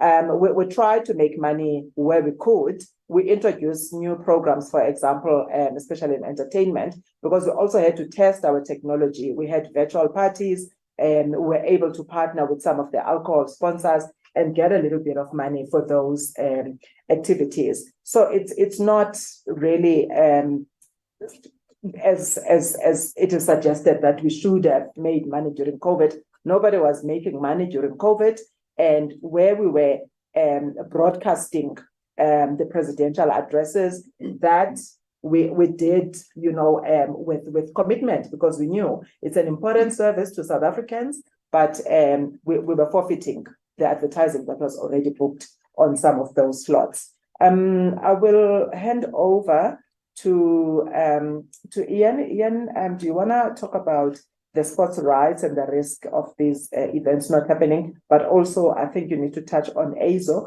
and why it is a problem. Why is it that we've lost audiences as a result of AZO? Thank you, Chair. Thank you, Nora. Good afternoon, Honourable Chair and members and my colleagues. So yeah, I'll take it from the top and the question that hasn't been dealt with yet in terms of the strategy to improve revenue. We have implemented the strategy. It is successful. We can see a year-on-year and month-on-month growth. It's positive. The difference is obviously we've got to claw back on the gap right now. And so if we compare it to target, there is a negative variance over there. But if you compare it to year-on-year and month-on-month, it's a positive growth. So our strategies are different trading models, different content acquisition models. We've got various revenue share models that we have implemented. It's definitely working, and we will start seeing that growth as well going forward. In terms of the Rugby World Cup, Cricket World Cup, and Honourable Majosi also raised the issue of athletics not being on a platform. These are all related to the ICASA regulations that was published in March of 2021. We had hoped, and what we had put in was the recommendations that the sport rights gets unbundled. In other words, best practice around the world is that if you do not have a license for that particular broadcasting, you're not allowed to buy it. So if, for example, we're free-to-air broadcaster, we cannot acquire subscription-based licenses. That is unbundled. In South Africa, our regulations allows MultiChoice to buy sports rights on a wholesale basis. So they can buy free-to-air rights, although they do not have the ability to use it or exploit it. So they would acquire it for one of three reasons. One, to hoard it so that we, as an SABC free-to-air platform, cannot receive it. Two, if they are forced to pass it on to us, it is with additional costs. So we would pay more than we would if we had to be able to buy directly from the license holder. And then the last one is additional restrictive conditions. So, for example, they block out certain of our platforms and they prevent us from exploiting that content. So we're buying it for more and there is less ability for us to exploit it. You would see with the Rugby World Cup as well as with the cricket, they prevented us from putting it on the OVHD, which is the e-media platform. Some of the other restrictive conditions include, in the past, for example, our own OTT platform as well. That is going to continue as long as the regulations are in place. The SABC lodged a complaint with the Competitions Commission in July 2021, so it's about 2022, so it's about 14 months ago. That was recently delayed till next year. So until that is heard, there's no recourse for us around that matter. The risk of blackout, there isn't a natural risk of blackout. We do have DR put in place. However, there is some single points of failure that are being mitigated right now, and those are part of the projects that my colleague Lungile shared earlier with you in terms of what we are implementing and what has been prioritized. In terms of the related COVID losses, we have quantified that previously to be about 1.5 billion, and we have put in various motivations to see if we could get some relief from that funding, but none of that was successful. COVID, the stockpiling of productions, yes, that was actually one of our mitigating things, that we were able to keep our long-running productions in place because of the stockpiling, and there was less impact on the actual airing of the productions. However, and the CEO has already spoken about the negative impact on the revenue, with customers obviously stop advertising during that period of time. It was to the point that our sales is done upfront. It's not done on a day-to-day basis. Yes, there is, but the big sale is done 3 months in advance. And there's penalties if customers don't spend a certain amount with us. During that period of time, they even went as far as canceling and rather paying penalties than actually having their ads placed during that period, because they obviously just could not sell their products as well. In terms of the analog, we are not adverse to the analog switch off. We actually welcome it. And this is one of the areas that is going to improve for the SABC. So we're moving from analog to digital. One of the disadvantages of analog is being able to not respond very quickly, for example, from placing advertising on a daily basis. That's one of the disadvantages. The other is it's a very manual process in terms of scheduling in our environment, so we welcome that. The biggest advantage for the SABC is that we will be able to play in a multi-channel environment. In other words, more than just the current channels that we have, we can grow our channels. The disadvantage of the current way that analog switch off is happening is that up until now, that migration was to a DTT platform, and DTT is saturated. In other words, it's a digital platform, but there's no additional channels. So although we're moving over from analog to digital, the SABC cannot grow its channels, and hence that has a monetary impact on it. Moreover, there is a lack of set-top boxes. So if you look at, there's about 5 million plus indigent households. If they are cut off from analog and do not receive a set-top box, that's predominantly the only platform that the SABC has on an exclusive basis. We lose that audience and they will be black on air basically. And that has a huge impact on our audience share, as well as a knock-on effect on our revenue. In fact, we've already quantified that. Just the switch off in the 5 provinces, it's a 500 million loss immediately that we have on our television platforms. So we welcome the analog switch off, and we want that to happen even faster, but it has to happen with set-top boxes that is being implemented. And unfortunately, in the last more than a year, not one set-top box has been installed. The analog switch off has been scheduled for next year, December the 31st. It's 4 additional provinces, and it's the largest of the provinces. With no set-top boxes being installed, it means that we're going to lose the bulk of the SABC audience. That's going to have a huge impact on our audience share, as well as a devastating impact on our television revenue. Then load shedding. There was a question on load shedding and the disruptions. Now, load shedding, unfortunately, happens on a 24-hour clock, and it's not just in one area, it's across areas. So at any given point in time, during our prime time, there will be areas in the country that will be affected by load shedding. Our competitors have the advantage because they have a digital platform in the form of DTH. They have the ability of scaling and having new additional channels immediately. They can scale up and down. We don't have any additional channels, and their mitigating step was to have additional channels and repeat those broadcasts or those programs that were lost during load shedding, and hence they are able to retain the revenue from the sponsors. We unfortunately don't have that luxury, and so it does impact our environment severely.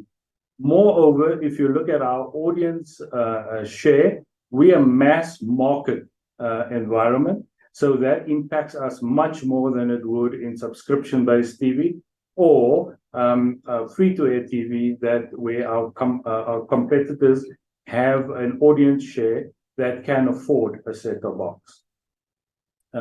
Chair, I think, the last one was the household, the household revenue, which is called a household levy.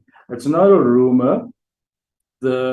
SABC bill that is before Parliament right now speaks of finding an alternative funding model for the SABC within the next 3 years.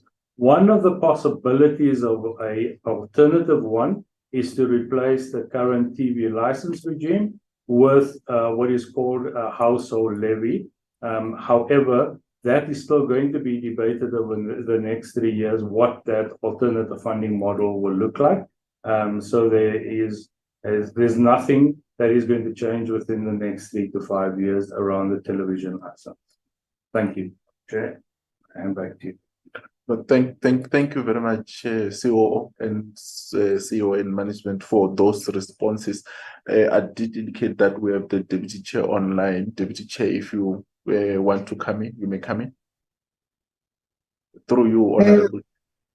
Thank you very much, Chairperson. Good afternoon, Chair of the Portfolio Committee and honorable members. I do apologize, Chair. I'm at home, so the bandwidth is not as strong as I would prefer. I know most of the questions have been covered, and the one that I saw that was not covered in this respect was the question around the license fees. And you correct me, I think this was raised by Honorable Member Majosi, wherein she stated as such that people elect to watch alternative channels and alternative over-the-top players instead of the SABC, because the SABC itself is showing a content that is not palatable or is not fresh, for lack of a better word. I just wanted to say this. Whilst we've been compared to especially the over-the-top players, here lies the difference with the SABC. And portfolio committee members may be aware of such. SABC is one broadcaster, as a public broadcaster, as explained, that has won the unfunded mandate that has been referred to. The second part is SABC does not only invest in buying and acquiring and commissioning content, it also invests in terms of infrastructure in ensuring that the TV that each and every person watches has a signal, and that signal comes at a cost in itself. So the issue of the license fee, whilst it's a nominal fee, it goes over and beyond what people may think the SABC is currently able to do. So I just wanted to paint that picture that SABC's mandate is not only driven just to make sure that there's content, even for yourself, when you're listening, let's say, to the TV, to the radio drama that the acting CEO was talking to, SABC has to pay for signal distribution cost, has to make sure that it's not a matter of watching or listening to a podcast that a person will have, will be connected to the internet, will have a microphone and sit behind it. There's a lot of infrastructure that has to be paid for, which the CIO, Mr. Lungile Mbinza, spoke to. And as already alluded, even in our report, you would note that we are still saying that insofar as the contribution that we receive from government as the SABC is at 3%. Therefore, we encourage South Africans to make sure that they pay their TV licenses. It's not only the right thing to do, it's something that the SABC in itself, for the signal to be there, it needs a fair contribution from the public. Unlike those over-the-top players, an over-the-top player pay a fee, right? You don't even have to buy any connectivity except that from your service provider for purposes of data bundles, and you do not have a transparency in terms of how they are contributing to the economy of South Africa, to the network. When I say network, I mean the Centec that we spoke to earlier, which SABC contributes hundreds of millions of rands. So I just wanted to contextualize that response in that manner. I'll pause there, Chair. Thank you. Chair, I will just allow the CFO to speak to one question that was asked by Honorable Molala, which was not responded to, around the retrenchment question. So the CFO will speak to that, and then we can then hand over back to the chair. Thank you, Chair. Just before I get to that question, Honorable Mazone also posed two questions to me. One was whether I have identified corruption in the period that the new board has been here and whether I've reported it. So I did raise my concerns to the board around what I do believe are opportunities to weaken the governance structures and internal control in the organization. But I have not identified corruption per se, of course, noting that I am not an expert, but that there are indicators that the internal environment is under threat. Those are the kind of things that I have raised to them. The honourable member also asked me about what I believe are the reasons for the disjuncture between the outcome of the 120 activities and our financial statement performance. If I understood correctly, member, you will correct me if I'm wrong, but in essence, it is the fact that our revenue initiatives, for a variety of reasons, internal and external, did not come to fruition. Some of it is captured in the document, and the rest, of course, some of the themes, particularly in the 2023 year that I presented earlier this morning, also fits into that. Then on Honourable Molala's question, so just briefly, our permanent compensation bill in 2018 amounted to 2.5 billion rand. By the end of the Section 189 activities, around about March 2022, it was reducing to about 1.5 billion rand. In the year that we reviewed this morning, it amounted to 1.7 billion rand.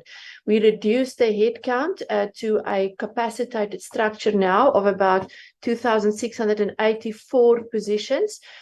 Yes, we have struggled to fill a number of positions. We've got an average 18 to 20% vacancy rate. But just to confirm, the total number of employees that left the organization at the end of March were 140. That would have been strictly according to the Section 189 process. But we did have a number of people that also accepted voluntary severance packages, and that contributed to the increase in our vacancy rate. We were targeting to achieve about 700 million rands worth of savings through both the Section 189 and additional initiatives. Those initiatives included also an annual salary freeze, which is still in place as we sit here today. Our average increases would amount to as much as 100 million rand per annum. We did reduce, oh my goodness, we did reduce our leave days. Please call logistics. We did reduce our leave days from 35 to 28, and that also reduced the impact. And then an activity that is still ongoing is the Section 197 process in our TV license department that will see the outsourcing of those activities. Thank you, Chair. And with that,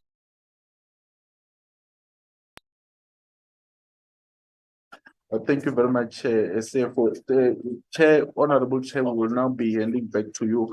I just want to maybe speak to one issue that Honourable Molala also raised around the question of the determination of what was expected for the investments that were made and whether those expectations were met. So there was a slide which indicated the number of projects that had been implemented and the ones that made profit and the ones that made losses. It didn't give the detail.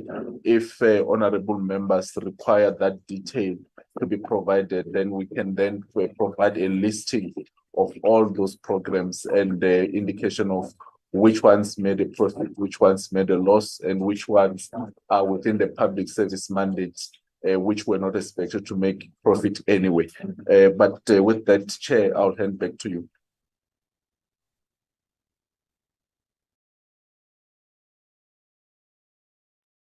Thank you, SABC, for the responses. I take it that the honorable members would have received responses as it relates to this first part. And I think from the first part, it's quite clear that there's indication of where the money went. There's also admission that some of the intended outcomes would have not been achieved. And of course, for some of the investments, the realization of such would be not in the immediate, but probably in the medium to long term, that would see the results of such investments. I'm saying this with an understanding that there's a commitment made by the minister and the SABC from its AGL that there will also be further auditing of what could have been implemented and whether the deployment of that bailout would have really been for what it was intended. I think that would further answer some of the questions as to whether the AG may not pick up fraud solely deeper investigation would either firm or if there's any would be able to pick up that. But as Honorable Majosi would have said, that having learned all that, we now have a new board, we surely would be also interested in them turning around the fortunes of the SABC, and that for that reason, that would get also another presentation as it relates to what are the immediate interventions, and if there are any long term, what are those? Of course, as we do that, we'll have to keep also in mind that in the presentation, there are also matters that relates to the legislative side of things, whether it be policy, be it regulations from the regulator. I think on the sporting rights, members should be having by now better clarity on why there are these challenges from a point of competition and all that, to a point where it would appear that you can also have monopoly on certain things and sometimes regulation making it possible for that to happen. And as people who do the oversight also on the regulator, I think it brings the question that we may need to get from CASA, whether those regulations really achieve the intended purpose of regulating that space with these practical experiences. I think that the other issue would really relate to the need for us, once this referral finally comes to the committee on the SABC bill, to look at the funding model for the SABC. Just that I thought when they were explaining the unfunded side of things, because earlier we're given the figures, that if you look at the 900 million, of that, 700 million would be something you can't avoid, that of giving news all the time. And the question will be whether, when we say it is a public broadcaster, whether adequately the fiscals are funding the public mandate. But we know from reports at this point that it may not be like that from a point of financial commitment to that. Hence, the bill would look at those matters. So I'm just saying, honorable members, as we get to engage, at least we should also be learning from the information that's being shared, so that it helps to shape how we need to approach other discussions that we are going to have. And surely, like I'm saying, as it relates to these regulations, surely ICASA would have to be engaged. I'm sure they have a way of explaining why would we have such an arrangement, if changes are to be made, what it does in the market, and so on. But more importantly, how does it ensure that South Africans would not be at all times, when these sports of national interest declared by the same regulations that are made by the regulator, that every time they are to happen, we have to hold the breath until there is an agreement with others that are on another level, who are not on the free to air. So we have to look at that balance. But like I'm saying, when the ICASA comes back, we should be able to engage at that point. I'm sure honorable members, whilst we are on it, it is important to also remember that with the changes in the board, the committee has not been presented with the revised corporate plan of the SABC. And from a programming point, SABC, please keep that in mind, that we'll have to still call you back, because that was still a matter to be finalized between yourselves and the shareholder. That finally, we should also measure you on what has been presented and approved as such. So please keep that in mind, that we may need to look at that, and hope by that time the strategies that you talk to will also see them reflected in your plan that you could be held accountable for. With that, honorable members, having been said, we'll now move to the next item.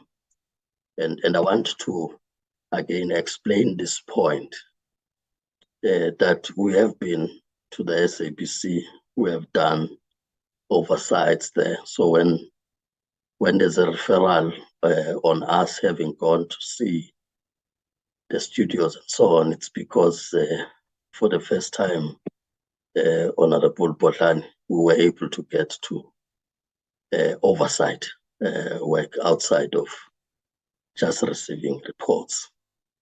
And this thing of taking the committee into confidence on matters that have got commercially sensitive information from a point of competition and so on has been raised, and we're amenable to that. But we needed motivation in that regard. So I'm starting from that point. But also that we would have had a similar situation before, that there's been this complaint that everything that's put as strategy, before it gets implemented, because of your long processes that you have, government, the market doesn't work that way. Those get implemented by competitors before you even do it.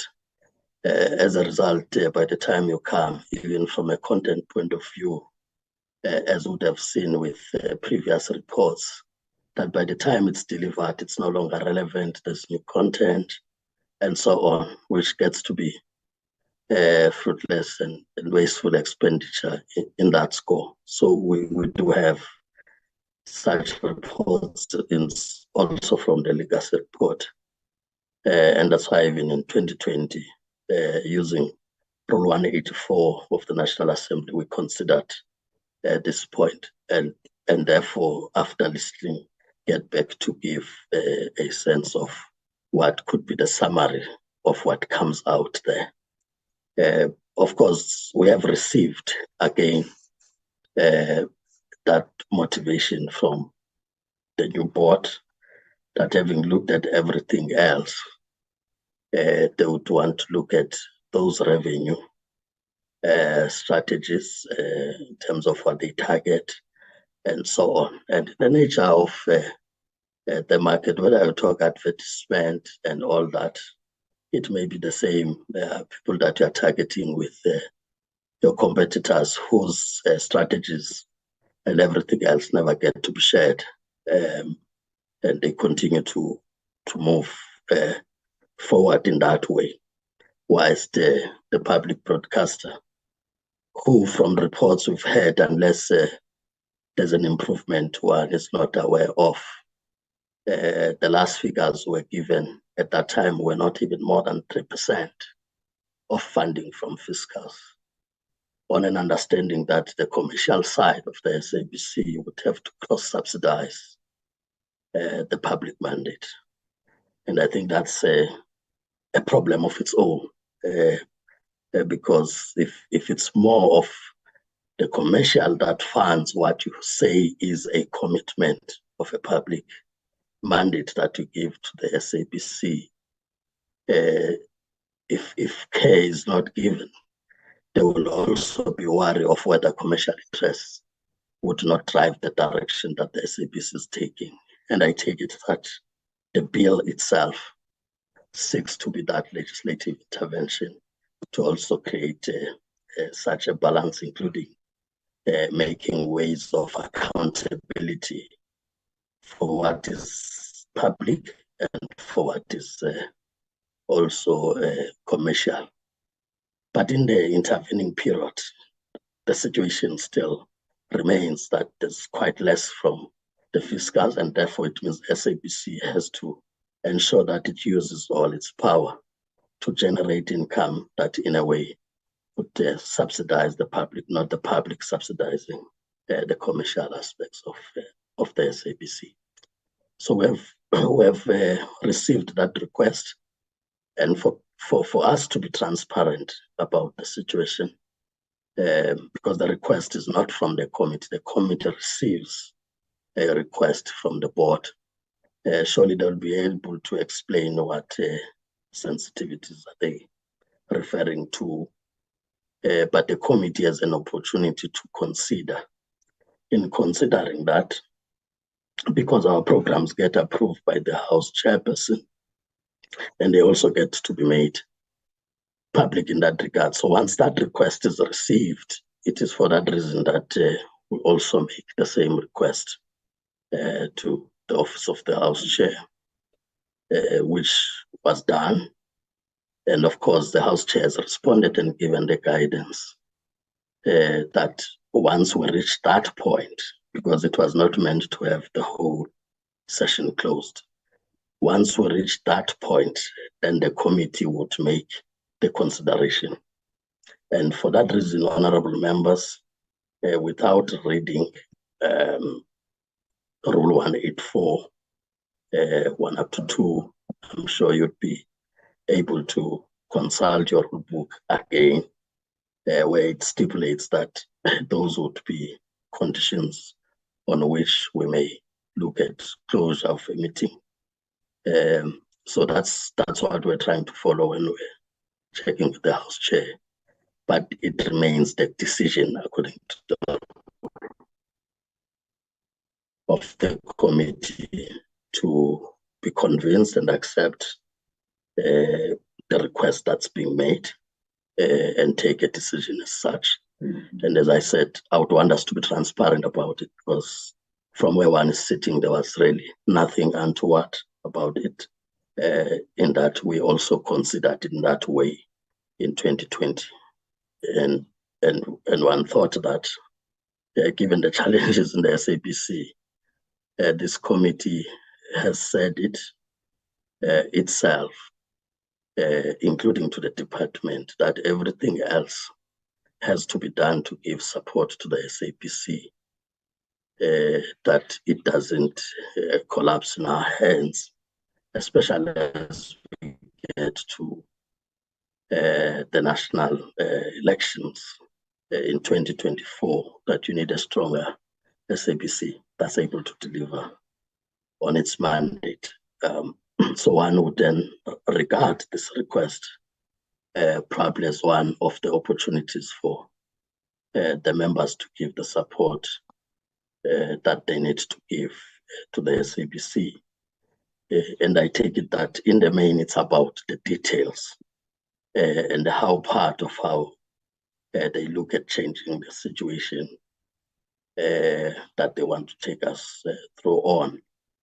However, South Africans will still have to know, in summary, what would be the areas that the SABC look at without dealing with such a detail.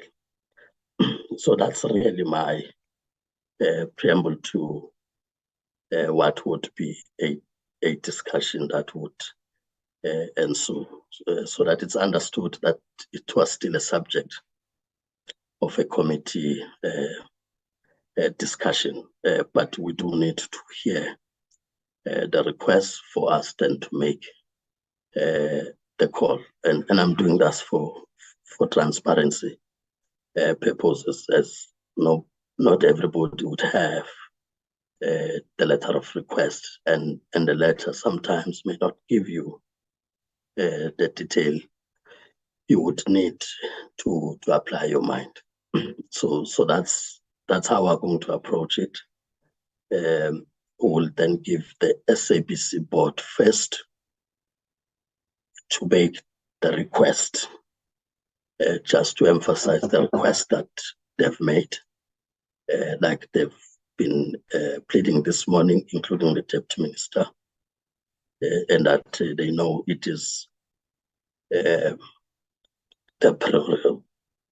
prerogative of the committee to consider it in the affirmative or decline that, but with, of course, valid reasons. That's where we are. I'm not sure, Honorable Mazone, on what point are you rising now before we get the request? Because I thought as members come in, they must at least have heard that it is the initiative from the side of the SABC and what informs them to make such a request. Honorable Mazone. Chairperson, if you would prefer for the SABC to speak first, I'm perfectly okay with that, and I will wait to hear their request. Thank you, sir. Okay. Thank you. I'll just give the board a few minutes to just present the request. Thank you very much, Chair and honorable members. I think, Chair, in your context for the request, you have really touched on the basis of the request that we submitted to yourselves. Maybe just to indicate that the next section that we just want to briefly speak to with the committee is that when we came in as the board, we would have been confronted with the issue that we dealt with earlier on, the question of the going concern question that was put before us by both the management and the Auditor General. In the engagements with the Auditor General and management, it became apparent to us that the problem is not only a historical one as it relates to how the SABC has performed in the 2022-2023 financial year, but rather that the problem was also a present one and a futuristic one, in the sense that when we came in April, by the time we got to May, June, it was apparent to us that even the revenue projections that the SABC had set itself for 2023-2024 financial year were actually being missed by significant margin. So it became clear to us that the targets that had been set will be missed, but fundamentally, it became also apparent to us that the continued operations of the SABC are at risk. You may recall, honorable members, that at a particular point in time, a submission that was made to us as the board finds itself in the public domain, which raises concerns about even the ability of the SABC to pay salaries of employees and so forth. So that triggered us to then say we need to intervene in the immediate. As much as the board, we understood that we needed to give ourselves time to understand the organization, understand the state of the organization, so that we can then craft a more long-term strategy for the SABC and a turnaround, given what we were inheriting. We realized that there was an immediate and urgent need to develop a short-term intervention to ensure that the SABC is able to keep the lights on whilst we are crafting the long-term strategy. So in that regard, we would have then, working with management, developed a short-term intervention. And this short-term intervention is on both sides. It looks at cost reduction from a point of view of saying, identifying certain expenditure programs that can be deferred from this financial year whilst we reposition the SABC. And on the other side, which is the greater focus of that intervention, is what we could term quick wins in terms of what can we do to drive revenue. So in some of those interventions, there will be strategic interventions that speaks to how do we engage the market in terms of engaging our advertisers, sponsors, and so forth, that we wouldn't ideally want to discuss those type of interventions in an open platform where even those who are in competition with us can grab those ideas and go and implement them, or at least use it to make it to the advantage and maybe make it difficult for us to then realize the fruits of those interventions. In certain instances, some of those interventions speaks to policy review in terms of doing things differently, maybe engaging the market differently, whether it's for advertising or for sponsorship, which could also be, trade secrets, so to speak, which can then be exposed to our competitors who may also apply the same methodology, which may defeat the attempts or the purpose of this short-term intervention. So that is really the case that we're making, Chair, that maybe would be afforded this in-camera engagement so that we can freely engage with yourselves as the committee and freely respond to your questions in details where they come, without wondering whether maybe being more detailed can compromise our ability to extract value out of this short-term strategy interventions that we have put together to assist the SABC to stay afloat whilst we're dealing with the long-term strategy question, Chair. So I think I will leave it there, Chair, for the committee to consider. And if our request is declined, we will still try and find ways of speaking to the interventions in a manner that somehow it does not divulge too much details, but I think it may compromise the quality of the engagement and the depth of the engagement as opposed to if our request is granted, Chair. So with that, I'll hand back to you. Thank you, Board Chair. I'll now, without waste of time, the members would have heard. I'll then invite members to participate in this discussion so as to try and get some ruling later on how we need to approach the matter. On my side, I see the Honorable Mazone's hand, which I'd identified anyway before. Will then be followed by Honorable Mlala. Honorable Mazone. Thank you very much, Chairperson. Chairperson, I think in dealing with a situation like this, one must compare apples with apples. And we are not. We're comparing apples with pears because the SABC is not a state broadcaster. It is not a private broadcaster. It is a public broadcaster. And I think we need to be very clear in our understanding that the SABC does not belong to the government. It does not belong to the SABC itself. It belongs to the people of South Africa. The SABC is constitutionally mandated to broadcast to the Republic of South Africa.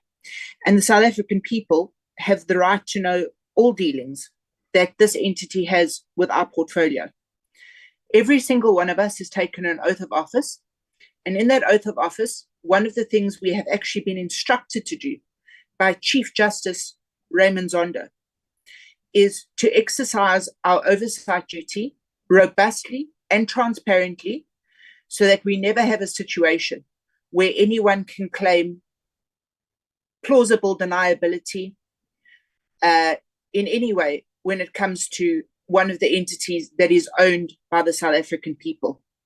Quite frankly, after the presentation we have just seen and the questions that have just been answered, I cannot see any commercially sensitive information that the SABC could possibly provide this board with that would in any way compromise their state of financial readiness or financial future in terms of the advantages that a private broadcaster or a commercial broadcaster, as they refer to it, would have in any way, because so many millions of South Africans absolutely depend on the SABC as their only source of broadcaster.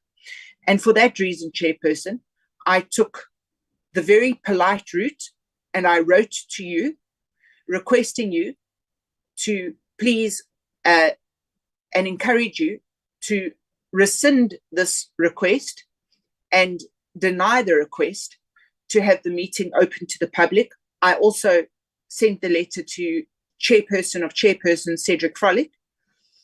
I have not received an answer from you to the letter that I wrote, nor have I received an answer from Honourable Frolick. However, I do believe that Honourable Frolick, according to some media reports, did turn down media requests to have the meeting opened. So I would like to place it on record, sir, that the Democratic Alliance will fully participate in the meeting. However, we do request that the meeting remains open to the public. Thank you very much, sir.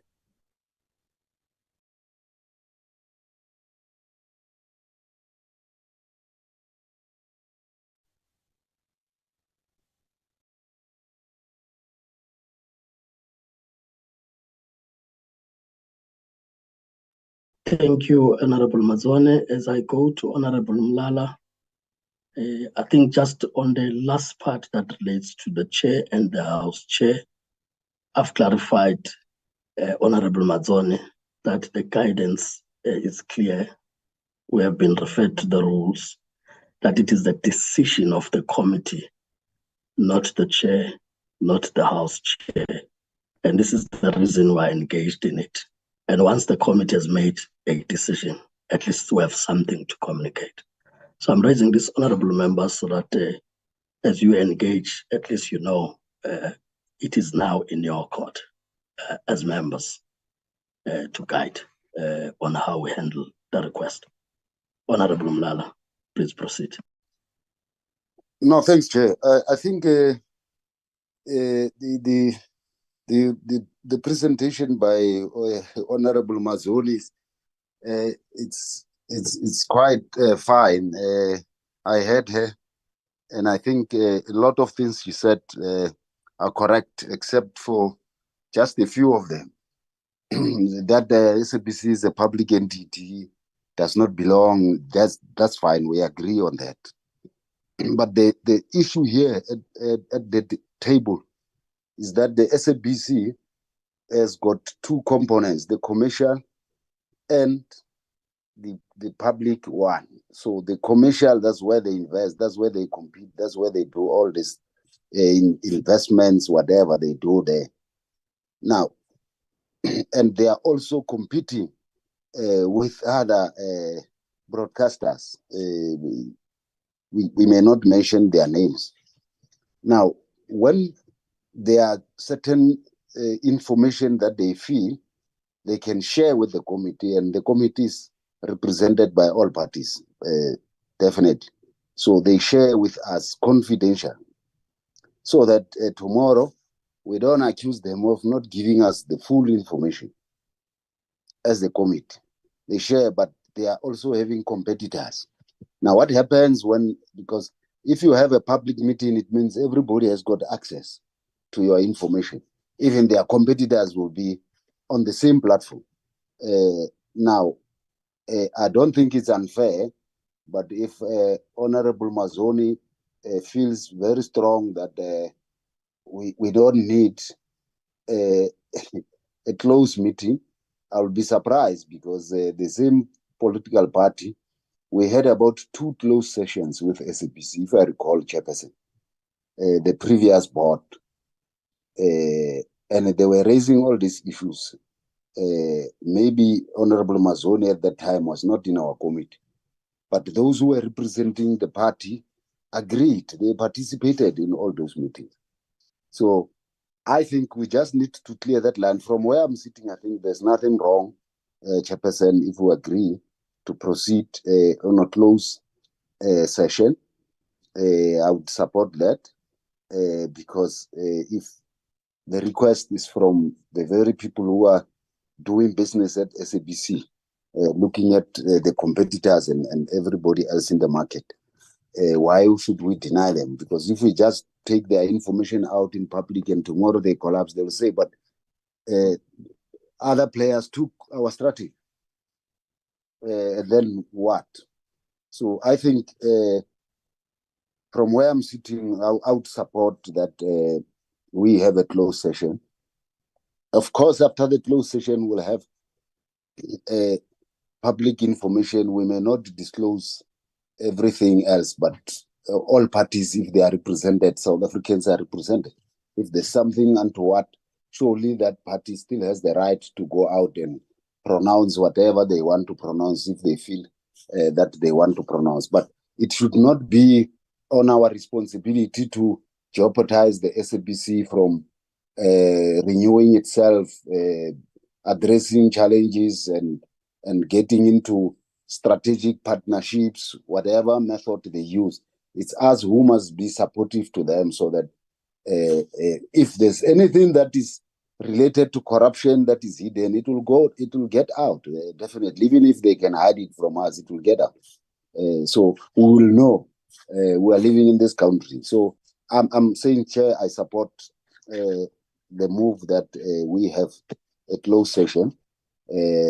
Maybe if it might not be today, but I think we need that session, definitely. Thanks, Chair. Thank you, Honorable Mlala. That session is today.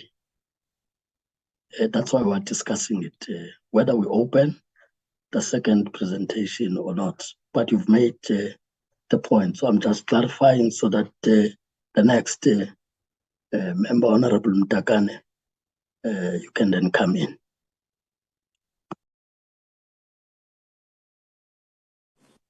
Yeah, thank you very much, Chairperson. I listened attentively what Honorable Mazoni was saying. I do think that she raised some of the points that are very important for us to deal with them. My view, Chair, is that there is absolutely no harm for us to agree with a request made by the SABC Board to brief the committee in a closed session, because there will be other areas, they may raise other areas that they may not raise in the public meeting like this. And they will therefore look at it once they have presented the entire area that they want us to do that in the closed meeting. If, of course, during the process of their presentation, we feel very strongly that there's nothing that can jeopardize their intention to get involved in many other deals with other people who are very critical and strategic as far as they are concerned, then we can be able then to allow the chairpersons of the committee to brief the society, summarize the key and salient issues that we have discussed in the closed session. I think there will be no problem at all about that. There will also be no problem if they are raising something that are intellectual property. And then, of course, they would want to protect the intellectual property on some of the areas. And then surely in the commercial world, and then, of course, I take the view that in the commercial world, there are a lot of closed session meetings that they are allowed by members of the board and those that they are working with to ensure that they protect the information that they have. But because they'll be briefing the members of parliament who are representing constituencies, all of us, and then I guess that will be no harm for us after they have presented their areas that they think are very important and strategic as far as they're concerned, then to allow ourselves to intervene. If we think that there's no need for us to close it, then we can just, the chair would be allowed then to give the information to the public. But at the moment, they have not presented anything. Therefore, I think it's important to allow them to make a presentation. Based on the presentation, we'll be able then to say, we think it was strategically correct for them to have a closed session. If we think that, no, the information really is almost out there, we can then take a decision that we can open it and be transparent and deal with that one. But closed session, Chair, is not anti-transparent, because I think we should in contrast the two. Closed session is just to assist us to understand the strategic nature of the matters that they want to raise with us. If we do feel that now we have raised all these matters, but we think are not really matters that need closed session, and I think we can open that chair and have a discussion on that. But we can't do that before we have allowed them a platform to brief us on some of the issues that of strategic nature. If we can do that, I don't think it would be helpful in terms of the Comrade Mazoni to raise, and I'm just saying Comrade Mazoni because we have known her for many years. Then I'm not intending to say that is part of us or not. But I think it's important for us to allow them a platform share. That would be my plea.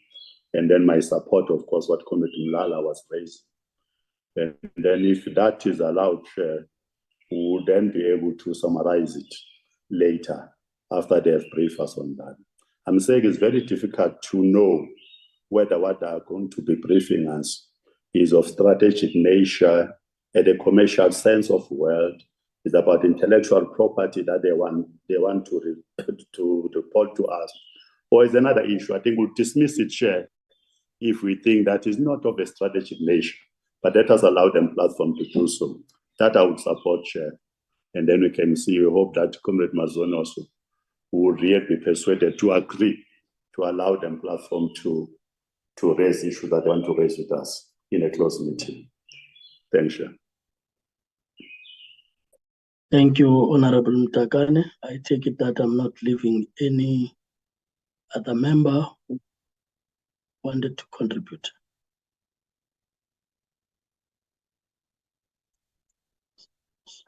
Given that there's no other hand, I take it that having listened to the points that have been advanced, I do get a sense that there is a general sense that from the members that have contributed that the SABC indeed it's important. And its importance also says that we have to ensure that it's sustainable. And of course, the concerns we have had before about their revenue streams and that on the financial pillar, there have not been performance irrespective of the 3.2 billion that has been invested as a bailout there. That every opportunity available to help the SABC turn around that pillar and be sustainable in a way that they should not be coming all the time and ask money from the fiscals. That would have to consider the request that they are making.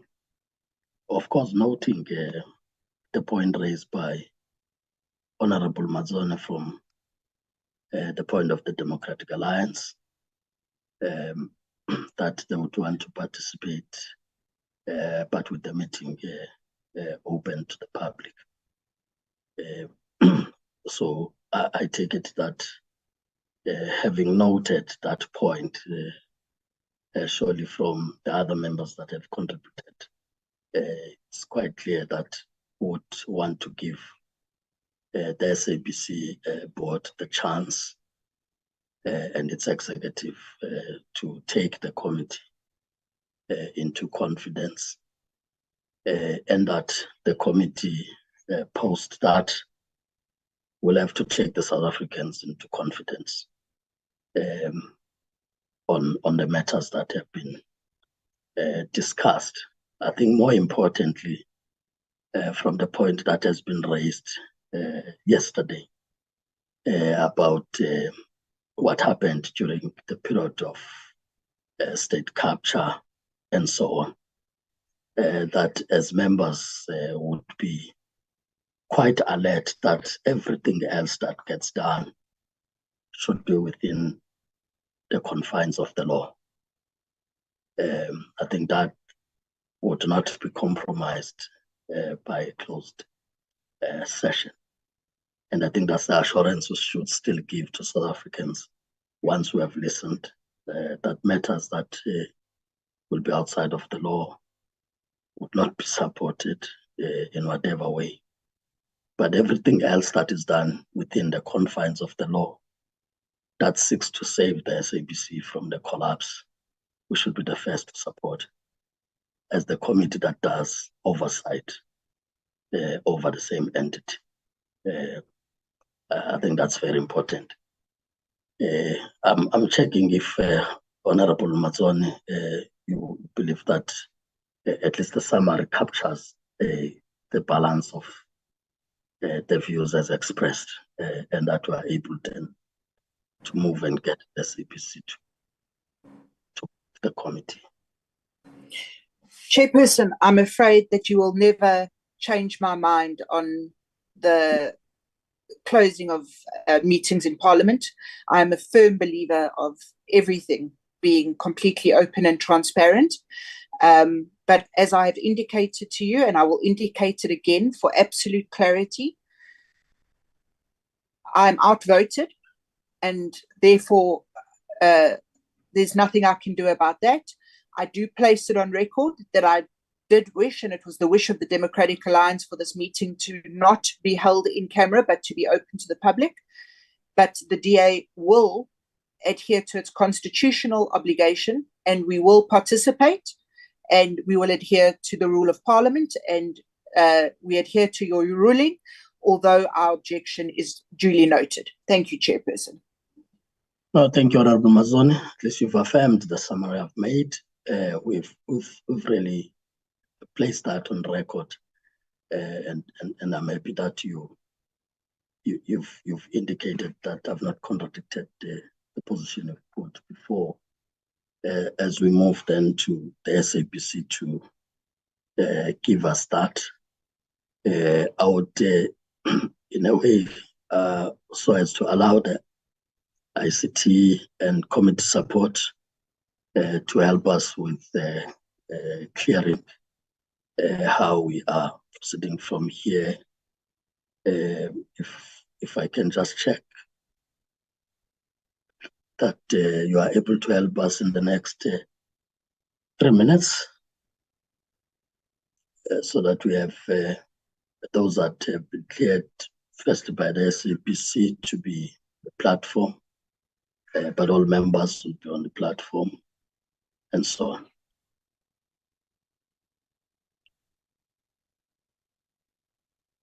Commit support. And members, good afternoon. Yes, we will probably about 2 minutes share that just to put colleagues in the waiting room. Thank you very much, President. Okay, let's start at 14:50, just to be precise.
The person, as you would know, that I have been sometimes for some time away. So if I can also just be assisted by the SABC on from their side, who should be staying, and yeah, and as well as from the department side, if I can get guidance from that side. Thank you, Chair.